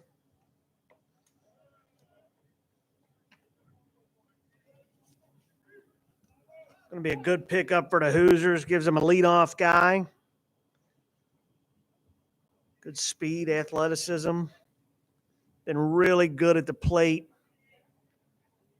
Doesn't really give in to pitchers' pitches.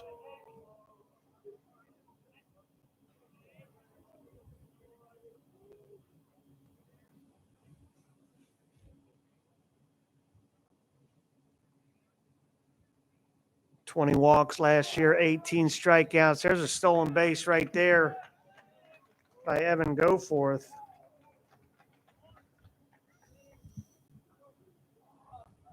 So 1 out. The Hoosiers have a runner in scoring position.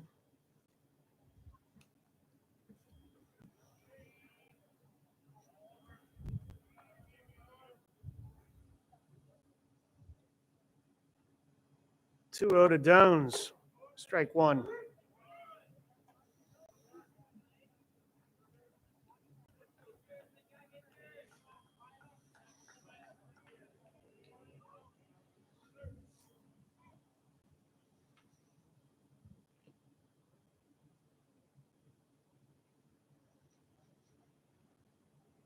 2-1 smack to third. Hansen backhands, throws on to first for out number 2. Good play by Jake Hansen.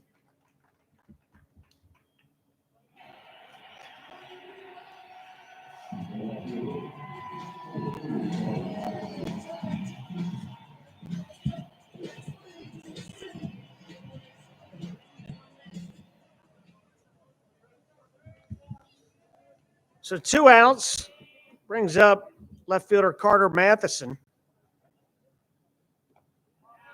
Blocked by Sheeler.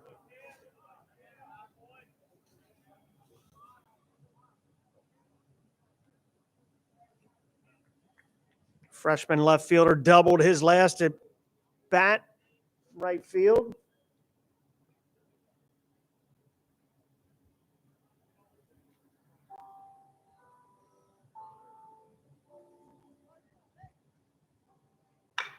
Smack to short. Short hop by Stapp on to Merritt to end the inning. Hoosiers leave one stranded. We go to the bottom of the 9th inning. And the Bearcats lead 3-2.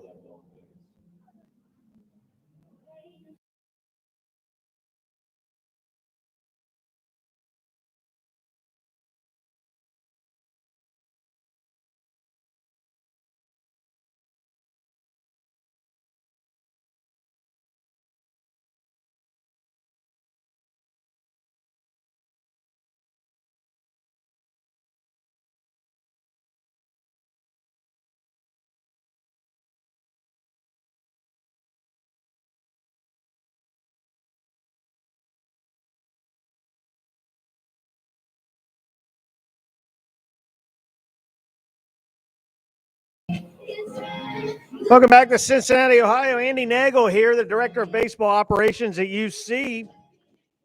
And we're glad you could join us on the Cincinnati Bearcats YouTube channel. We'll broadcast the remainder of this game here, as well as Friday's scrimmage, October 22nd. That's this coming Friday against the NKU Norse. That first pitch will be 5 p.m. Same format, 14 innings. Kind of do a reset pause after 7 and continue the game at that point. And then the Bearcats have their Red versus Black World Series coming at the end of the month, October 28th, 29th, and 30th, and that will end their fall baseball season. A journey that's began middle of September, officially in fall ball all the way to the end of October. Bearcats will then go into their restricted individual hours or limited hours. And that'll take them to Thanksgiving break, finals, and just like that, fall semester will be over. Griffin Merritt waves at pitch number 1 as Jackson Perkins is back on the rubber for the Hoosiers. 3-2 lead here.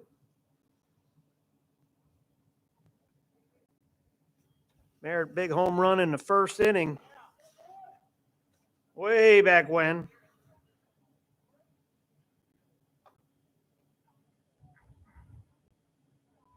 Two hits on the day, a walk, a strikeout.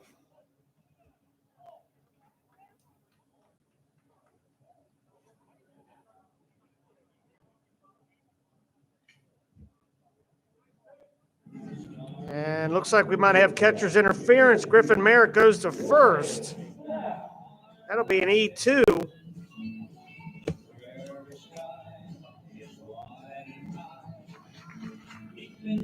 That brings up Wyatt Stapp.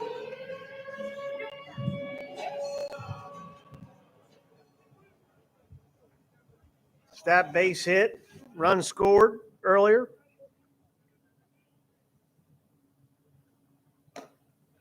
Ball upstairs.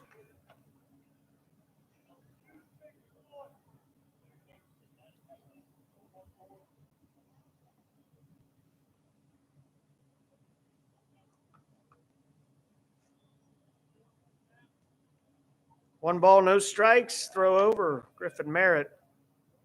We mentioned earlier that Can't sleep on Merritt. 5 out of 7 last year in stolen bases.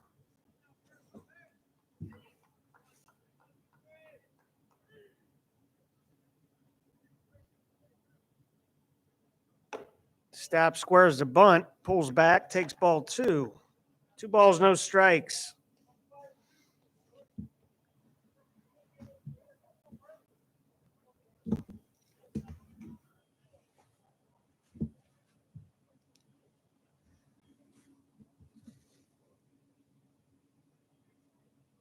Two 0 to Stapp.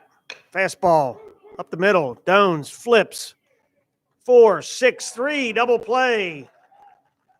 Nice play by Tyler Dones, who goes to his backhand side, flips the shortstop Evan Goforth, who throws over to Brock Tibbetts for the 4-6-3 double play. That'll bring up Cole Harding. Harding singled to lead off this second half of game 1. Base hit earlier. Little bloop single. Got in between that Dones, Whalen, and Colopy in that Bermuda Triangle. And first base umpire Kerry Lyle says that Cole Harding did go, and he's behind in the count 0-2.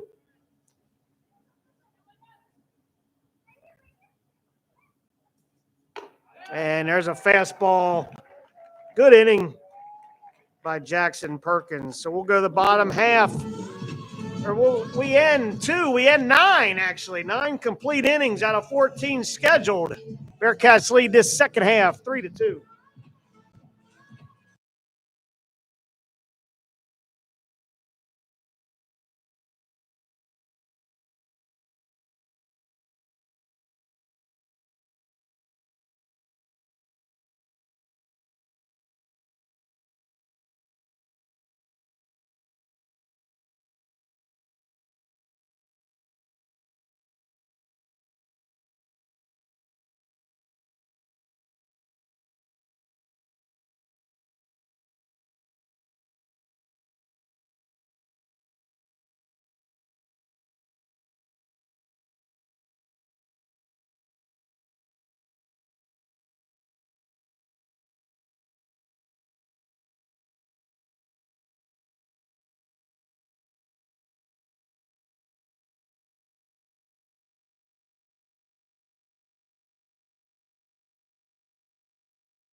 We're back here in Cincinnati, Ohio.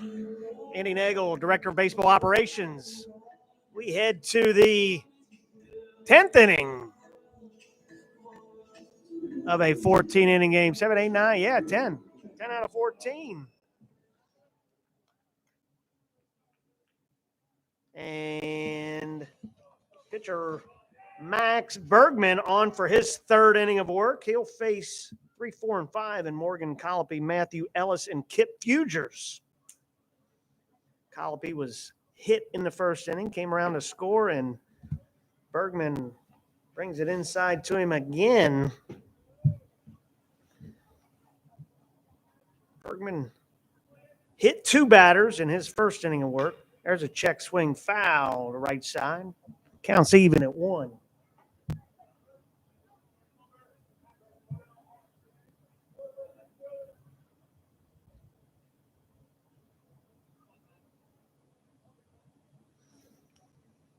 $14 innings scheduled. 1 game between the Hoosiers and the Bearcats. Good pitch by Bergman, just missed. 2 balls, 1 strike. Reset it after 7. Second half of this 14-inning game. Bearcats lead 3-2.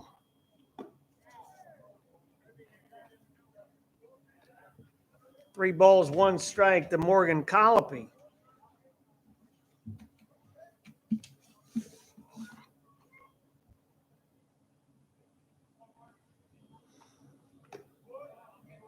There's ball 4.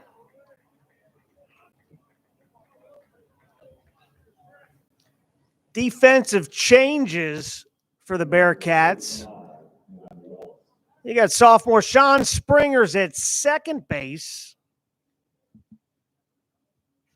And Max Palmieri is at third base. We'll get a little bit more information as we go on those two. Wyatt Stapp remains at short. So it looks like Palmieri is in for Hansen.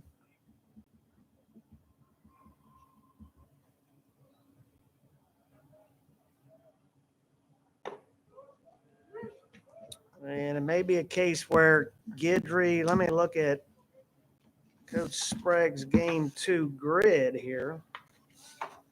Springer actually goes in for Harding. If you're scoring at all, this is going to get really dicey, this game 2 here. So Springer will bat for Harding. Palmieri will bat for Hansen.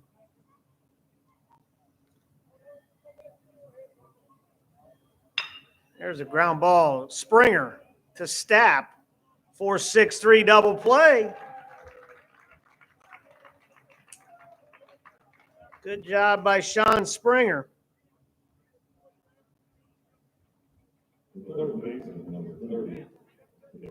So being the third inning of this second half of the game, you got Palmieri at third, Springer at second. It's going to stay that way for 3, 4, and 5. Looks like 4, 5, 6, and 7. Guidry's going to come in at short. We'll keep you posted. If you are scoring at home with a scorecard, it's going to get ugly. But I'll try to keep you updated on defensive changes and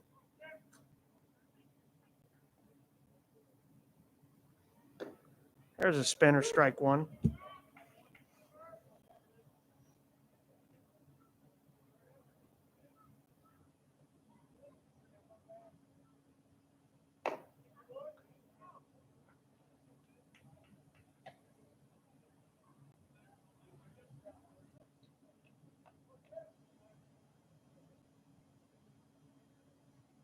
The 2-1.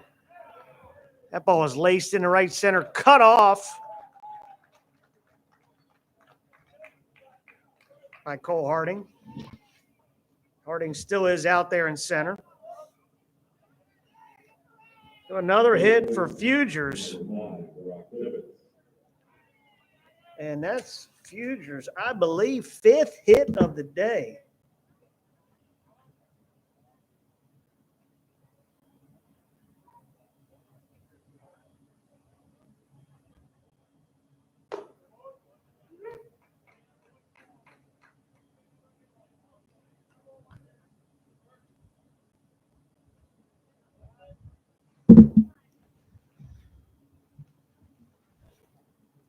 Bergman gets ahead 0-1 to Brock Tibbetts.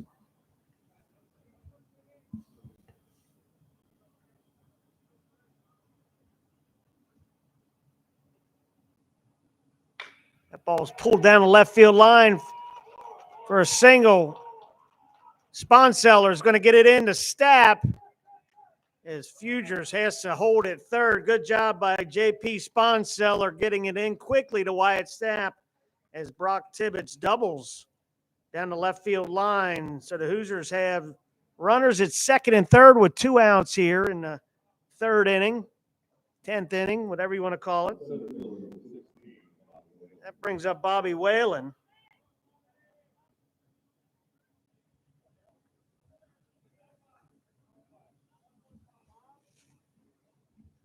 Whalen hit an absolute bullet in the first inning to Griffin Merritt at first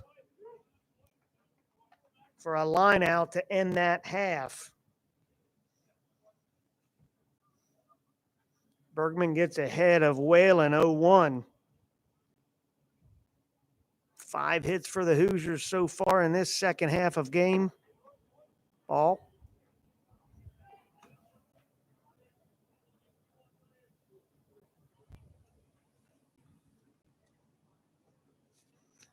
One ball, one strike to Bobby Whalen. A spinner, chopped. Griffin Merritt flips on to Max Bergman, covering, And that ends the inning. A nice little PFP to end the inning. We'll go to the bottom of the third or the bottom of the 10th, whichever way you're scoring it. Bearcats lead the Hoosiers 3-2.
Welcome back to Cincinnati, Ohio. The Hoosiers and the Bearcats. Fall baseball game. Jackson Perkins goes out for his third inning of work. 3 innings of work put in by Max Bergman. I think his day may be done. We'll have to see. Talking to Coach Heilman before the game, his relief pitchers in game 2 that could see some action: Aiden Bradbury, Ben Vore, Ryan Steckline, Tommy O'Connor, and Carter Earls is who he may be looking at to get some innings in here. We'll see how that goes as the time comes. Coming up here in the home half of the third is J.P. Sponseller. He singled, scored a run. And he'll face Jackson Perkins for the second time today. Fastball downstairs.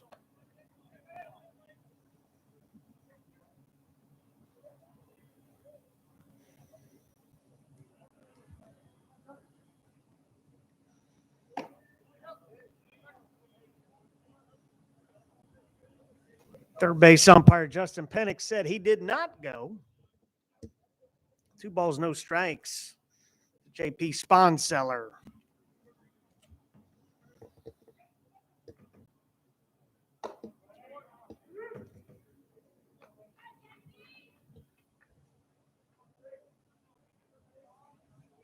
Sponseller takes strike 1, 2-1.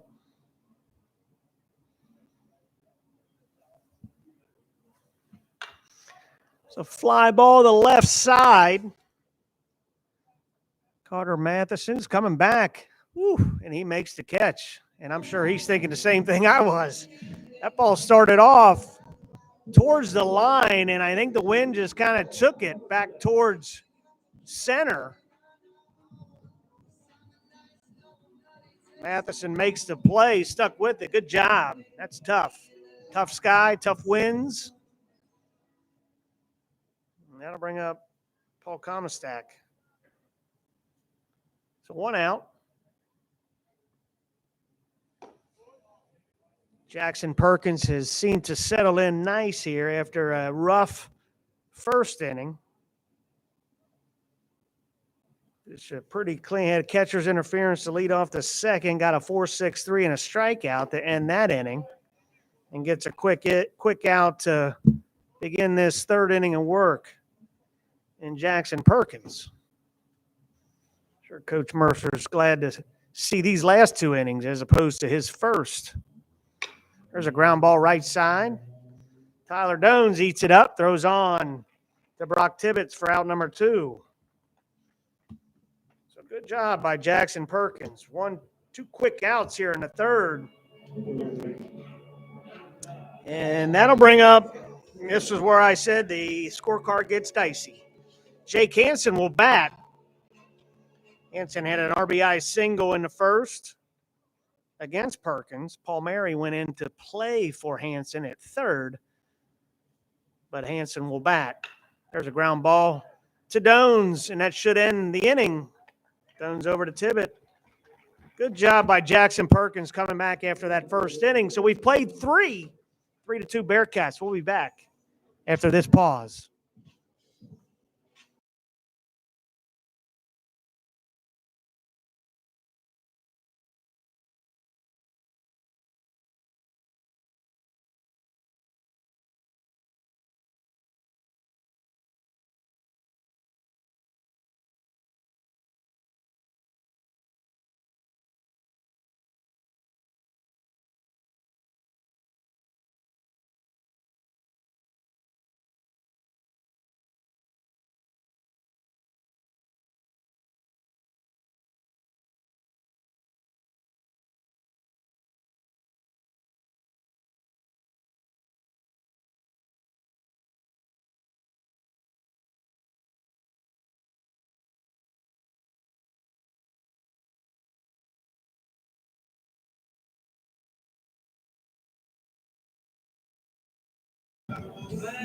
Welcome back to Cincinnati. Coach Coogan's has made a change and has gone to Aiden Bradbury. Bradbury, a sophomore from Carmel, Indiana, pitched at Carmel High School. Looking at Aiden's line from this past spring 2021, he made 10 appearances, 2-1 record, 11 1/3 innings. And this is another guy. He's had a pretty decent fall so far, and I know they're looking for big things out of Aiden Bradbury this spring of 22, I should say. So Bradbury in the pitch. A couple other defensive changes. Sean McLaughlin is in to play first base for this half of the inning. Easy for me to say, I know. Sean Springer back out at second. Cam Guidry's at short, and Max Palmieri's at third. Cam Sheeler remains behind the plate. And it looks like we got Griffin Merritt in left. Josh Hageman, sophomore, is in center. And Wyatt Stapp moves to right field. So Coach Sprague really shaking up the defensive alignment, getting some different reps to some different guys defensively. So Bradbury's in to face number 6, Peter Ceruto, the designated hitter. Ceruto takes strike one as Bradbury pops in an 88-mile-an-hour fastball to get ahead.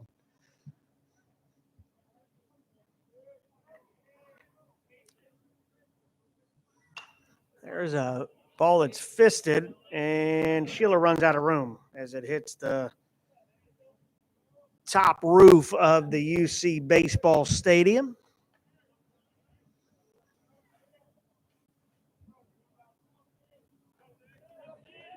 Sun just beginning to start its set to the western sky. Is going to cast some crazy shadows here in Cincinnati. 1 ball, 2 strikes. Bradbury to Ceruto. There's a off-speed pitch. It's lifted to left. Off the glove of left fielder J.P. Sponseller. Ceruto digging for 3. Hegman to Guidry. And Ceruto's in for a triple.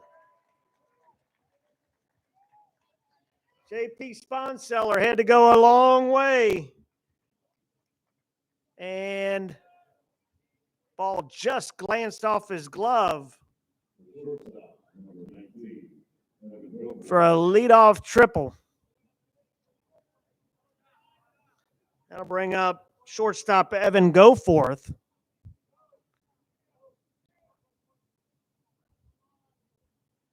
Corners are in for the Bearcats.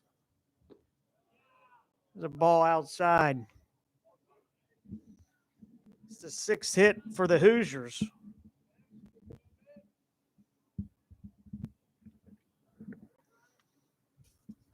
Swing and a miss.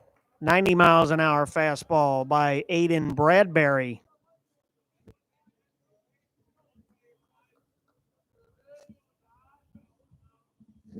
Leadoff hitter Tyler Dones on deck. The 1-1. Driven to center. Josh Hagman has a beat on it. Will make the catch, but sacrifice fly by Goforth. Sacrifice line drive by Evan Goforth. And the Hoosiers have tied it up here 3-3.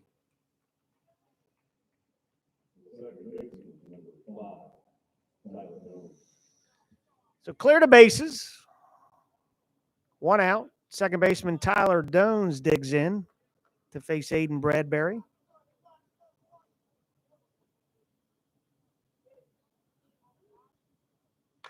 Foul back. First pitch swinging.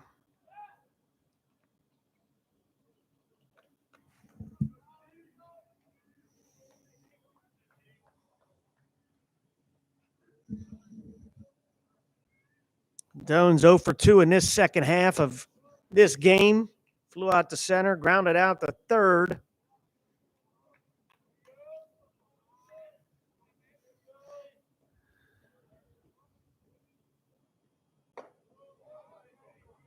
Two balls, one strike.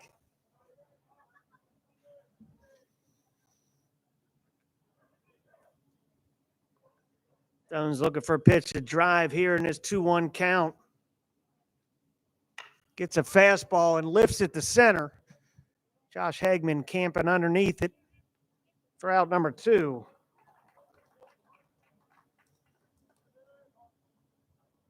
That'll bring up freshman Carter Matheson.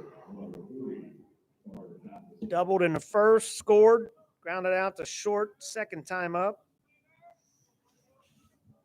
Mention outfielder Josh Hagman, sophomore from Baden High School as well, same high school and teammate of Chase Hopewell, who we saw come in to pitch the back half of that first part of this game. Hagman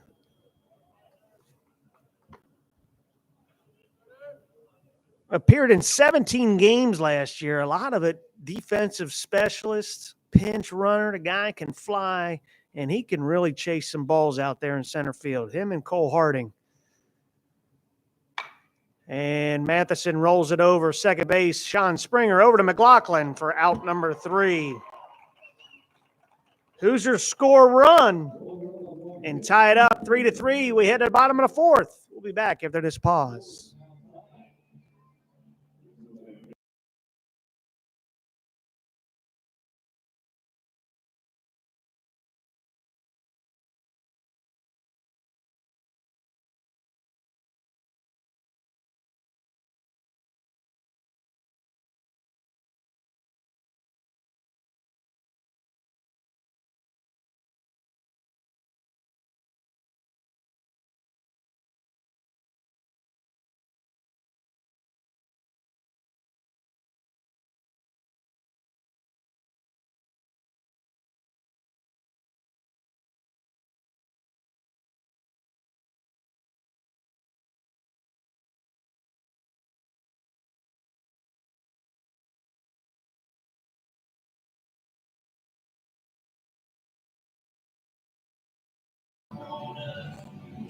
Welcome back to Cincinnati. Coach Mercer has gone to his bullpen. And to go to number 19, Grant Holderfield. Holderfield, a freshman from Oak Park, Illinois. Left-handed pitcher, 5'10", 160. He is due to face Cam Sheeler, Cam Guidry, and Boston Smith, scheduled hitters for the Bearcats.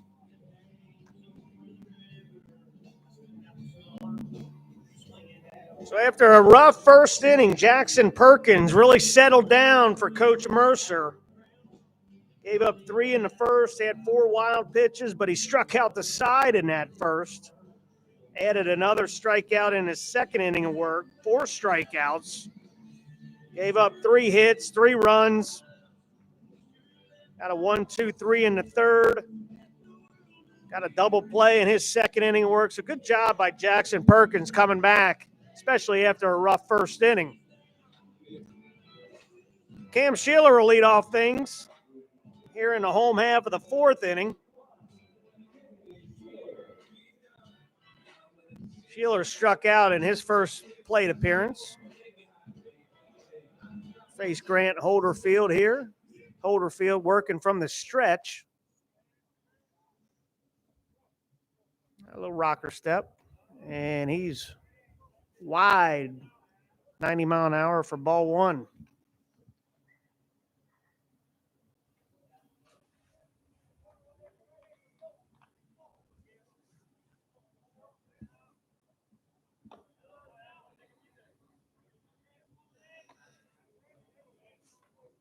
Two balls, no strikes to Cam Sheeler.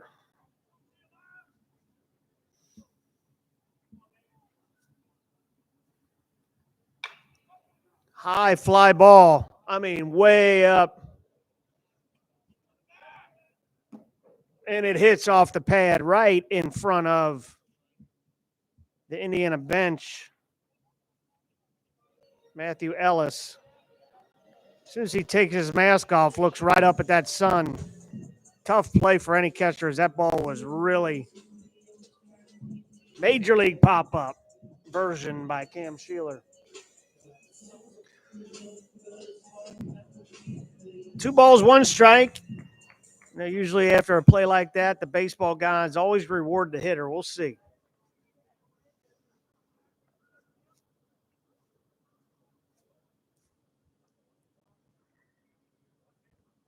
Sheeler calls time, resets.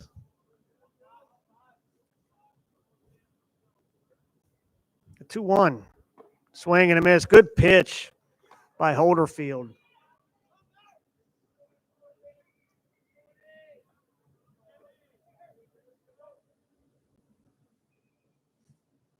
Two. Inside, ball 3.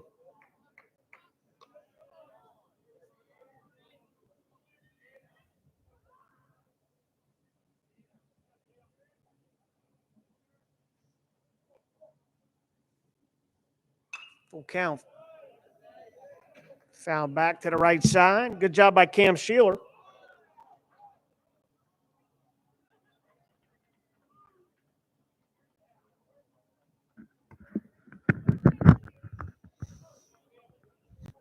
The 3-2. Inside, and Sheeler walks to lead off this 4th.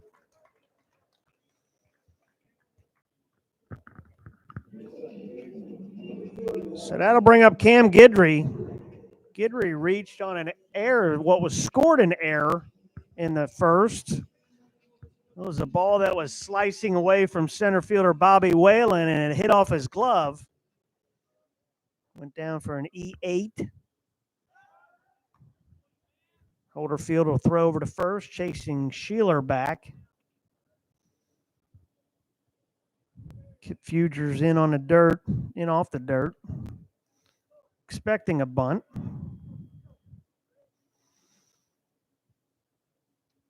Inside, ball 1.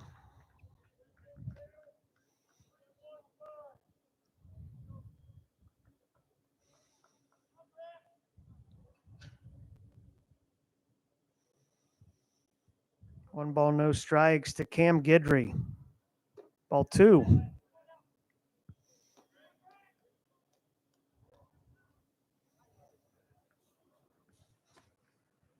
And Dustin Glant will go out for the Hoosiers, pitching coach Dustin Glant. We've called upon him a lot today, talking with his pitchers, which is perfect for in a fall game setting. You don't have all the timeout limitations or anything like that. This is learning for all these guys.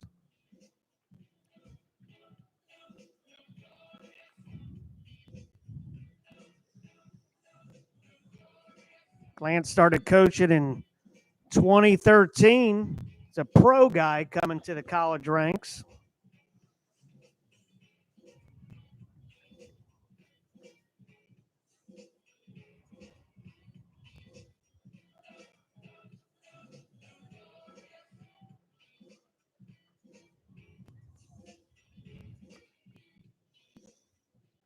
Glant's visit is done.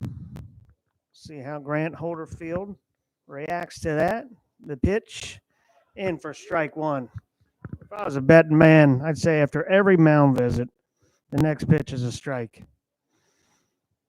2 balls, 1 strike. It's the magic of the pitching coaches. That ball's driven up. Center field base hit by Cam Guidry. Cam Sheeler will go to third. That's 103 off the bat for Cam Guidry. Hard hit ball.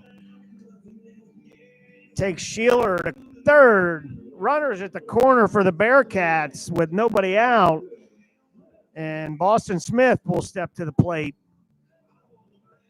Jackson Perkins got Smith to strike out swinging his last at bat.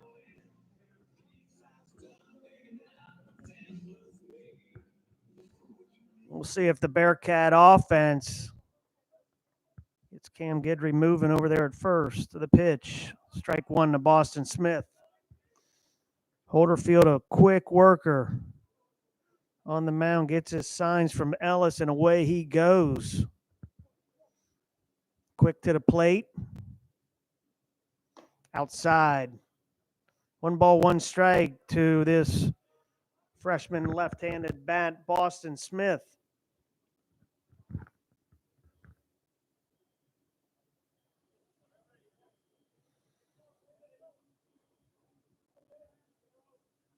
Time's called.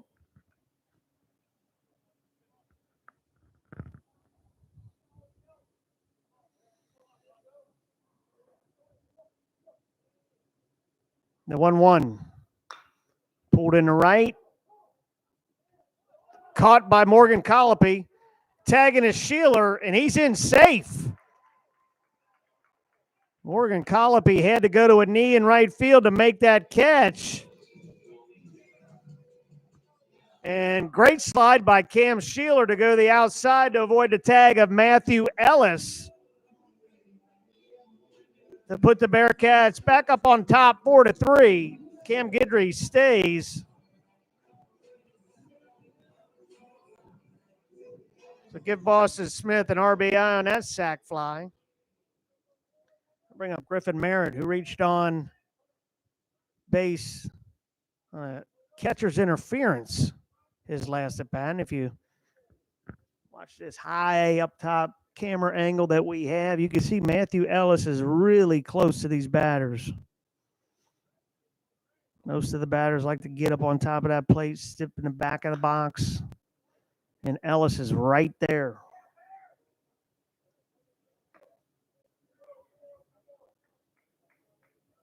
So Guidry on first. I would expect Coach Sprague to get him moving, even with a left-handed pitcher. Big lead. Good pitch. Gets Merritt swinging. 1-2. To right-handed hitter Griffin Merritt.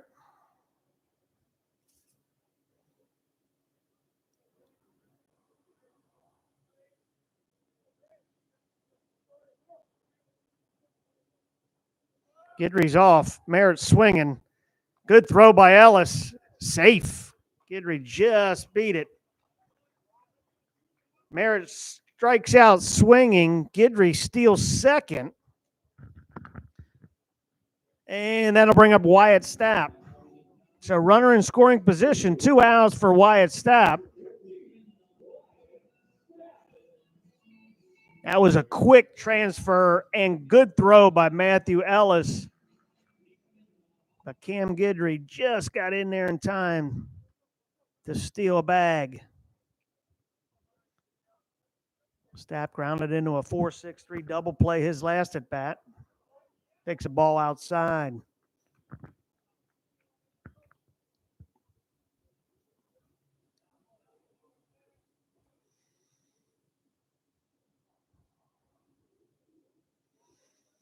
One ball, no strikes. Swing and a miss.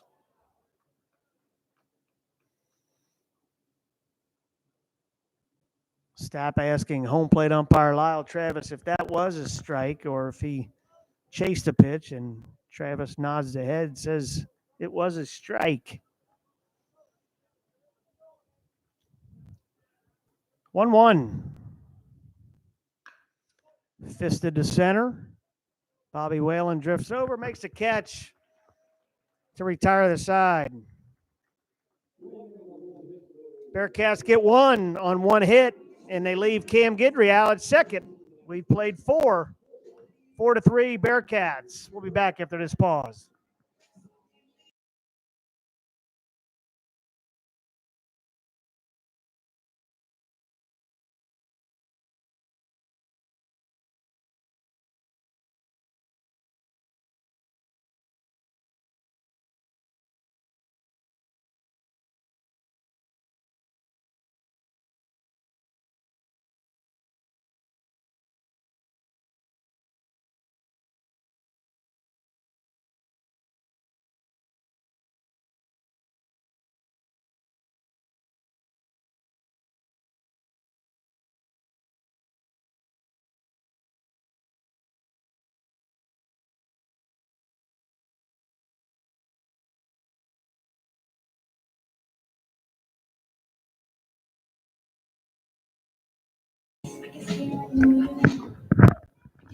Welcome back to Cincinnati. We go the top half of the 5th of this second half of this baseball game. If you're running the totals, we've played 11 full innings, so this would be the top of the 12th of a scheduled 14-inning game. Aiden Bradbury back on the mound for his second inning of work. He'll face Morgan Colopy, Matthew Ellis, and Kip Fugers. Sean McLaughlin remains defensively at first. Sean Springer at second. Cam Guidry at short. Max Palmieri at third. Colopy check swing, and he did go strike one. Wyatt Stapp remains in right. Josh Hageman in center. And I believe that might be Griffin Merritt out there. Let me check here. What are we in? JP Sponseller out and left. Bradbury behind 2 balls, 1 strike to Morgan Colopy. Colopy hit by a pitch, scored in that first inning, walked in the second appearance in this second half game. 3 balls, 1 strike. I know for some of you listening out there, it may sound confusing. I keep referring to 2 halves, 1 game. Foul back. It is considered 1 long game, 14 innings, because we're only allowed 2 fall games. So we can't really consider this a doubleheader, or else that would be our 2 games and we'd be done playing other teams. So 1 14-inning game with a pause after 7, reset, and away we go. So in the top of the 12th inning, Morgan Colopy draws a leadoff walk. That'll bring up number 35, Matthew Ellis. Ellis struck out. 4-6-3 double play in his last 2 at-bats.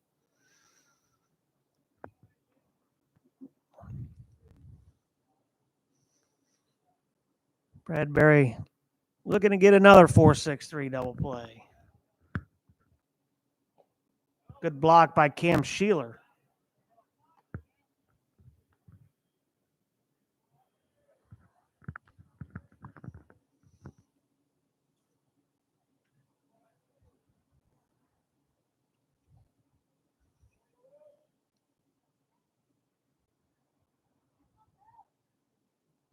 That's pulled down the right field line hard. It's going to be to the wall. Wyatt Stapp into Sean Springer. They're going to hold up Morgan Colopy at third, and that's a double for Matthew Ellis.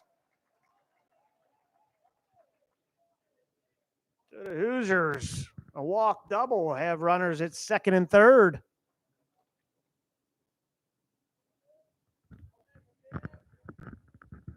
And that'll bring up number 30, Kip Fugers. This is a guy that the Bearcats have not retired yet today. He was 3 for 3 in that first half of this game, and he's 2 for 2 in his last 2 at-bats.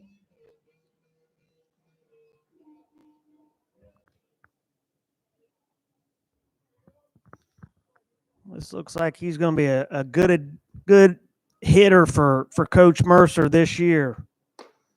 Check swing. Ball one.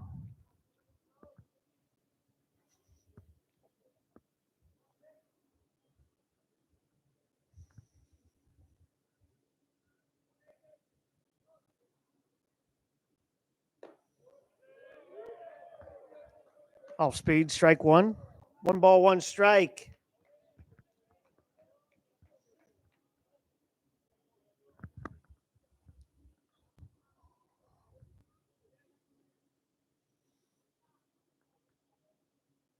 Fastball.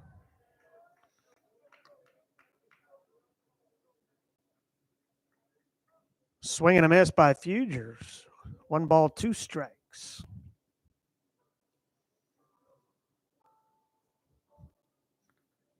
Nobody out. Corners in for the Bearcats. There's a swing and a miss. And they finally get Kip Fugers out. Swing and a miss, strike 3. 1 out.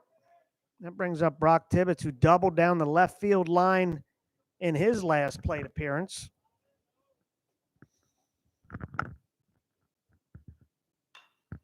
Foul back to the right side, strike 1.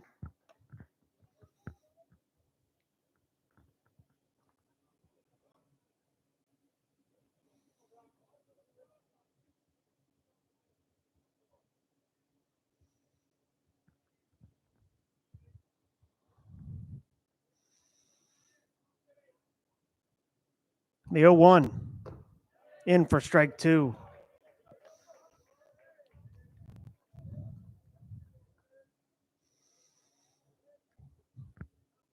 Bradbury way ahead of Tibbetts.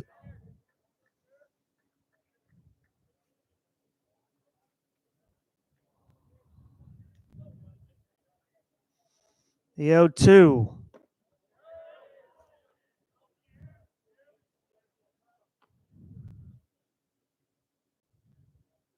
Second base umpire Kerry Lyles says that Tibbetts held his check swing. Bradbury tried to climb the ladder. Still ahead 1-2. And there's a called strike 3. Changeup. So Bradbury gets back-to-back strikeouts. 2 outs, second and third for number 16, Bobby Whalen. Good pitch by Aiden Bradbury when he needed it on Brock Tibbetts.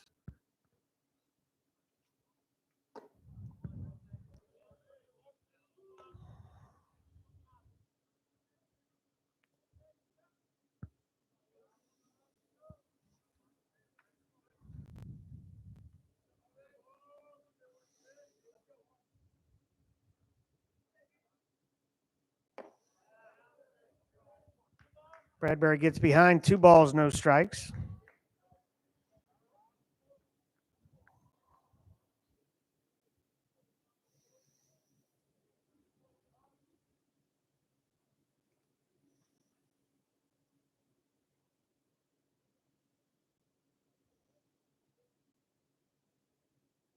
Swing and a miss. Good 2-0 changeup by Aiden Bradbury. Ed Whalen way out in front. 2 balls, 1 strike.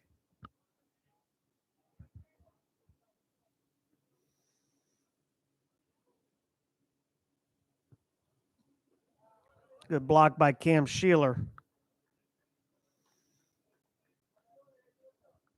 Always a good feeling when you know you have a catcher back there, when you have a runner on third that you can go in and try to throw one in the dirt and have the batters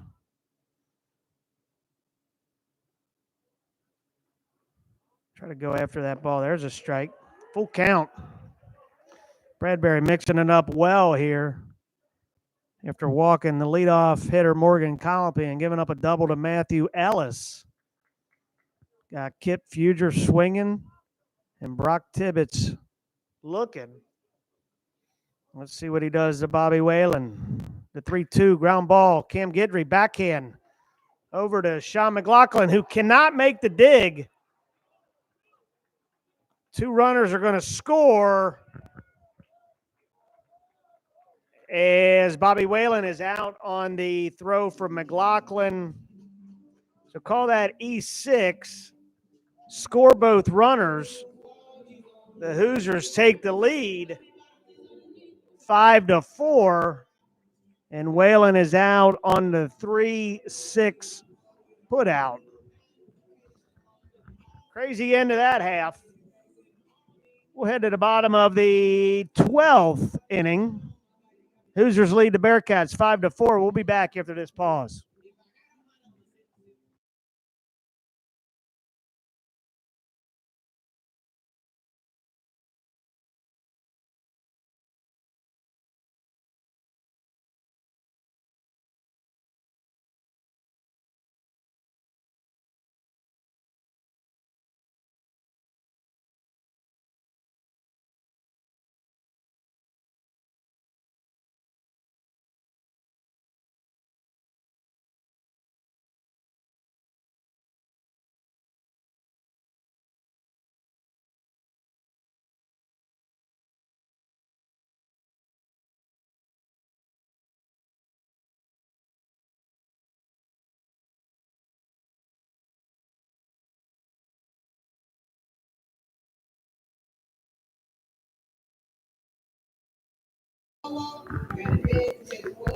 Welcome back to Cincinnati.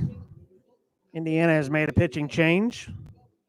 As we head to the bottom of the 12th inning, Coach Mercer will go with number 33,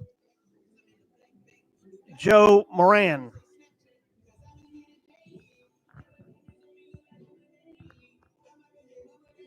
Moran comes in for Holderfield and scheduled to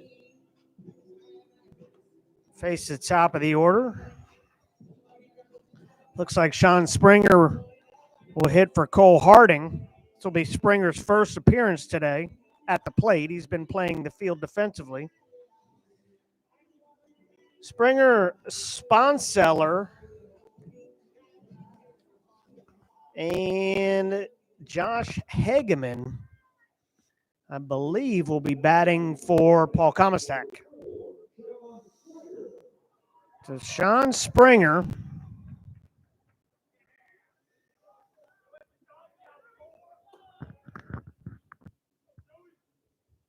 This is a redshirt freshman, second year for Springer. Didn't see any action this past spring, and it was a decision to not really waste a year of eligibility on getting him in for a few appearances. So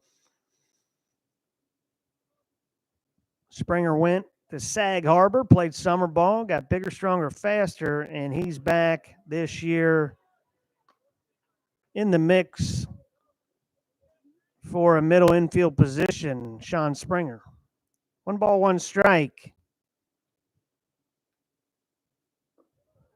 Springer takes ball 2, left-handed hitter from Strongsville, Ohio, went to Holy Name High School.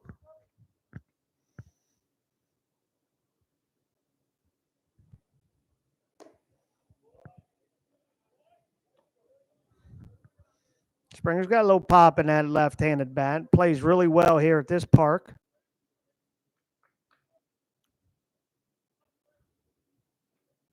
Two one. Pulled down the line. Foul. That would have been a sure double for Sean Springer with his speed.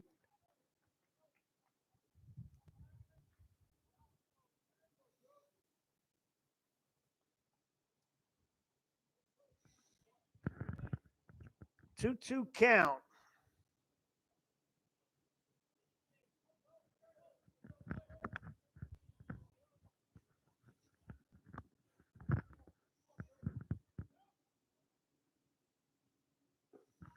Goes off speed and gets Springer swinging for out number 1.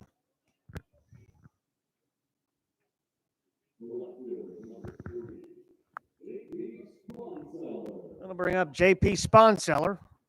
Flew out to left his last at bat.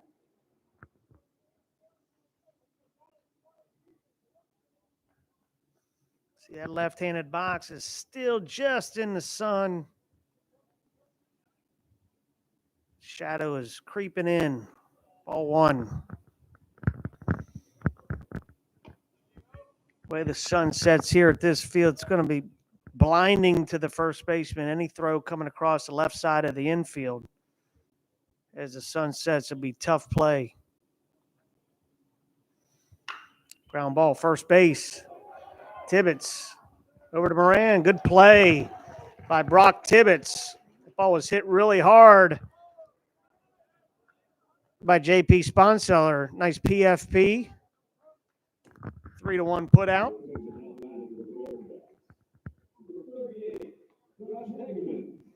And that'll bring up Josh Hageman, who does hit for Paul Comastak. Another left-handed bat, 3 lefties in a row. Hageman takes ball one. Talked about it in the defensive half. Hageman in center field can absolute run down a ball now, let me tell you.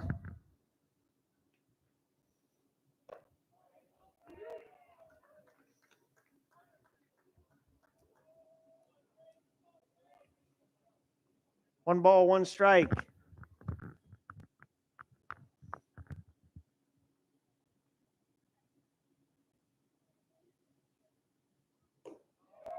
Ball two.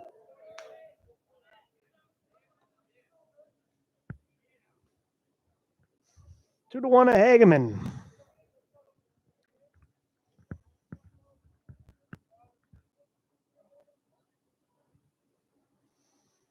Inside, ball three. 87 miles an hour by Joe Moran. 3-1 to Hague. See if he'll turn on this one. Run all day if he gets one down the line. Josh Hageman takes the walk. And that'll bring up Max Palmieri, his first appearance today at the plate.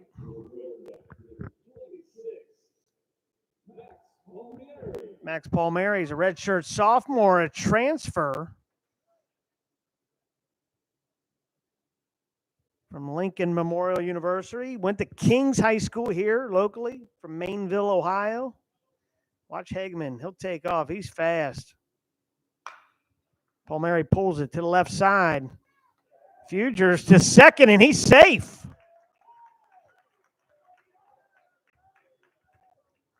Give Palmieri a fielder's choice, and Hageman is safe. And that's what that speed will do. Great job by Josh Hageman running that ball. Could have easily coasted into second, third out, ground ball, force play.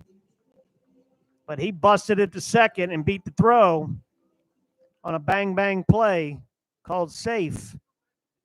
And Bearcats have first and second with 2 outs and Cam Sheeler at the plate.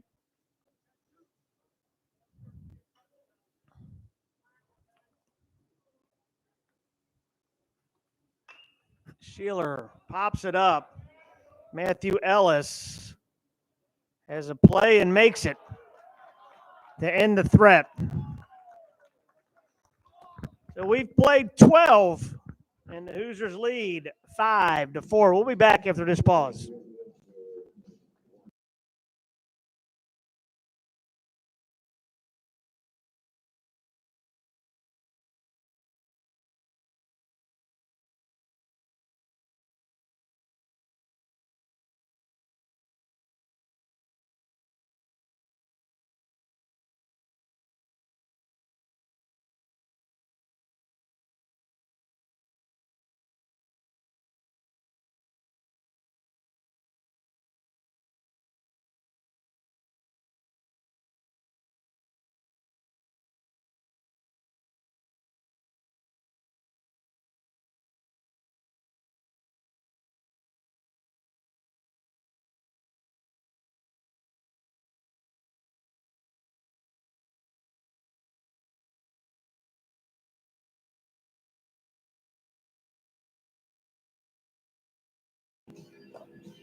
Welcome back to the University of Cincinnati. I'm Andy Nagel, the Director of Baseball Operations here at UC. The Bearcats have made a pitching change into pitch for the Bearcats. Number 23, Ben Vore, big right-handed pitcher, power guy. Been up to 95, 96 this fall. Ben Vore is a redshirt sophomore from Lexington, Ohio. Went to Lexington High School. He's due to face 8-9-1 for the Hoosiers. We'll see if Peter Ceruto is on deck, and he's going to be followed by Evan Goforth. Both of them are standing there with bats in hand, so that's who he's going to face. Bearcats looking for big things from Benny Vore. This is his third year in Cincinnati, and like I said, he's a power pitching guy. He just needs a shot of confidence and get that confidence train rolling. One good outing goes to the next, to the next, to the next, and next thing you know, Ben Vore is going to have a good season. So Peter Ceruto will step in as we head to the 13th inning here in Cincinnati. Hoosiers leading this second half of this fall baseball game 5-4. Vore's first pitch, ground ball, first pitch swinging to Cam Guidry at short, and it's a horrible throw to first. As hard as that ball was hit, Cam Guidry had time to set his feet and make a good throw. He tried to throw it on the run and just yanked it. Nothing J.P. Sponseller could do at first. So give it an E6. Defensive changes. J.P. Sponseller moves from left to first base. Guidry at short. Carrington Cross is in at third base.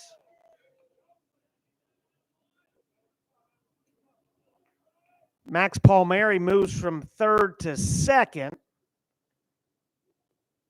Left fielder is Griffin Merritt. And right fielder is C.J. Dean, who comes into the game. Ball automatically finds the new guy. Dean drifts over, makes the catch for out number one, F9. Seems to always be the case. Get a new face in the defensive lineup, and the ball finds you. So 1 on, 1 out. Flip it back to the top, and leadoff batter Tyler Dones, second baseman.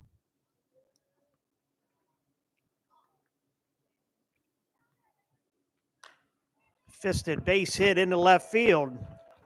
First pitch swinging. So first and second. And that'll bring up freshman Carter Matheson.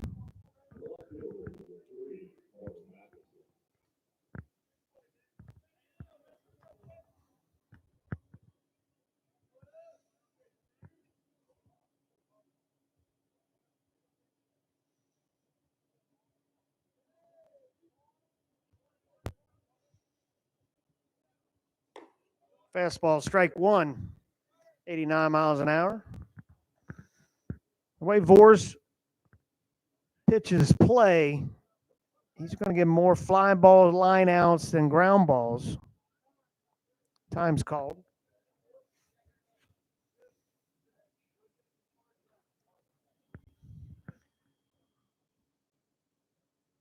Coach Hyman just making sure that Ben Vore has the right card on his wrist.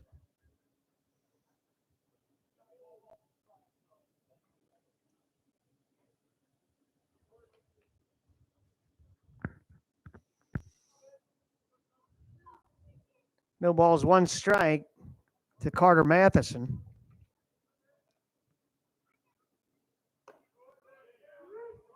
Off speed, strike two. Ben Vore ahead 0-2. Fastball slider. Backdoor to Matheson. Vore way ahead here.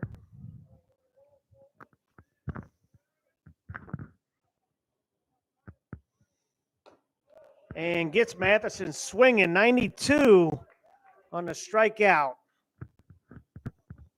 Good job by Ben Vore. 3 pitches, 3 outs, or 3 strikes, 1 out. Easy for me to say.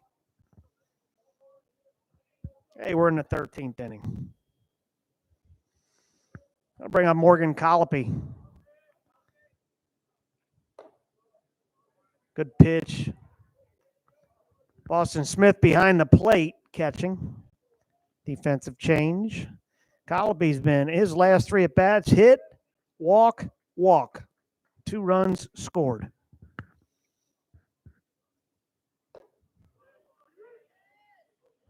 Little slider, strike 1, 80 miles an hour slider. Evens a count of 1s. 1 ball, 1 strike.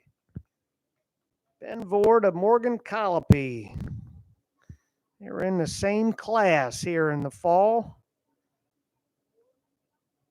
of 2019. Colopy moved on to the Hoosiers after that fall semester.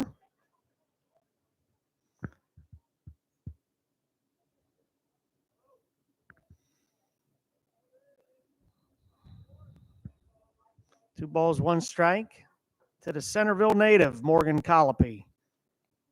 That ball's ripped to left. Griffin Merritt backs up. And looked like there's some confusion on the cut there as that ball was just thrown in.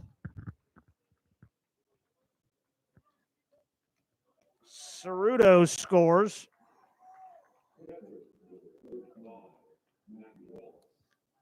An RBI to Colopy. Doan stops at second. Ball was hit at 112 miles an hour off the bat for Colopy.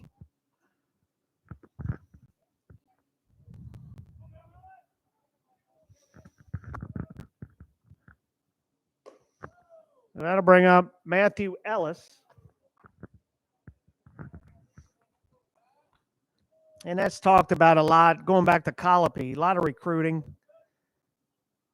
As these guys are in high school trying to figure out where they're going to play, it just has to be a good fit for them. And after a semester, wasn't a good fit for Morgan.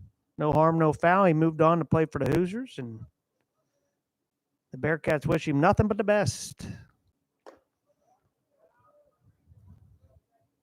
2 balls, no strikes to Matthew Ellis. It's hard when you talk recruiting and baseball, just it's so early. The early commits, time is called.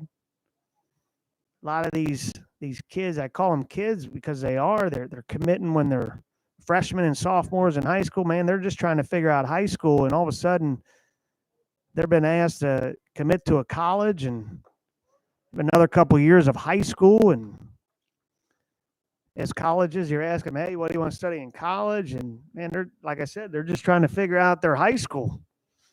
So stories like Morgan Colopy is not that, it's he's not the only one. Kids will get to a place and, they commit freshman, sophomore years of high school. And when they get there, it's like, you want to make sure you feel right where you're at. 3 balls, 1 strike to Matthew Ellis. Runners are off. Swing.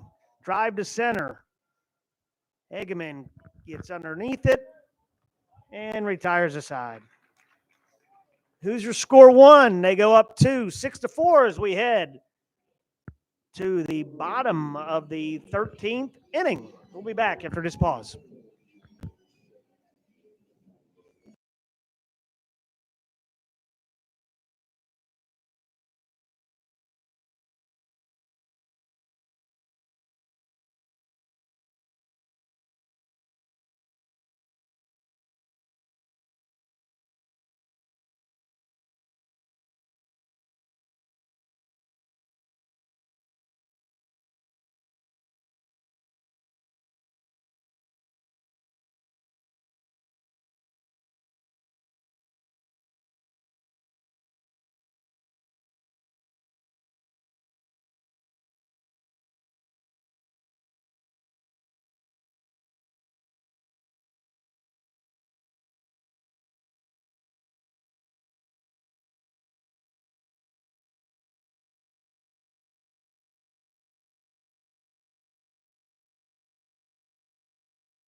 Welcome back to Cincinnati.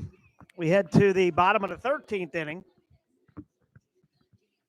And the Hoosiers have gone to the bullpen once again in number 31, Jack Walker.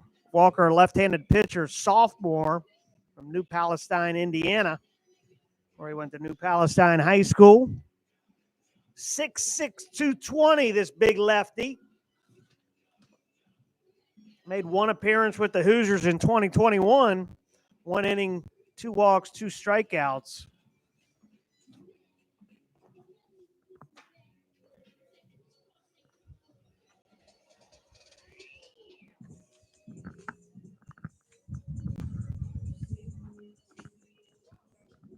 Winds have picked up just a tad here. Paper's blowing all over the place.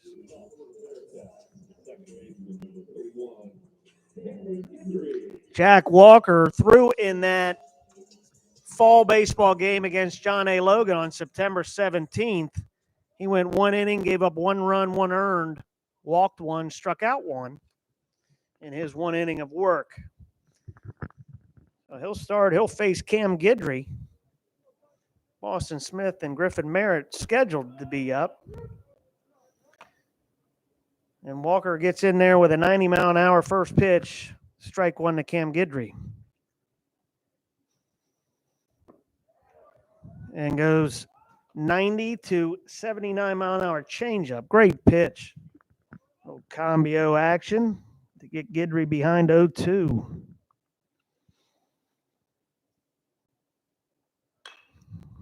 High fly ball, center field. Whalen Camps out number 1.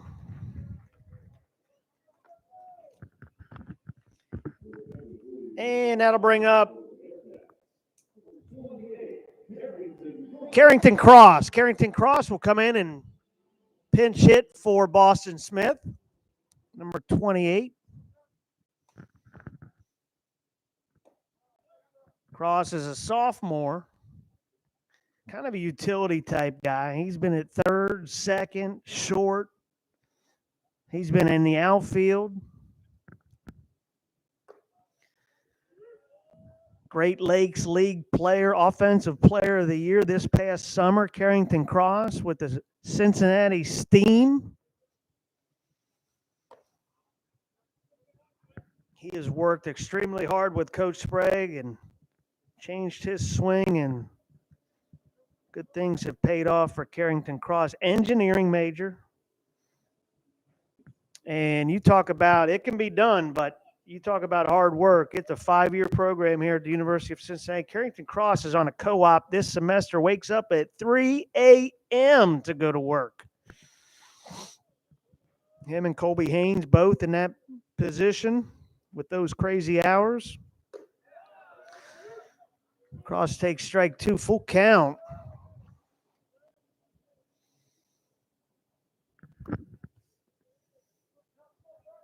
Cross is a redshirt freshman as well. Him like Sean Springer, like we talked about. Didn't get any action this past spring, so they redshirted him, and he walks. 1 out, walk, and that brings up Sean McLaughlin. This will be Shawnee Mack's first plate appearance today. Been out in the field playing first base. There's a throw over to first. Sean McLaughlin, a redshirt junior from Hendersonville, Tennessee. It's his 4th year in the program. Swing and a miss.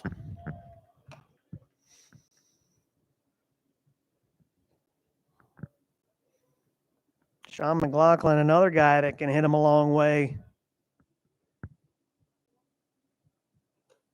Strike 2. Good change of pace by left-handed pitcher Jack Walker.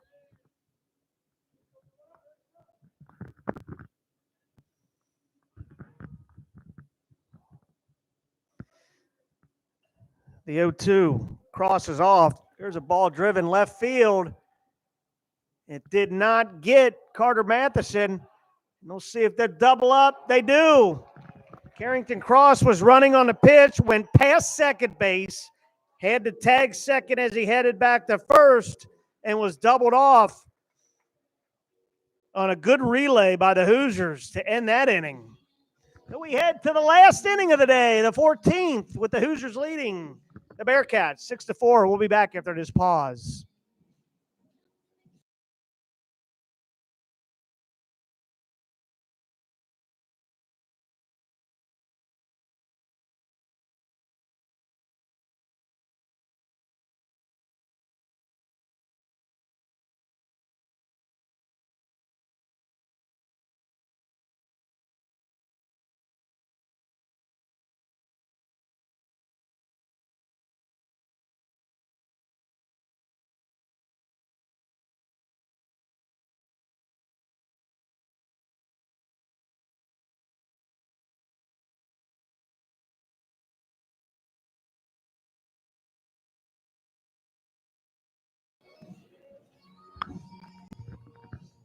We head to the last inning of today's fall baseball game between the Indiana Hoosiers and Cincinnati Bearcats.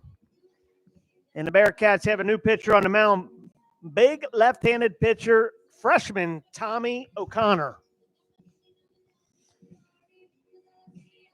O'Connor, 6'5", 222-pound freshman out of Martinsville, Indiana, went to Mooresville High School. And this guy's a specimen, folks.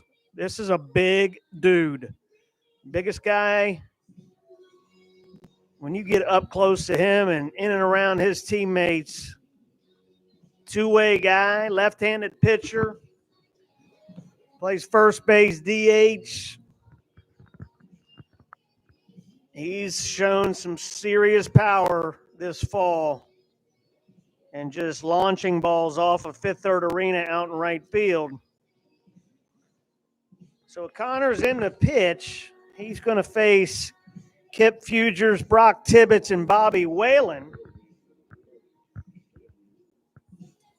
JP Sponseller stays at first, Cross at third, Guidry at short, Palmieri at second, Griffin Meriden left, Hageman in center, and CJ Dean in right with Boston Smith behind the plate. The first pitch from this young freshman misses outside at 90 miles an hour, ball one.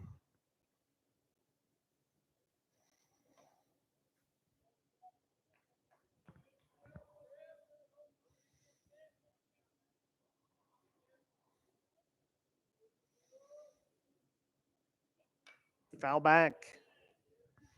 91. 1 ball, 1 strike to Kip Fugers, who struck out his last at bat. His only blemish of the day on his scorecard line. He's had 5 hits out of 6 plate appearances. Change up. Good pitch by O'Connor. 1 ball, 2 strikes. T.O. as he likes to go by his teammates call him.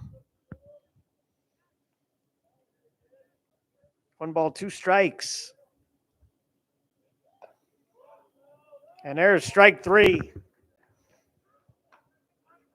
Change up, tied up Fugers for his second consecutive strikeout. 1 out for Brock Tibbetts. Tibbetts struck out his last at bat. Hit by pitch, double, and a strikeout for Tibbetts in this half of the game. Fastball, strike 1.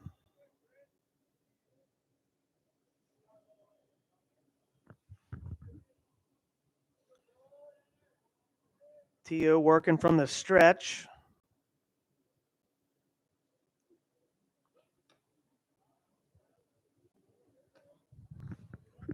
.91 down, ball 1. 1 ball, 1 strike to Brock Tibbetts.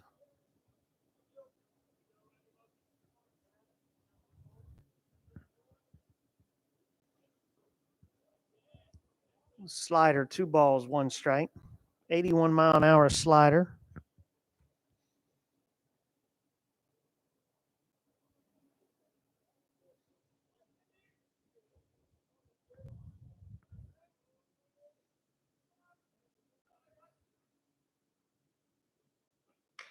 Ball's pulled into left field. Base hit for Brock Tibbetts.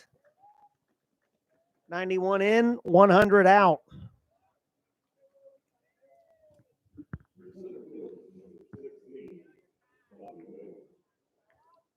One out, one on for center fielder Bobby Whalen.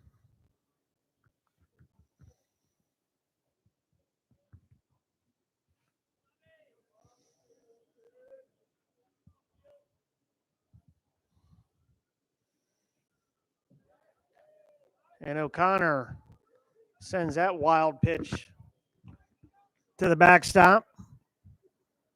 Tibbetts advances to second base. 1 ball, no strikes.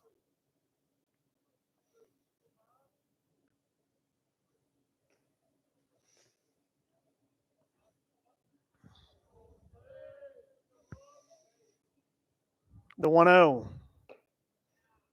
Change. Whalen way out in front. 1 ball, 1 strike. 1 out. 6-4. 6 runs, 9 hits, 1 error for the Hoosiers. 4 runs, 4 hits, 3 errors for the Bearcats. The 1-1. Foul. Look out.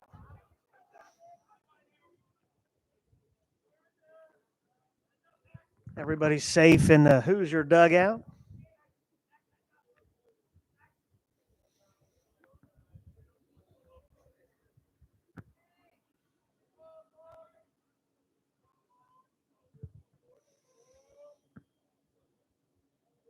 The 1-2. That's foul. That's got to hurt.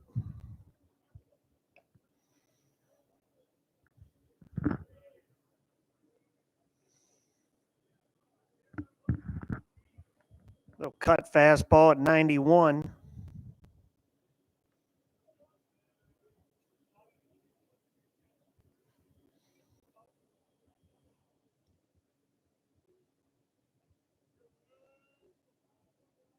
The 1-2 to Bobby Whalen.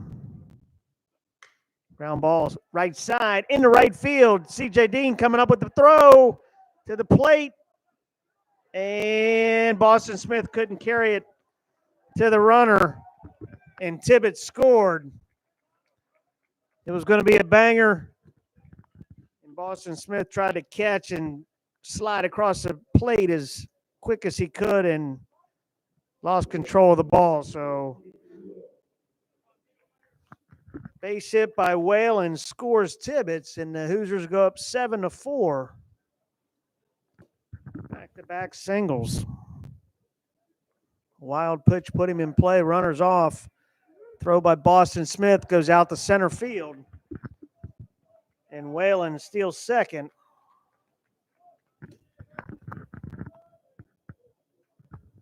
That's one thing that you really got to talk to these new, especially the freshmen coming into the fall. You got to control the running game. Whalen was running before Tommy O'Connor lifted his foot, and he's off again. And he stole third base easy. Got to control the running game, Tommy O'Connor. So Whalen steals second and steals third on 2 consecutive pitches. And Ceruto looking to drive in another run. 2 balls, 1 strike.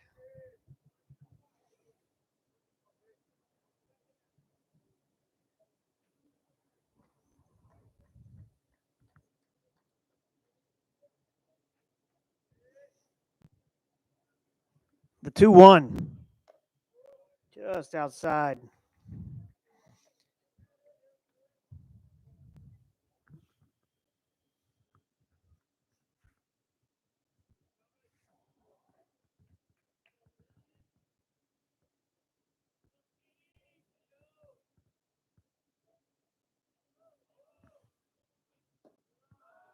And O'Connor walks Ceruto.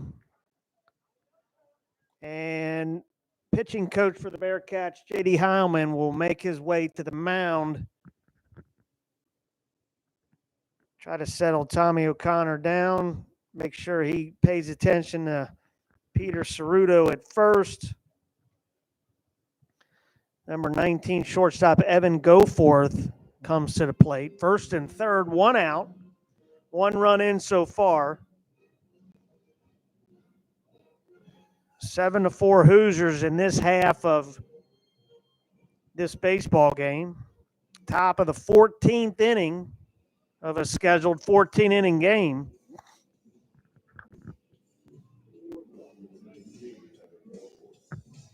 Goforth at the plate.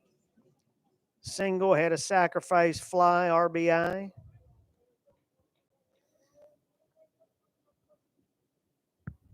O'Connor's going to have to hold Ceruto. They're going to try to get a running start here. Kicks over to first.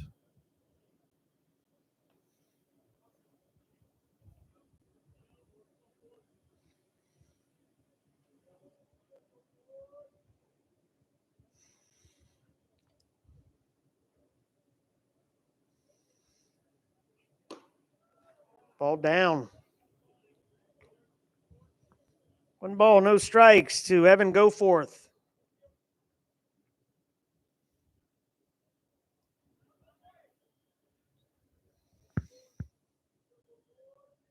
Pick the first.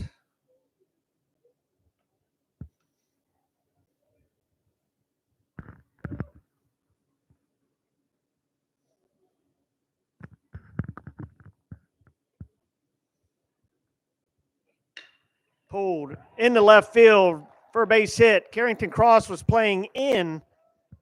Gets by him. Base hit. Evan Goforth scores. Bobby Whalen, 2 runs in for the Hoosiers.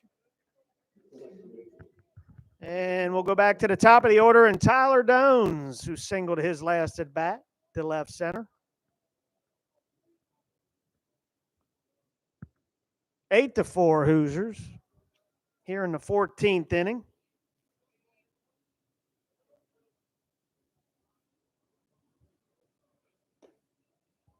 Ball upstairs.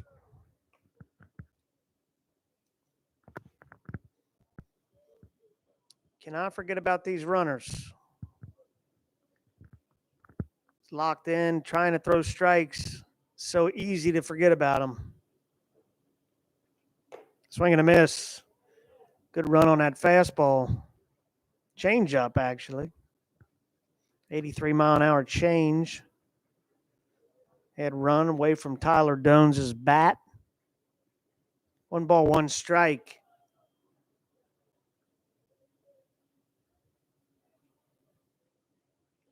Another one. Ball 2.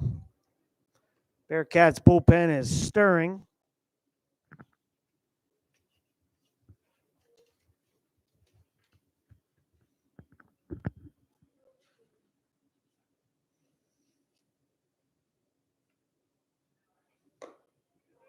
Strike on the corner, 91, 2-2.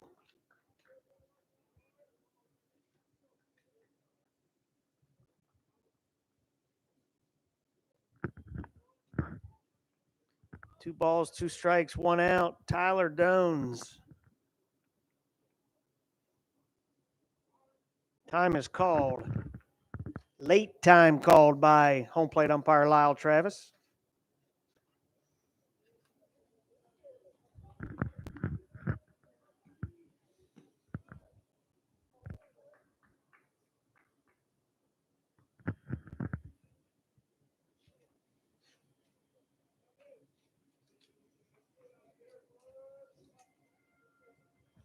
The 2-2.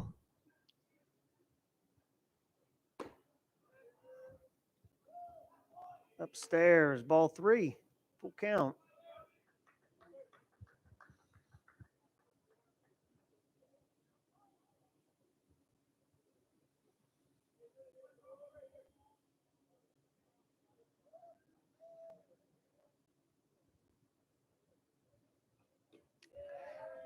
And O'Connor walks Dones. His second walk of the inning. 2 walks, 3 singles. And that'll bring up number 3, Carter Matheson, and that brings out head coach Scott Googins, and he's going to go to the pen.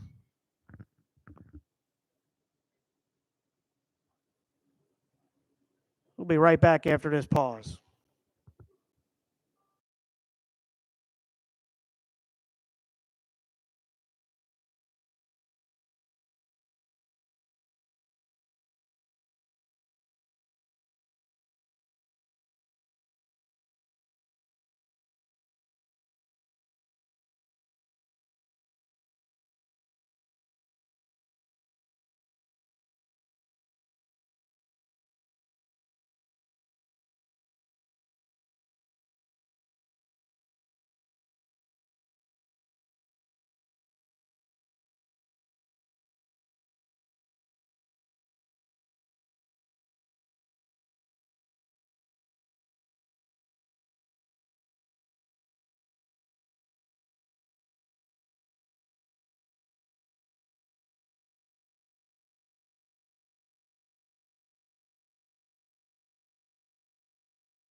Welcome back to Cincinnati. Coach Googins has gone to the bullpen and brought in grad transfer Ryan Steckline. Steckline, a fifth-year senior from Monmouth University, where he threw. Native of Newark, Delaware. 6'2", 228-pound left-handed pitcher.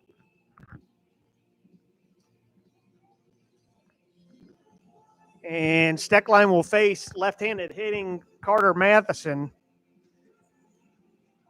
And Ryan Steckline's had a decent fall so far as well. Brings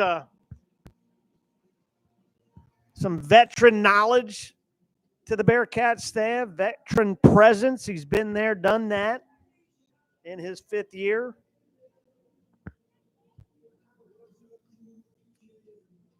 So bases are loaded, 1 out.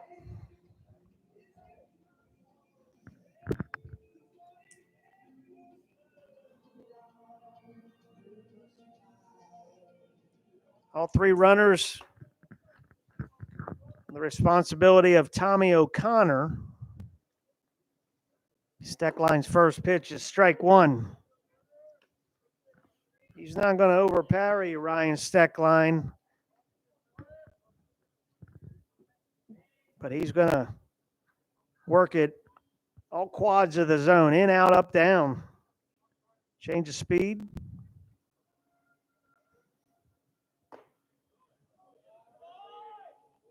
And you're coming in from 90-92 from O'Connor, and you're going 84-86 from Steckline. It's a big difference.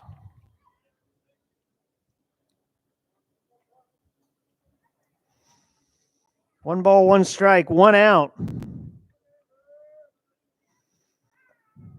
Good block by Boston Smith.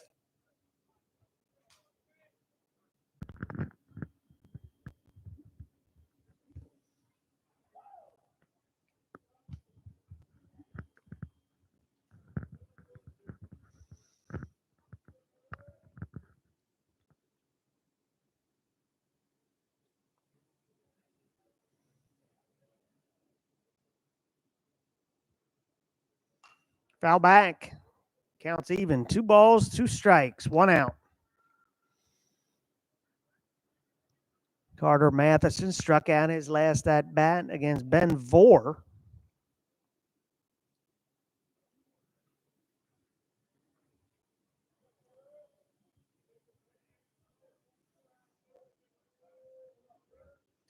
The 2-2.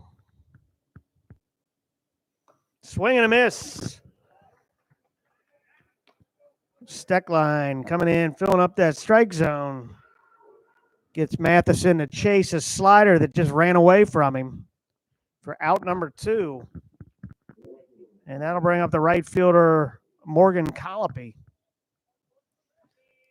Colopy with an RBI single, his last at bat, 112 miles an hour off the bat. Ball one.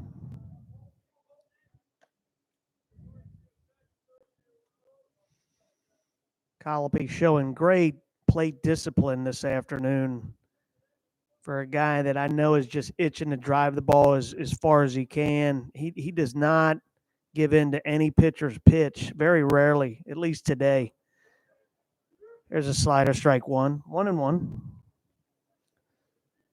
Sometimes as hitters, you get frustrated. Pitchers are just nibbling all over the place, and you just want to get that fastball. But Colopy has done a great job today.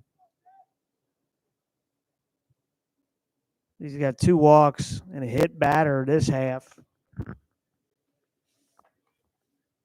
Coupled with the first half, he had a fielder's choice single, double play, and a strikeout. So he's had a better second half of this game than the first half. Definitely a threat in the middle of the Hoosier lineup. The 2-1, 2 outs.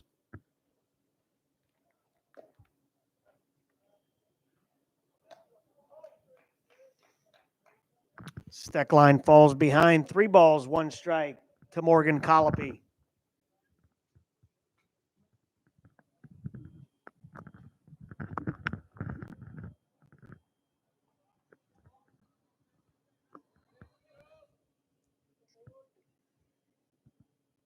Swing and a miss. He had a hack at that one. Full count. Runners will be moving. 3 balls, 2 strikes, 2 outs.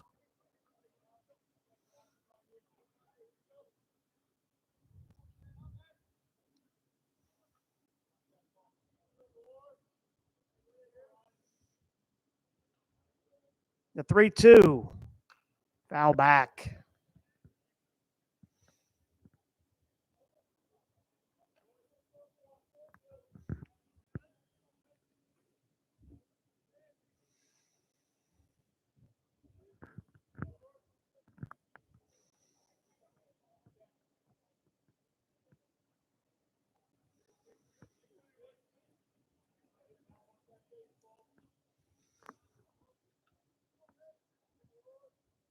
Three-two to Colopy. Inside, ball 4. And that scores a run, credited to Tommy O'Connor as the runners move up.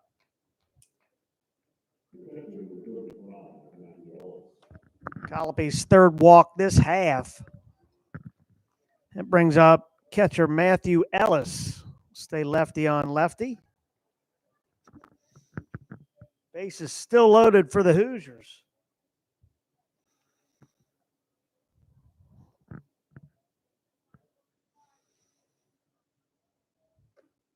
Inside, strike 1.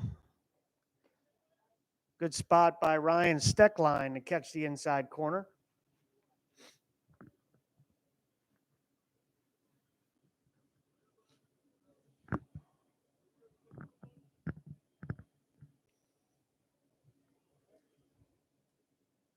Leo 1. Just off the plate. Look good from up here too, Ryan Steckline. 1 ball, 1 strike.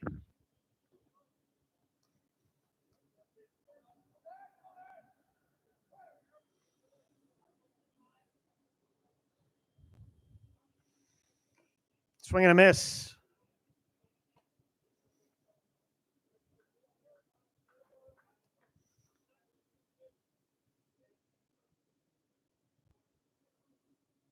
One ball, 2 strikes, 2 outs.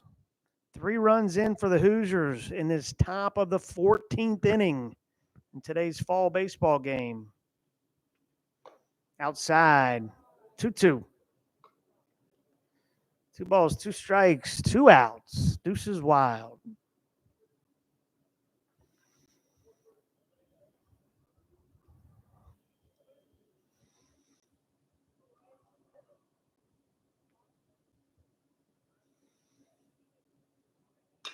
There's a base hit to left field. That's going to score 1.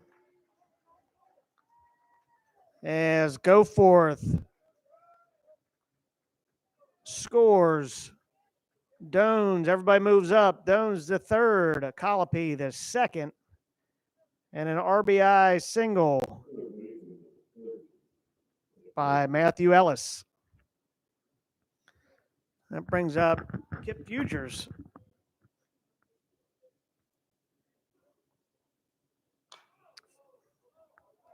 Futures, last two at bats, has struck out swinging and struck out looking and falls behind 0-1.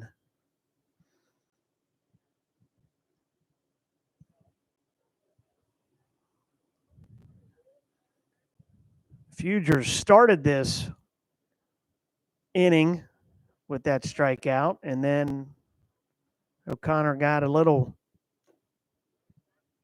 wild, went single, walk to end his day. Steckline ahead 0-2 on Futures.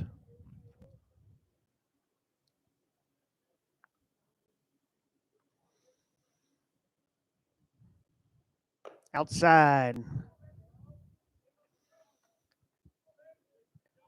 Indiana is pretty much stuck to their lineups this entire 14 innings. Very few variations or additions, substitutions.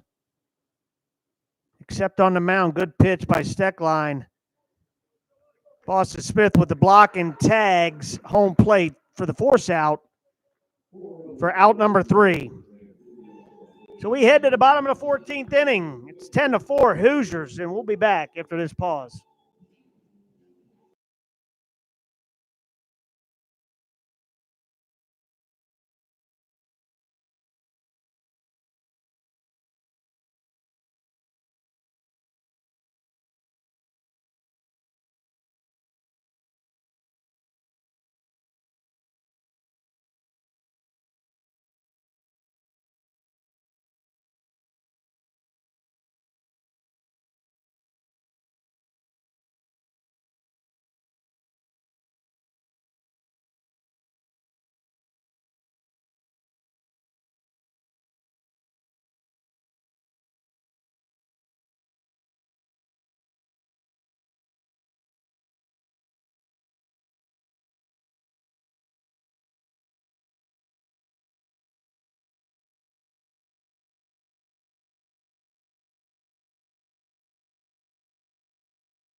We head to the bottom of the 14th here in Cincinnati.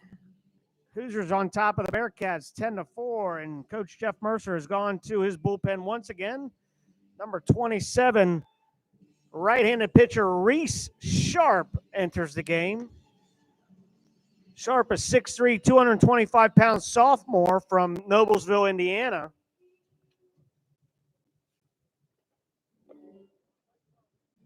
Sharp made 11 appearances last year for the Hoosiers. 0-2 record, 3.18 ERA, 11 and a third innings. Walked 6, but struck out 14 in 11 innings. He's going to face C.J. Dean, Sean Springer, and J.P. Sponseller. C.J. Dean will bat for Wyatt Stapp. C.J. has been in the game in right field.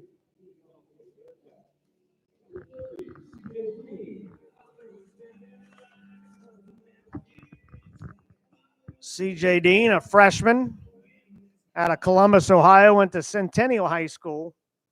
And this is a two-way guy. You know, he's a pitcher and has played the outfield. He has really quick twitch hands at the plate, and he's shown some power in this fall as well. Pull side hitter. There's a fly ball. Deep right field, right before the track. Colopy catches it. 94 mile an hour from Reese Sharp. 96 off the bat for C.J. Dean for out number 1, F9. And And that'll bring up Sean Springer. Springer struck out in his only plate appearance. Joe Moran got him to strike out 2 innings ago.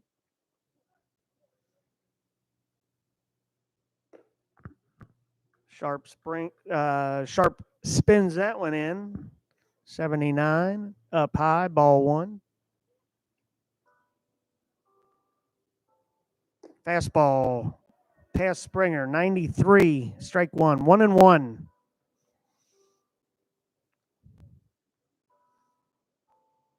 I'd like to thank everyone for checking in, tuning in, hanging with us off and on all day today on the Cincinnati Bearcats YouTube channel. We will be back here this week, on Friday against the NKU Norse. First pitch, 5 p.m. Probably do a little pregame with Coach Googans. 10 minutes or so before that first pitch. That ball's fisted foul. 94 on the hand, Sean Springer. Reese Sharp showing a little velocity here for the Hoosiers. This game started at 1 o'clock. It's now 6:45 in Cincinnati. And there's a slider that just absolutely locked up Sean Springer for strikeout and out number 2. He went 94 on his hands and 78 spinning it in and just froze Sean Springer. That brings up J.P. Sponseller. Sponseller 1 for 3 today. Single. Run scored. And he gets hit.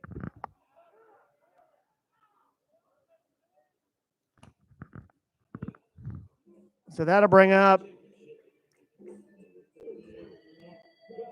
Josh Hageman. Hageman walked in his only plate appearance today.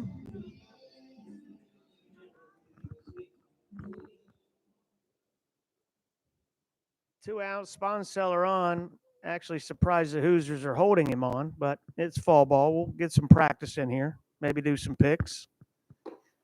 It is a 10-4 lead of the Hoosiers. 93 by you on Josh Hageman. 10 runs, 12 hits by the Hoosiers. 4 runs, 4 hits by the Bearcats in this second half of this baseball game. That ball's down. 1 ball, 1 strike.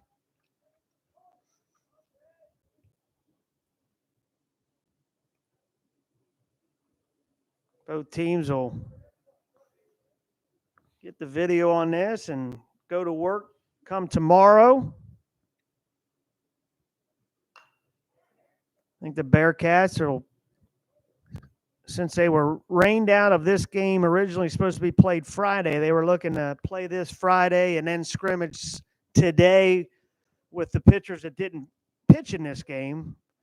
Those on staff that didn't make an appearance today will probably scrimmage tomorrow, maybe 4, 5, 6 innings as an inter-squad scrimmage. Every player's come away from this game that's been in this game, learned something to work on. Got a 2-2 count, 2 outs. Reese Sharp to Josh Hageman. Up and in, 94. Full count, 3-2, 2 outs. Sponseller will be off. And Brock Tibbetts is still going to hold him on. I'll throw the flag on that one.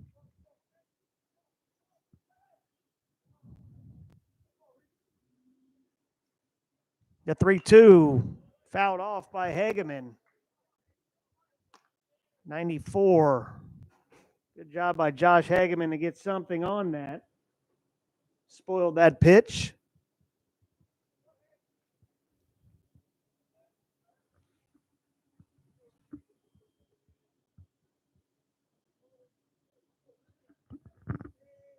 Three, 2 again to Hageman.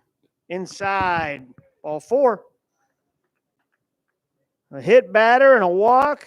And that'll bring up Max Palmieri. Palmieri hitting a fielder's choice. Hageman actually beat the ball out. So Palmieri made it to first base, his last at bat. So 2 outs. I want to thank my main man, Stuart Scovaner, just entered the booth, and all the facilities people here at UC putting in overtime this weekend. Football, women's soccer, baseball, do it all. Volleyball, did I miss volleyball? They're on the road.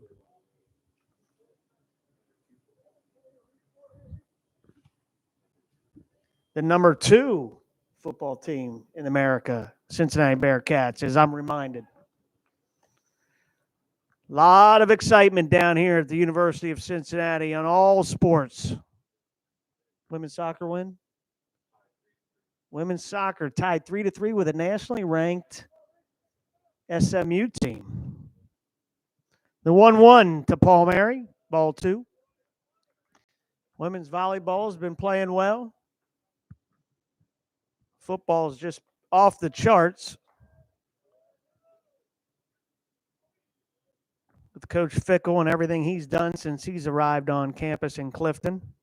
The 2-1. Foul out of play. 2 balls, 2 strikes, 2 outs. Definitely exciting time to be a Bearcat, wherever you're at.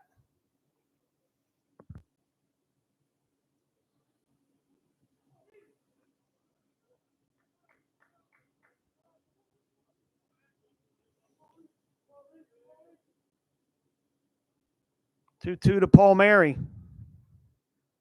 Spinner up high. And we'll go full count again. 3-2, 2 outs. Runners will be off. After getting 2 quick outs, Reese Sharp has lost his touch just a wee bit. Hit batter and a walk. Fastball fouled back by Palmieri. Good job to hang in there. 92 on the outer half.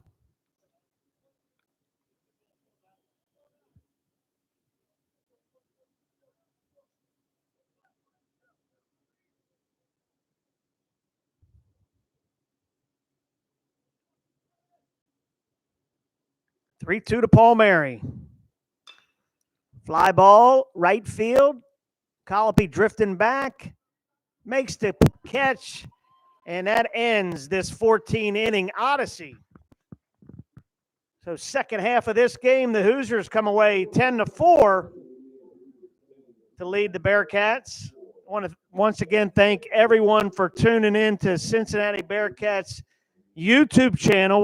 We'll keep it here on Friday when the Bearcats take on the NKU Norse, 5 p.m., same channel.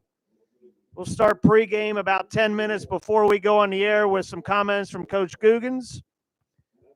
That's NKU on Friday, the 22nd, and then we'll play the Red Black World Series on the 28th, 29th, and 30th the following weekend to be broadcast here as well. Good day for baseball. Great day for the Indiana Hoosiers and the Cincinnati Bearcats to be able to get 14 innings in relatively decent weather. It was a beautiful, not a cloud in the sky day. 63, 64 degrees when we started. Got a little chilly here when the sun went down, but we thank you for tuning in. Once again, this is Andy Nagel, the Director of Baseball Operations here at UC, signing off, and we'll see you all next Friday. Good night, everybody.